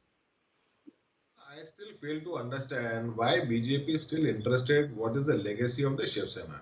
Okay, Mr. Balasaheb Thackeray is the father of Uddhav Thackeray ji, and Uddhav Thackeray is the CM of Maharashtra. So let him run the affairs of his own party in the manner that he wishes to in which he wishes to do. So who are we to tell him what and how he has to run his party? Why the BJP doesn't mind its own business? It's almost 3 years now that you are out of power. Shiv Sena has broken away with you, and so have so many other parties across India have broken away from you. And so I think rather than concentrating and teaching Mr. Uddhav Thackeray what his party stood for and what are the legacy of Mr. late Balasaheb Thackeray, why the BJP it is better they concentrate on coming back or trying to... No, but Tapase ji, the point that's being made is politically Shiv Sena had a Hindu constituency, had a Marathi Manus constituency. Today they don't stand for that is what the BJP is saying. See, they are free to talk. They are free to talk anything. I mean, BJP has some issues with the Shiv Sena, which they can battle it out or talk it out in closed doors. But why make a mockery of the whole thing? The chanting is chanting Hanuman Chalisa going to make any difference in the stand that Uddhav Thackeray has taken? He has taken a stand to sit along with us, the Congress and the NCP and government. But by doing this, arresting the Rana couple, sending Shiv Seniks there, we all saw the drama that happened on Saturday. You have made a bigger issue of this. You have given BJP and Ranas a stick to beat you with. Zakaji, Rana... Can I come? Wait, Tuin, 1 second. I'm coming to you. Let Mr. Tapase finish, yeah. Zakaji, Mrs. Rana and Mr. Ravi Rana had no business to come in Matoshri and wanting to recite the Hanuman Chalisa. If they would have done it out of faith for Hanumanji, I would have, we would have appreciated that entire exercise. But it was only to incite some kind of a communal tension after the stand that Raj Thakur has taken regarding the loudspeakers on the mosque. And I mean, the court has also said, you want to recite any kind of a religious sermon or verses, you are free to do it in your own house. But trying to do it, trying to create enmity, trying to talk about the Shiv Sena, and trying to defame or devalue the incumbent government in front of the Karyakarta. So this is absolutely uncalled for. Yeah. You know, my friend Mahesh has been repeatedly, my friend Mahesh has been repeatedly asking why we are worried about Bal Thakere's legacy. I will tell him why. Because had it been Bala Sahab's party, he would have charged people like Nawab Malik. Please calm down. I didn't speak when you were talking. Have the patience, have the manners to listen. He would have charged somebody like Nawab Malik with sedition. Nawab Malik, who was cutting deals with Dawood Ibrahim's men in Mumbai, because of which he's in jail. Had it been Bala Sahab's party, if an MP of his would have said that I would bury Navneet Rana 20 feet under the ground, he would have thrown that person out of the party. Today, that person is the celebrated MP of your party. This is the reason why we are really worried and concerned about the legacy. At least respect women. No, but Tuhin, politically the point is, the point that the NCP and Shiv Sena and all are making is, Shiv Sena left your alliance 3 years ago. It seems like BJP is still not come to terms with that. Not at all. You know, wait for the next assembly elections. These things don't go down well with the party, with the people. Somebody was saying that, you know, Shiv Sena's cadres are suddenly enthused. Do you need stone pelting to enthuse Shiv Sena's cadres?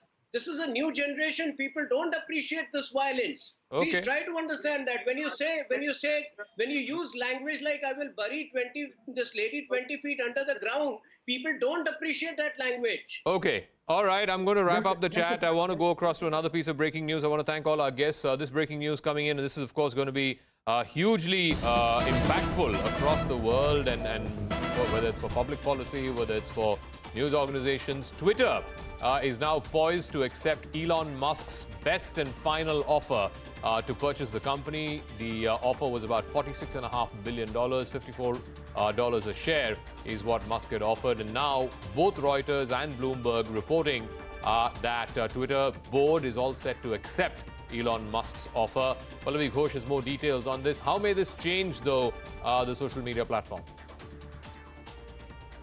Elon Musk has always been insisting on it that it should not work like any kind of what he uses the word a government service.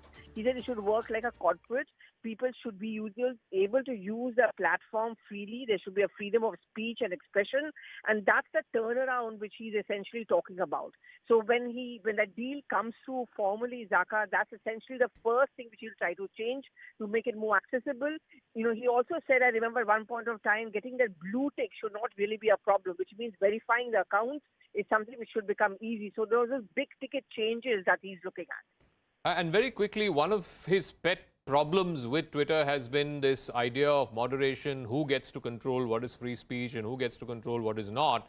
Do you believe that the likes of, let's say, Donald Trump, who was de-Twittered, who was de-platformed for some of his provocative tweets on the January 6th violence that we saw in 2020, do you believe that if Musk were to take over Twitter, he would bring back some of these quote-unquote de-platformed people?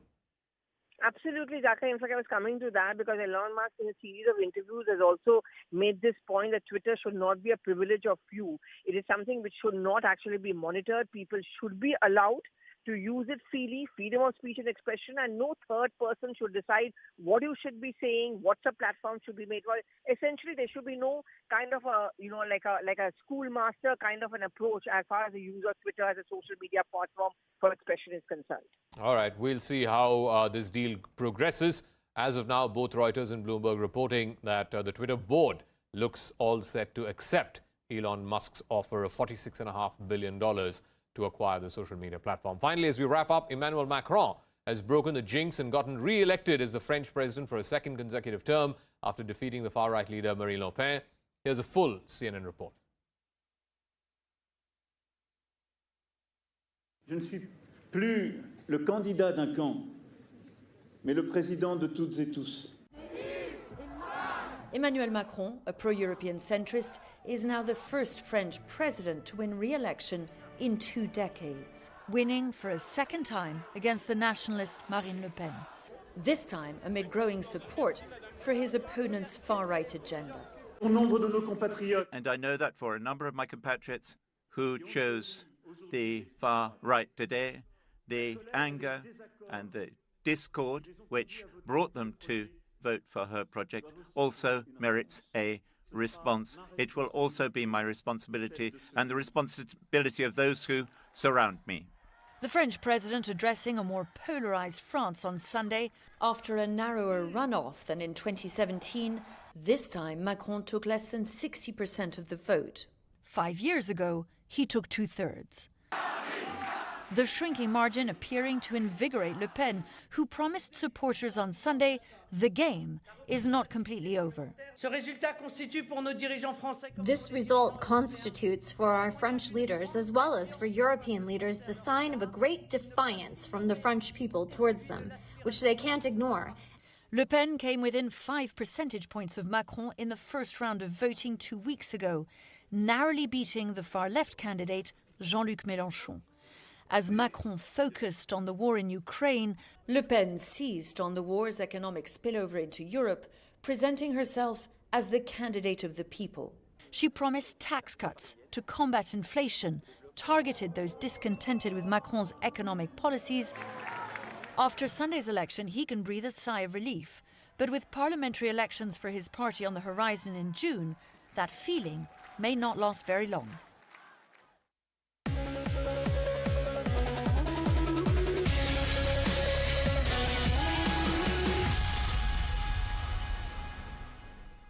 Kufia.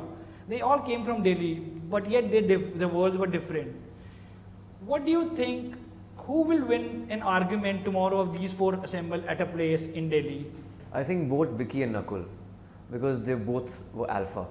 Mudit and Mohit, they were probably more malleable and more docile or subtle as characters, but Vicky or Vicky Donor and Nakul of Badhai Ho, I think these two characters were alpha males. That's why probably they'll win an argument.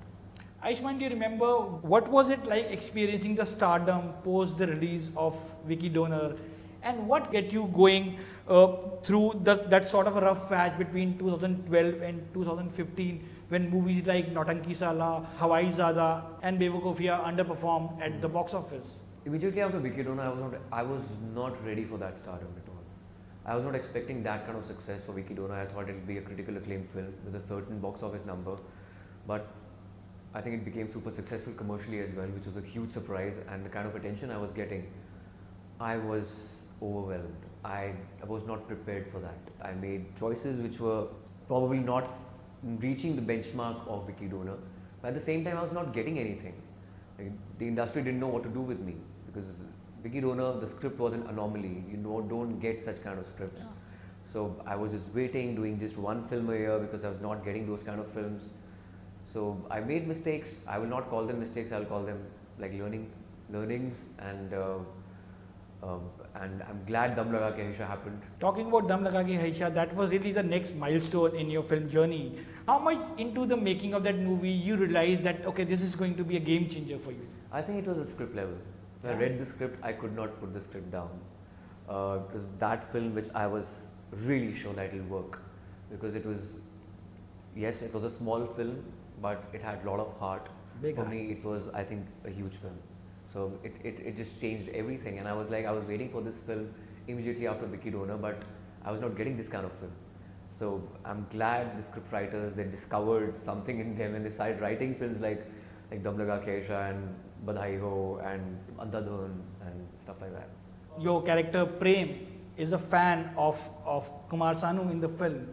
It never tempted you while making the film or even during the promotion that you should sing at least one song in that movie? You of course are a singer as well. You know, in this film, the setting was the 90s and 2-3 songs were sung by Kumar Sanu himself, and there was no scope for that.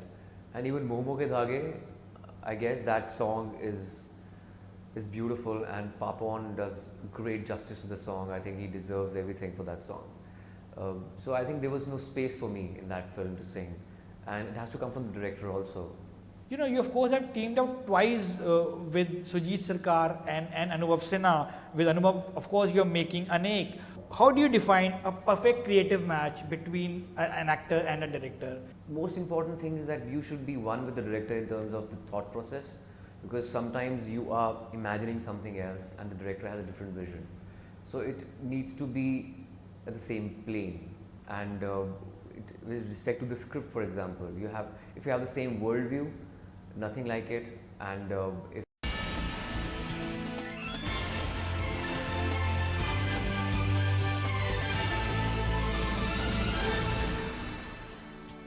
Hello everyone, good evening. I'm Shreya Dhondial. As always, good to see you. Today, two holy books have been in the eye of a storm: the Hanuman Chalisa and the Bible. Why the Bible? Well, a 100-year-old Christian school in Bangalore has asked all its students to carry the Bible with them for their scriptures class. In the admission form, Clarence Public School has specifically asked parents for their consent for the same. Now, the school is a minority institution. It is not built on government land. It does not take any funds from the government. But does that mean that they can get away forcing students who come from all religions to study the Bible? Hindu groups in Karnataka are up in arms. The BJP government, which wanted to introduce the Bhagavad Gita in the school syllabus, is silent on the matter. Why are classrooms turning into laboratories of religious experiments? The hijab, the Bible, the Gita. Is it a reflection of the deeply polarized times that we live in? Or is some religion in classrooms not necessarily a bad thing? A full panel on that ahead. Before that, the story so far.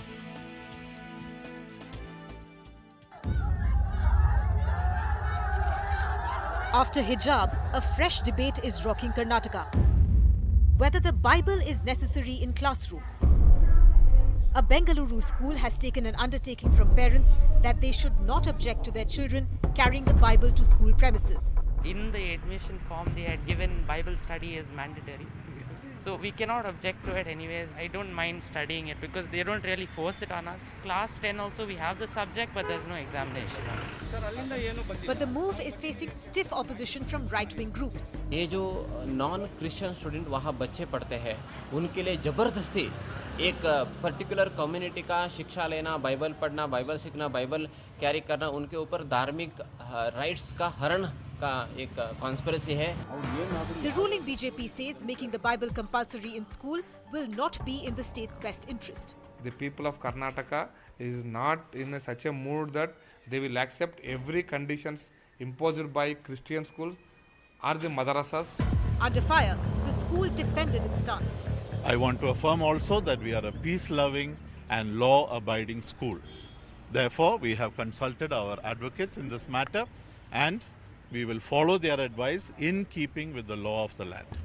The outrage over the Bible comes even as the Karnataka government is planning to introduce the Bhagavad Gita in schools. Here the issue is, how do we make this small child grow into a contributor to the nation's growth?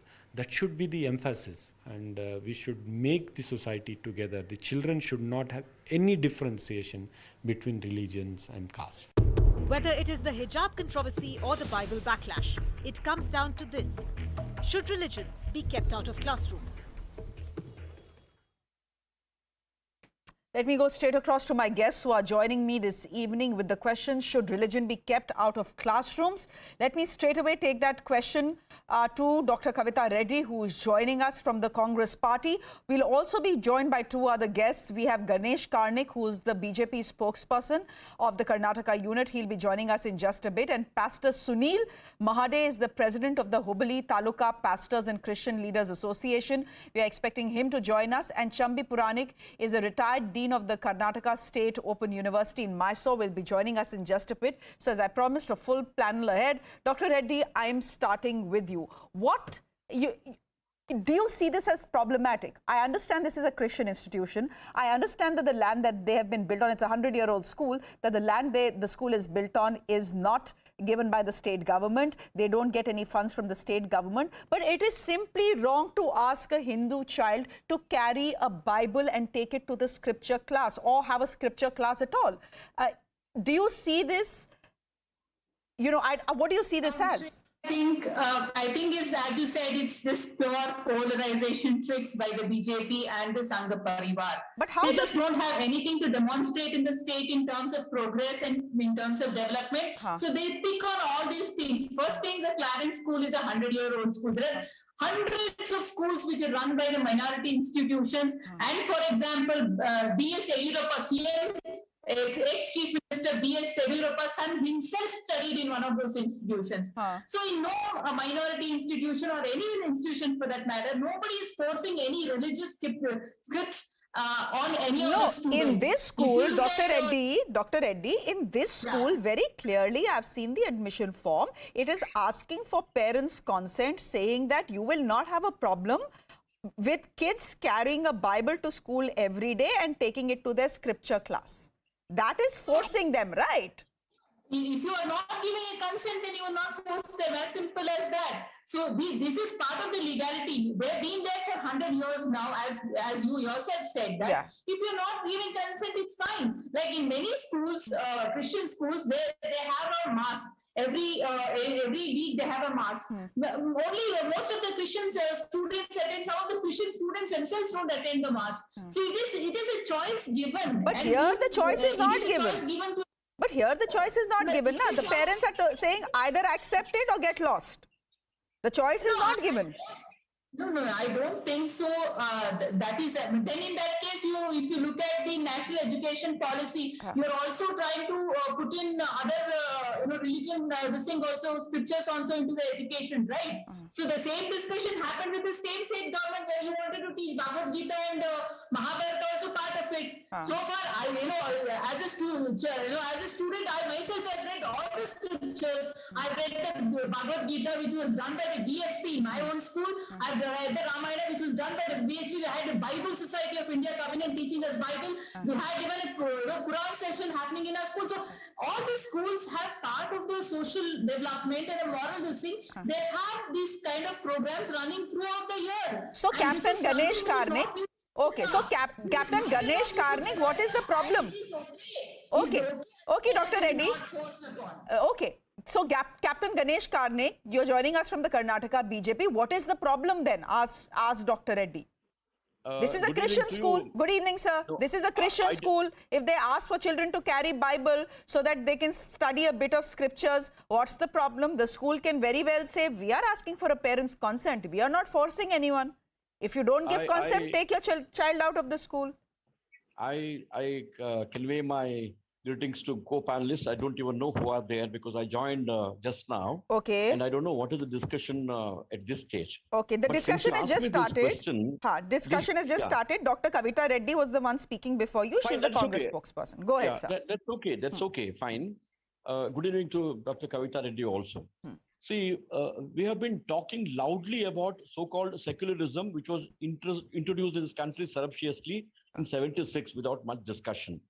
That is one part. Secondly, the very word that is the Christian school. Why do you want to divide the schools? Hindu school, Christian school, Muslim school? Yes, even from earlier days in Christian schools or schools managed by Christian authorities, they used to possibly introduce Christian students to Bible. That was not made compulsory. Today, the issue has come up because it is being made compulsory for every student. Actually, as per the Constitution, they have the right to establish institutions. There is no doubt about it. Exactly. But the problem is you have 60, 70, 80% majority community students in that school, and you want to teach Bible or want to teach religious teachings to all the students. Don't make it compulsory. You take your Christian students and teach them, nobody will object. Now, parents have been objecting. It is not that they're teaching it only to the Christian community students. They're teaching it to everybody. No, parents have not been objecting. These are right-wing groups that are objecting in Bangalore. Because some parents that are reporters have spoken to have said, for 13 years our child was in this class, and yes, they used to teach them the Bible, but there was no pressure on them to convert. So some parents are okay with it, some parents are not okay with it. Exactly. The parents who are not okay with it, how can you compel them? And I belong to Mangalore city, and I know in this city also there are Christian schools, but Bible is taught to only those Christian students, not for others. For others, there is a moral lesson class. Let them conduct that. Why do you want to force these issues Will they not shout tomorrow if government makes Bhagavad Gita compulsory in every schools? No, but the government is planning to make Bhagavad Gita also compulsory in schools, part of syllabus. It is not done at all. It is not done. But the plan is there. The Chief Minister has spoken about it. The Education Minister has spoken about it. Speaking is You know, your Chief Minister himself said that no religious script should be made mandatory. I myself have read Mahabharata, Ramayana through BHP organization, Bible also through Bible Society. It is not. I mean, these are not compulsory things. These are add-ons. Look at this. If it is an add-on, it's fine. I mean, it's okay to know about other religions because we all have to live in But Dr. harmony. Reddy, I think the point the point that Captain Karnik is making is it's not voluntary. You're asking for a parent's consent. In this case, what is a parent supposed to do? This is a good school. They want their children to go to good schools. They have no choice but to say yes. Madam, sorry, I can butt in for a minute. Yes. See, when yes, they Captain. They are quoting Chief Minister's statement. They are quoting Education Minister's statement. It's only a statement. Here we are referring to Bible being taught compulsory to every student. They are not talking about it. The minute you talk of Bhagavad Gita, everybody jumps. I don't know what is their problem. But the same people, they have an acceptance if it is Bible, if it is Quran, if it is minority community. Something, Congress should be squarely blamed for creating this kind of a divide in the community all these years by, illegally appeasing minority community to that extent. Today, nobody can talk against them. Whereas Chief Minister making a statement that possibly, yes, he may introduce Bhagavad Gita as a moral lesson, they are going to complain. But here there are institutions for insisting on teaching Bible to every student. It is okay with them. I don't understand this. Dr. Reddy, respond to that. This is the Congress's appeasement that Karnataka is paying for now. Yes, is what the BJP is saying. No, I mean, see, this appeasement is way too much because 70% of the Hindus don't vote for the BJP. So let's be very clear. Congress gets every community vote, so it is not appeasement. Appeasement will never be part of our agenda. It was never. So you are throwing this appeasement agenda just to create confusion, and you yourself know in your party that 70% of the Hindus don't even vote for BJP. 70% Hindus don't vote for the BJP, then how is the BJP in power in 17 states, ma'am? And the Congress is in power in 2 states. Please spare us this, ma'am. Madam, they themselves, check the last data. They themselves, you will be surprised to know they just only got 30% of the vote. So let's be very clear on it. We got more number of, in terms of percentage, we got more than that. So let's be very clear on what percentage votes for them. Be happy with it. Be happy with it. Be happy with it. You're a political leader.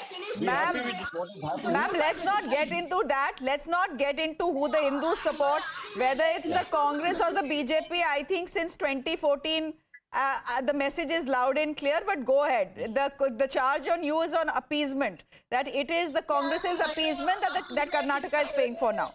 It's like the weapons of mass destruction. So it's an overrated drama which the BJP does. I'm not bothered about it. Neither it calls for any kind of a discussion or a debate on that one. The second thing is that any institution, I mean, Yediyurappa's son studied in a Christian institution. He never went for a mass, nor were they forced into a mass. So there are many institutions where the BJP leaders' kids are studying. Have you ever asked the BJP leaders' kids whether it was implemented on them or was it made mandatory on them?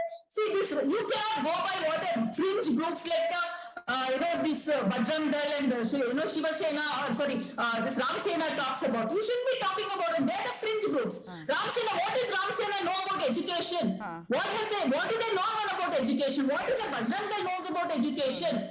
They don't. They just want to create confusions in the society. They just want to disrupt, the harmony which is there in a city like Bangalore and across Karnataka. And that's what they're trying to do. For example, Mutali gave a call saying that you should ban purchase of gold from, Muslim traders. 80% of the gold comes from other countries, including the Muslim country, which is UAE. What are we talking about? When this kind of discussions happen, there should be some sense of responsibility on what people are talking about. It is not compulsory. I don't think so. The BJP only does Hindu-Muslim from morning to night is what the Congress party is saying. Because you don't want to talk about real issues or petrol price rise, or wheat price rise, of unemployment. These are touchy issues. So you don't want to talk about it. Therefore, you do Hindu-Muslim through the day. And in this case, Hindu versus Christian. This is the allegation, sir. This is the allegation that is coming in. Go ahead. Yes. Dr. Reddy did not speak about the great call given to ban Jio, to ban Reliance, to ban Patanjali. No, she did not open her mouth. Congress did not open her mouth. Today, when one Mr. Mutalik says ban, Muslim people selling gold, she's suddenly loud and clear.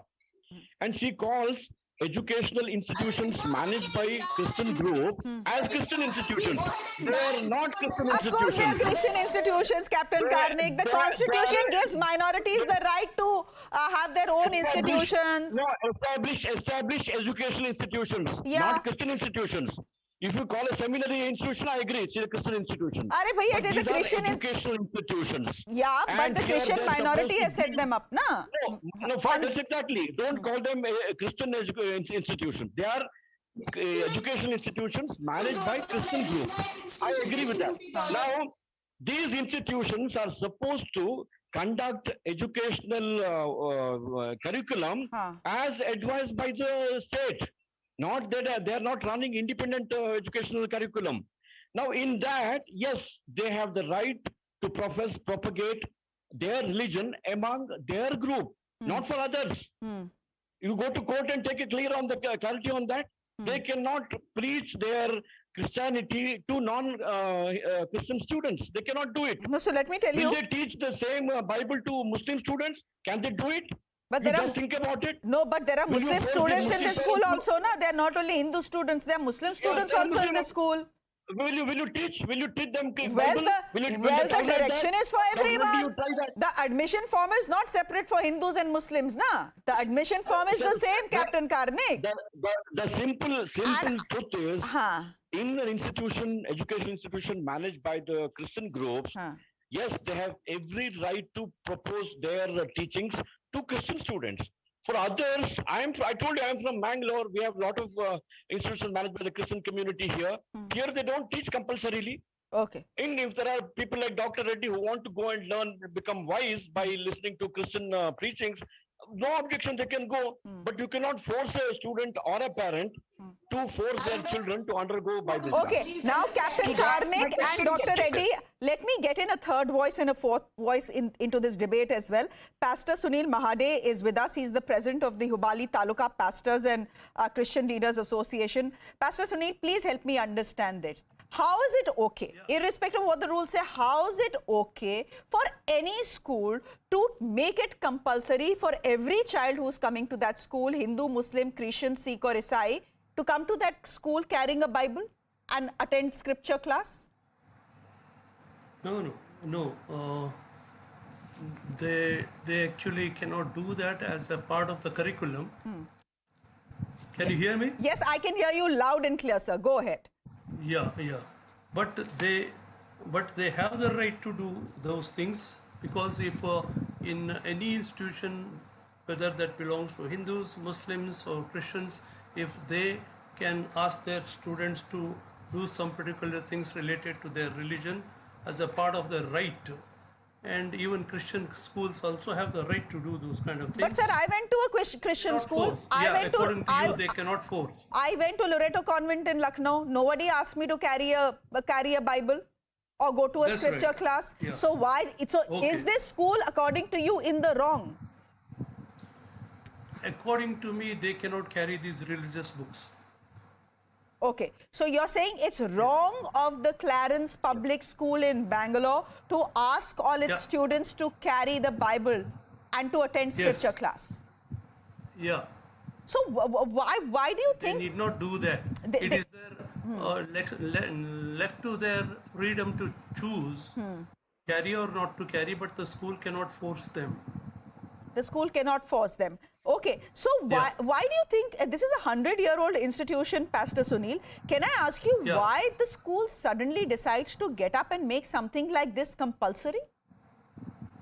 Because in some states, they have been imposing in the schools to teach Bhagavad Gita and some other religious things as a part of a curriculum and it is illegal according to the constitution. If it is illegal, this is also illegal. Although honestly, here's what I'll say. This may be controversial, but I see, I know because there's the hijab row that has played out, and I'll get in Mr. Chambi Puranik as well. I understand that there are concerns about that, and yes, there should be concerns about a dress code and everyone following a dress code. But the Bhagavad Gita, for example, or the Bible, for example, has life lessons for all of us. Are we taking an extreme view? Mr. Chambi Puranik, would you want to come in here? What do you make of this entire Bible controversy going on, and then the BJP government saying, "Hum Bhagavad Gita laenge"? Pastor Sunil is saying this is possibly a reaction to that. What do you make of this? I think it's very unfortunate that non-issues are getting priority in public discourse, and young minds, the innocent, impressionable age children, they are given this kind of ideas of divisive nature. I would rather say that better you teach moral science or ethics. Combining all the noble values or virtues of each religion, which promotes harmony, peace, and the kind of goodwill among all the people of all sections of society. So India is a country which should promote unity in diversity, not this kind of divisive kind of tactics or optics. Because carrying a Bible by each student in a particular Christian institution, I don't think it is legally correct. They have a right to profess their religion privately, maybe in the prayer hall or somewhere. But the non-Hindus and other people like Islam people or Muslims or Buddhists or Jain, how can you force them? They will feel. I think this is a diversionary tactic, and the minds of young children will be distorted. I think it should not be allowed. I'm told that Karnataka now they have taken a corrective measure, saying that they will pick good things from each religion and try to bring in as a kind of moral or ethical kind of teaching component and all that. In terms of I think subject-wise teaching and all that, these are all non-issues. I think we all should oppose. I think in a country like India, small things, they erupt into bigger issues. And development, as you said, the governance and the issues that we people are facing, they will be sidelined. So I think, this particular debate itself, we should nip it in the bud. It should not be encouraged to a particular defend or... Okay. The first moral science lesson and moral science classes should be held for our politicians for unity in diversity. Captain Karnik, come in here. You are smiling and Dr. Reddy is smiling, so both of you agree. And maybe the two of you can be the first students for this moral science class that we can have for all politicians. Dr. Karnik, Captain Karnik, here's what the pastor is telling us. He's telling us possibly what the school has done is a reaction to the Karnataka government wanting to teach the Bhagavad Gita and include it in the syllabus. So you started it. Okay, no, see. You are coloring the syllabus. You want it to be Hindu. Then the Christians will say, this is our school. We will teach the Bible if you will teach Bhagavad Gita. No. If that is it, then it is not the correct thing, because this is not the government's intention to. They talked about possibly introducing the best teachings of Bhagavad Gita for the students.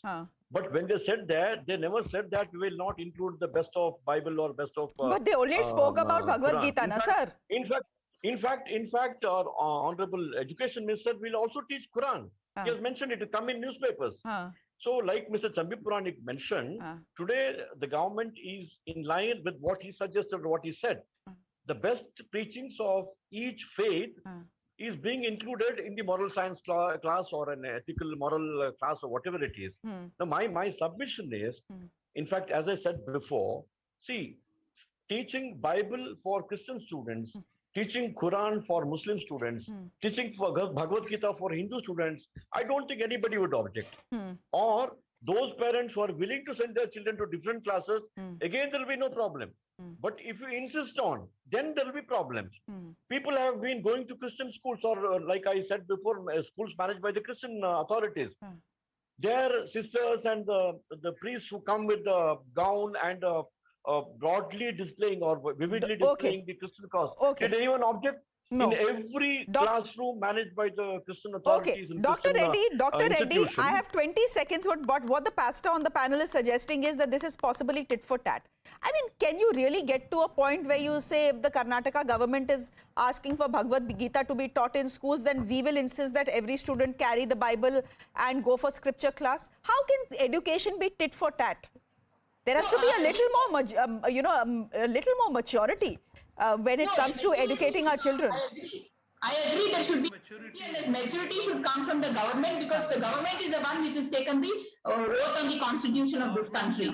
So the maturity on the students. And I disagree with the captain, because it's the government which has to actually instigated this entire process, because they just left hand to the right center along with the right-wing groups to do whatever they wanted to do. One. And the second aspect is all kinds of learnings of different religion is always been part of the teachings across the schools. And this, I mean, as I'm 49, so when I went to school, we studied everything: Bhagavad Gita, Ramayana, Quran, and every Buddhism, Jainism, everything. So there was no stoppage to it. It was a choice which was given. So why are you disturbing peace and the peace of mind and the children's learning process by using this fringe right-wing groups? Let them study whatever they want to study. It should be an option given. Nothing should be forced. That is what we want to say. Pastor Mahade, I'll give you 20 seconds to respond to that. I'm running out of time, but you wanted to say something, sir. Yeah.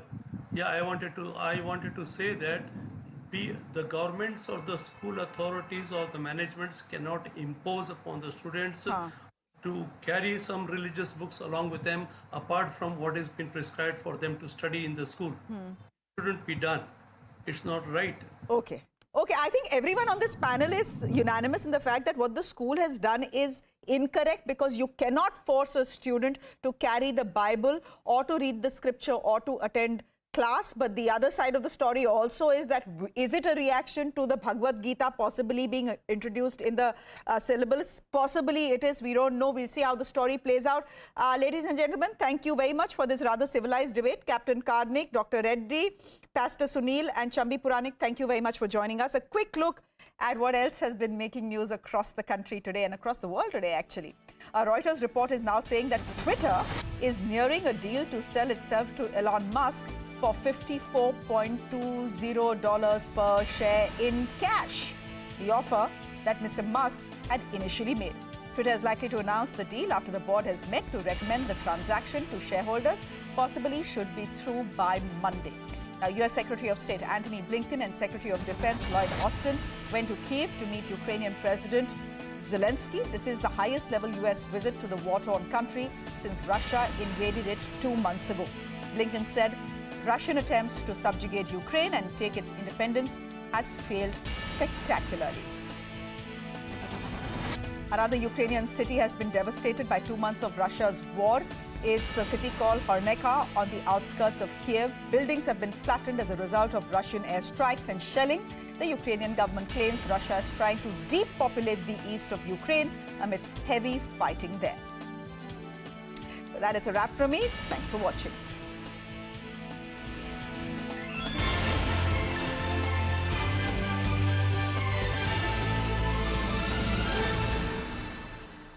Because sometimes you are imagining something else and the director has a different vision. So it needs to be at the same plane. And with respect to the script, for example, if you have the same worldview, nothing like it, and if you are also have same value system, or maybe the kind of films that you're making, and if you resonate with the plot or the milieu or the circumstance or the situation, I think it plays really well between these two, because it's a teamwork, and I'm a director's actor, and I would love to collaborate with the directors who are visionaries or who have seen life from a different perspective and who are clutter breakers. So I'm glad that I've gotten that opportunity. And what type of conversation generally you have with your director? What type of whys you ask to your director? It all happens at the script level. I don't indulge in any kind of conflict while we are filming. So it has to happen while the narration is going on, or when I say yes to the script. It could be anything, like smallest thing from like what am I going to wear to like bigger perspective, that what kind of statement it will make in the society or what kind of change it will bring. So it varies from top to bottom. You know, you of course have a very pleasing personality and a very, very good smile. Did you ask Sujit Sarkar while filming Gulabo Se Tabo why your character was not allowed to smile, or even in other films? Do you ask this to your directors? I smiled a lot in Vicky Dona, yes, but Gulabo Se Tabo, it was meant to be a despicable character, and I was dying to work with Shujit Da again, and also Mr. Bachchan, because you don't get these opportunities very often. So it was like a dream come true for me. Looking back, do you remember a moment where you for the first time felt like if I put a little extra effort, the outcome would be better than what director has conceived? I don't know. You can't really think about certain things, because when you are on set, director expects something else and probably you'll give him something else. And you come on the same plane or that congruent area, you reach that space. Because I'm a kind of an actor who doesn't really think about everything. Like, well, if I'm reading a script and conceiving a scene, and I won't think about how my hand will go, I'll walk towards that side. I will not block. Like, I don't do blocking while I'm reading my lines. So I'll go on set and then discover different props and work accordingly, or probably discover the other actor. More than acting, I'll react. So I would love to surprise my director. And till the time you're real and earnest and you're one with the character, I think the director will always be happy. So which scene, if I can request you to pick, which you felt like, you know, it was this and I brought it here? I think Andhadhun, there was a scene in the cop station where he's about to sign, and before sign he thinks about it, dreams about a prep, he thinks about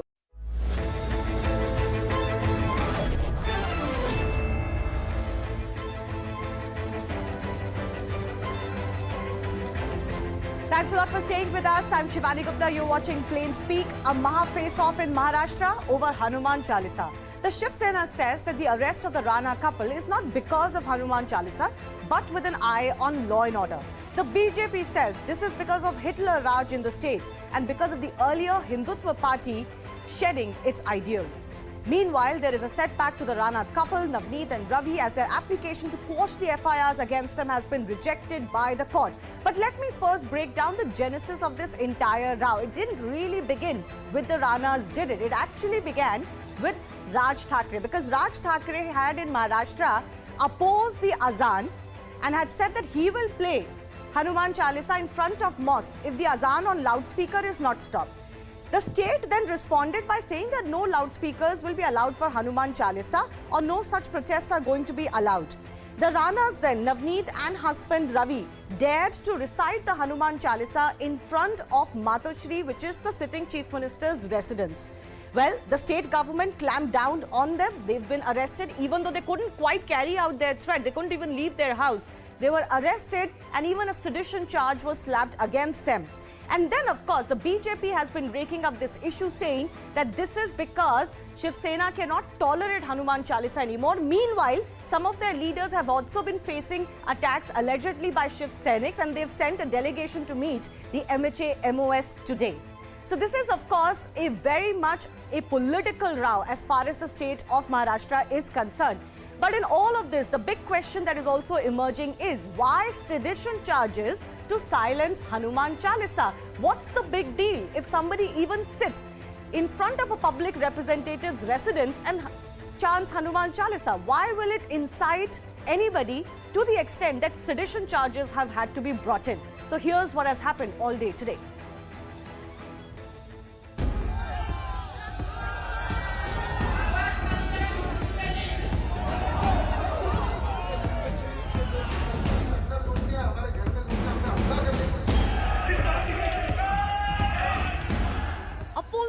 Political war has broken out over the Hanuman Chalisa dare of Navneet and Ravi Rana. This after sedition charges were slapped against the Amravati duo. कि हनुमान चालीसा महाराष्ट्र में नहीं बोली जाएगी तो क्या पाकिस्तान में बोली जाएगी? इतना हनुमान चालीसा से इनको नफरत क्यों है? If you want to do some religious activities, do it at home. don't insist on going to someone else's house. ये जो किया जा रहा है ये जानबूझ के क्रिमिनल हेट्रेड तैयार करने के लिए, अशांति निर्माण करने के लिए हो रहा है। Meanwhile, Rana also wrote to Lok Sabha Speaker Om Birla alleging that she was ill-treated at Khar police station lockup. She claims she was denied water and not allowed to use the washroom since she belongs to the scheduled caste. Did she seek permission from the Lok Sabha Speaker to create a disruption of law and order in Maharashtra? I think her videos are ample example of how she has continued to misuse her position.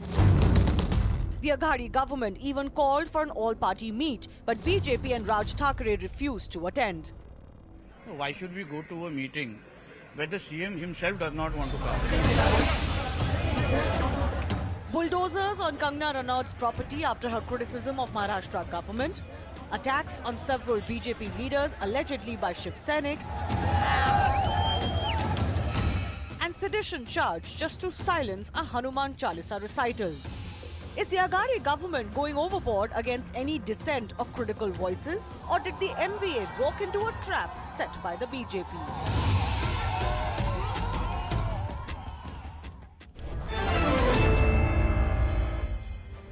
Going across to our guests for our first big debate. Some of our guests will be joining us in just a bit. I want to go across to Kishore Tiwari of the Shiv Sena and also Swapnil Kothari, senior advocate, are joining us on the show. Kishore Tiwari ji, ये महाराष्ट्र में हो क्या रहा है? कोई भी अगर ऐसा कुछ बयान भी दे देता है जो सरकार को नहीं अच्छा लगता या उद्धव ठाकरे का नाम उसमें आ जाता है तो आप उनको जेल में डाल देते हैं या उनके घर गिरा देते हैं आप? ऐसा कुछ नहीं। आप है ना, यहाँ कानून का राज चलता है। मैं अभी बताता हूँ कि नवनीत राणा और रवि राणा ये लोग पिछले 6 महीने से कानून व्यवस्था के लिए बड़े प्रश्न निर्माण कर चुके। अमरावती में भी इन्होंने बहुत उत्पाद बनाए। ये आतंकी तरीके से ये पेश आ रहे हैं। वहां दंगा भी कराया इन्होंने, दंगों में भी इनका पार्टिसिपेशन था। और इनका कोई हनुमान चालीसा से लेना देना नहीं। आप उसके लिए अरेस्ट करिए या उसके लिए चार्ज लगाइए। अब ये हनुमान चालीसा वाला जो हुआ है सारा प्रकरण, उसमें इन्होंने ऐसा क्या कर दिया कि आपको सेडिशन लगाना पड़ा? एक मिनट, मुझे बोलने देंगे बुलाकर तो बहुत अच्छा लगेगा मुझे भी, और जनता को भी आपके चैनल से मालूम पड़ेगा कि क्या हुआ। कि इन्होंने अमरावती में मंदिर में किया हनुमान चालीसा, पुलिस ने परमिशन दी। फिर सार्वजनिक भी किया, पुलिस ने परमिशन दी। लेकिन इन्होंने फिर है ना, जैसी इतनी पब्लिसिटी मिली तो ये पब्लिसिटी के लिए बड़े हताश रहते हैं। तो इन्होंने डिक्लेयर कर दिया कि हम मातोश्री पे जाके हिंदुत्व जगाएंगे। तो इनका कोई हिंदुत्व से संबंध नहीं है, और मातोश्री पे क्यों जाना? और मातोश्री पे कोई आजकल बोलने लगा हम मातोश्री पे जाएंगे, मातोश्री पे जाएंगे। तो ये बहुत सारा कानून व्यवस्था का प्रश्न हुआ। अजान और हनुमान चालीसा को जोड़कर यहाँ पर सांप्रदायिक हिंसा फैलाने का बीजेपी ने प्रयत्न किया। उन्होंने पहले मनसे को हायर किया, अभी हमको मालूम पड़ा कि ये इनको भी इन्होंने सपोर्ट करके रखा था। तो ये इनको हमने सीआरपीसी में नोटिस दिया था कि आप मत जाइए, बंबई में हालात ठीक नहीं है। तो ये उसके बावजूद भी बंबई में आए। फिर यहाँ पर आने के बाद इनको सीआरपीसी का नोटिस मिला। ये सब इन्होंने वायलेट किया। नहीं तो ये तो गए नहीं ना। उन्होंने ये कहा कि हमको जब नोटिस मिला कि आप मातोश्री नहीं जाइए तो वो नहीं गए। उन्होंने तो किया नहीं ना, जो काम आप कह रहे हैं करने वाले थे वो तो किया नहीं। ये आपने अच्छा वो बात पूछी मुझे। उन्होंने भड़कीले वीडियो निकाले, उन्होंने अशांति और 2 संप्रदायों में द्वेष निर्माण करने का प्रयत्न किया। पुलिस उनको समझाने गई तो पुलिसों को बहुत ही अपशब्द यूज करे, धक्का बुक्की की। और उन्होंने बंबई के, और उनके लिए फेसबुक लाइव पे ये सब अवेलेबल है। तो पुलिस को लगा कि इन्होंने 149 सीआरपीसी का वायलेशन किया तो 153 इम्पोज किया। उन्होंने राज्य को उनसे धोखा है ऐसा मालूम पड़ा तो 124A उन पर इम्पोज किया। नहीं, मैं आपसे सीधा जी नहीं, मैं आपकी बात मानती हूँ, हाईकोर्ट से इनको रिलीफ नहीं मिला। बट मैं आपसे सवाल ये पूछना चाह रही हूँ, आप बार बार ये कह रहे हैं कि शिवसेना कह रही है, सरकार कह रही है कि लॉ एंड ऑर्डर का मामला है। अब मुझे बताइए, अगर 2 लोग भी, चाहे 20 भी हो चाहे 200 भी हो, डेमोक्रेसी में सड़क पे धरना दे रहे हो और धरने में हनुमान चालीसा पढ़ रहे हो, तो उसमें लॉ एंड ऑर्डर कैसे खराब हो जाता है? और अभी आपने बहुत इंटरेस्टिंग बात करी, आपने कहा कि मुंबई में हालात अच्छे नहीं है तो आप मुंबई मत आइए। ऐसा क्या हो रहा है मुंबई में जो हालात अच्छे नहीं है? नहीं नहीं, ये देखो, अभी अजान का, रमजान के महीने में अजान का इशू लेके आए। ये सब लोग है ना बीजेपी के इशारों पर टीम भी बोल के काम कर रहे हैं। अभी बीजेपी खुलकर सामने आ गई इनके लिए। क्या बीजेपी नहीं, वो बात सही राष्ट्रीय है, स्तर पर ये मानती है? वो बात सही कुछ है, मिलता। लेकिन अगर बीजेपी भी, चलिए मैं मानती हूँ बीजेपी करा रही है, लेकिन आप ये तो बताइए ना कि आप सेडिशन कैसे जस्टिफाई करेंगे? ऐसा क्या कर दिया इन्होंने? बहुत अच्छी बात पूछी आपने। जिन्होंने सेडिटेशन के चार्जेस लगाए वो लोग अकाउंटेबल है और वो जस्टिफाई भी करेंगे। हाई कोर्ट में भी जाएंगे, वो सुप्रीम कोर्ट में भी वो चैलेंज कर रहे हैं। और हम आपको ऐसे सबूत देंगे कि महाराष्ट्र में दंगे कराने के लिए ये दोनों पति पत्नी को देवेंद्र फडणवीस उसका रहे थे। और बहुत लोगों की और अरेस्ट होने वाली है। तो अच्छा, बहुत लोगों की और अरेस्ट होने वाली है? और अरेस्ट होने वाली, बहुत बड़ी साजिश है राष्ट्र में दंगे कराकर राष्ट्रपति शासन लागू करने की बहुत बड़ी साजिश है। आप इसको बहुत इजीली मत लीजिए। हमारे पुलिस बहुत ही चुस्त दुरुस्त है और अकाउंटेबल आईएएस अफसर है और इनपुट के सारे ही काम किया जा रहा है। नहीं, इनको मुंबई तो कमिश्नर जो disqualify करना थे, चाहिए।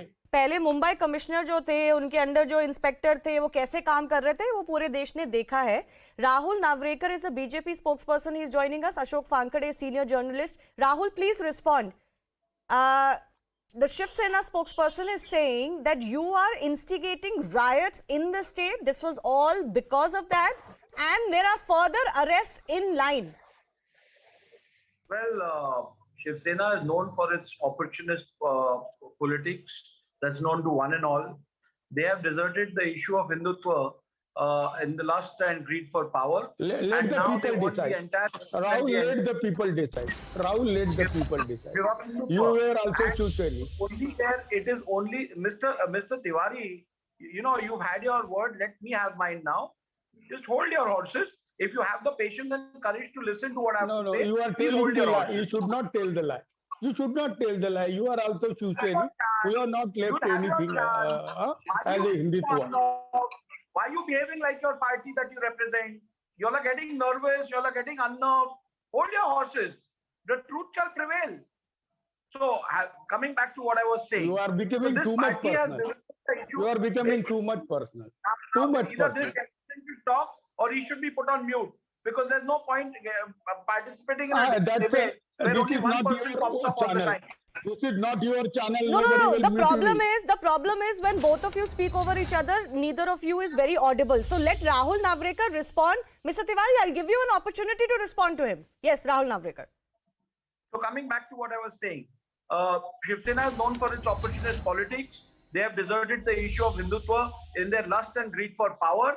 People of this country have seen it at large, and now they want the entire country and the Hindu Samaj to give up the issue of Hindutva. Now, what was so wrong in someone reciting Hanuman Chalisa? Shiv Sena has done that time and again, right from 92 till date. Maha-Aartis, were they not a part of those? At that time, they didn't think of law and order. Now that they have found partners and people who would not be acceptable to the Hindutva ideology, they have started shying out. And because they are caught in a corner, they don't want anyone else to pick up any issue relating to Hindutva. And that's why they are acting in such a nervous and confused manner. Can you imagine a member of parliament and a sitting member of parliament, sitting member of legislative assembly are charged for sedition, for reciting Hanuman Chalisa? Come on, get real. I mean, this is a democracy. This is not Pakistan.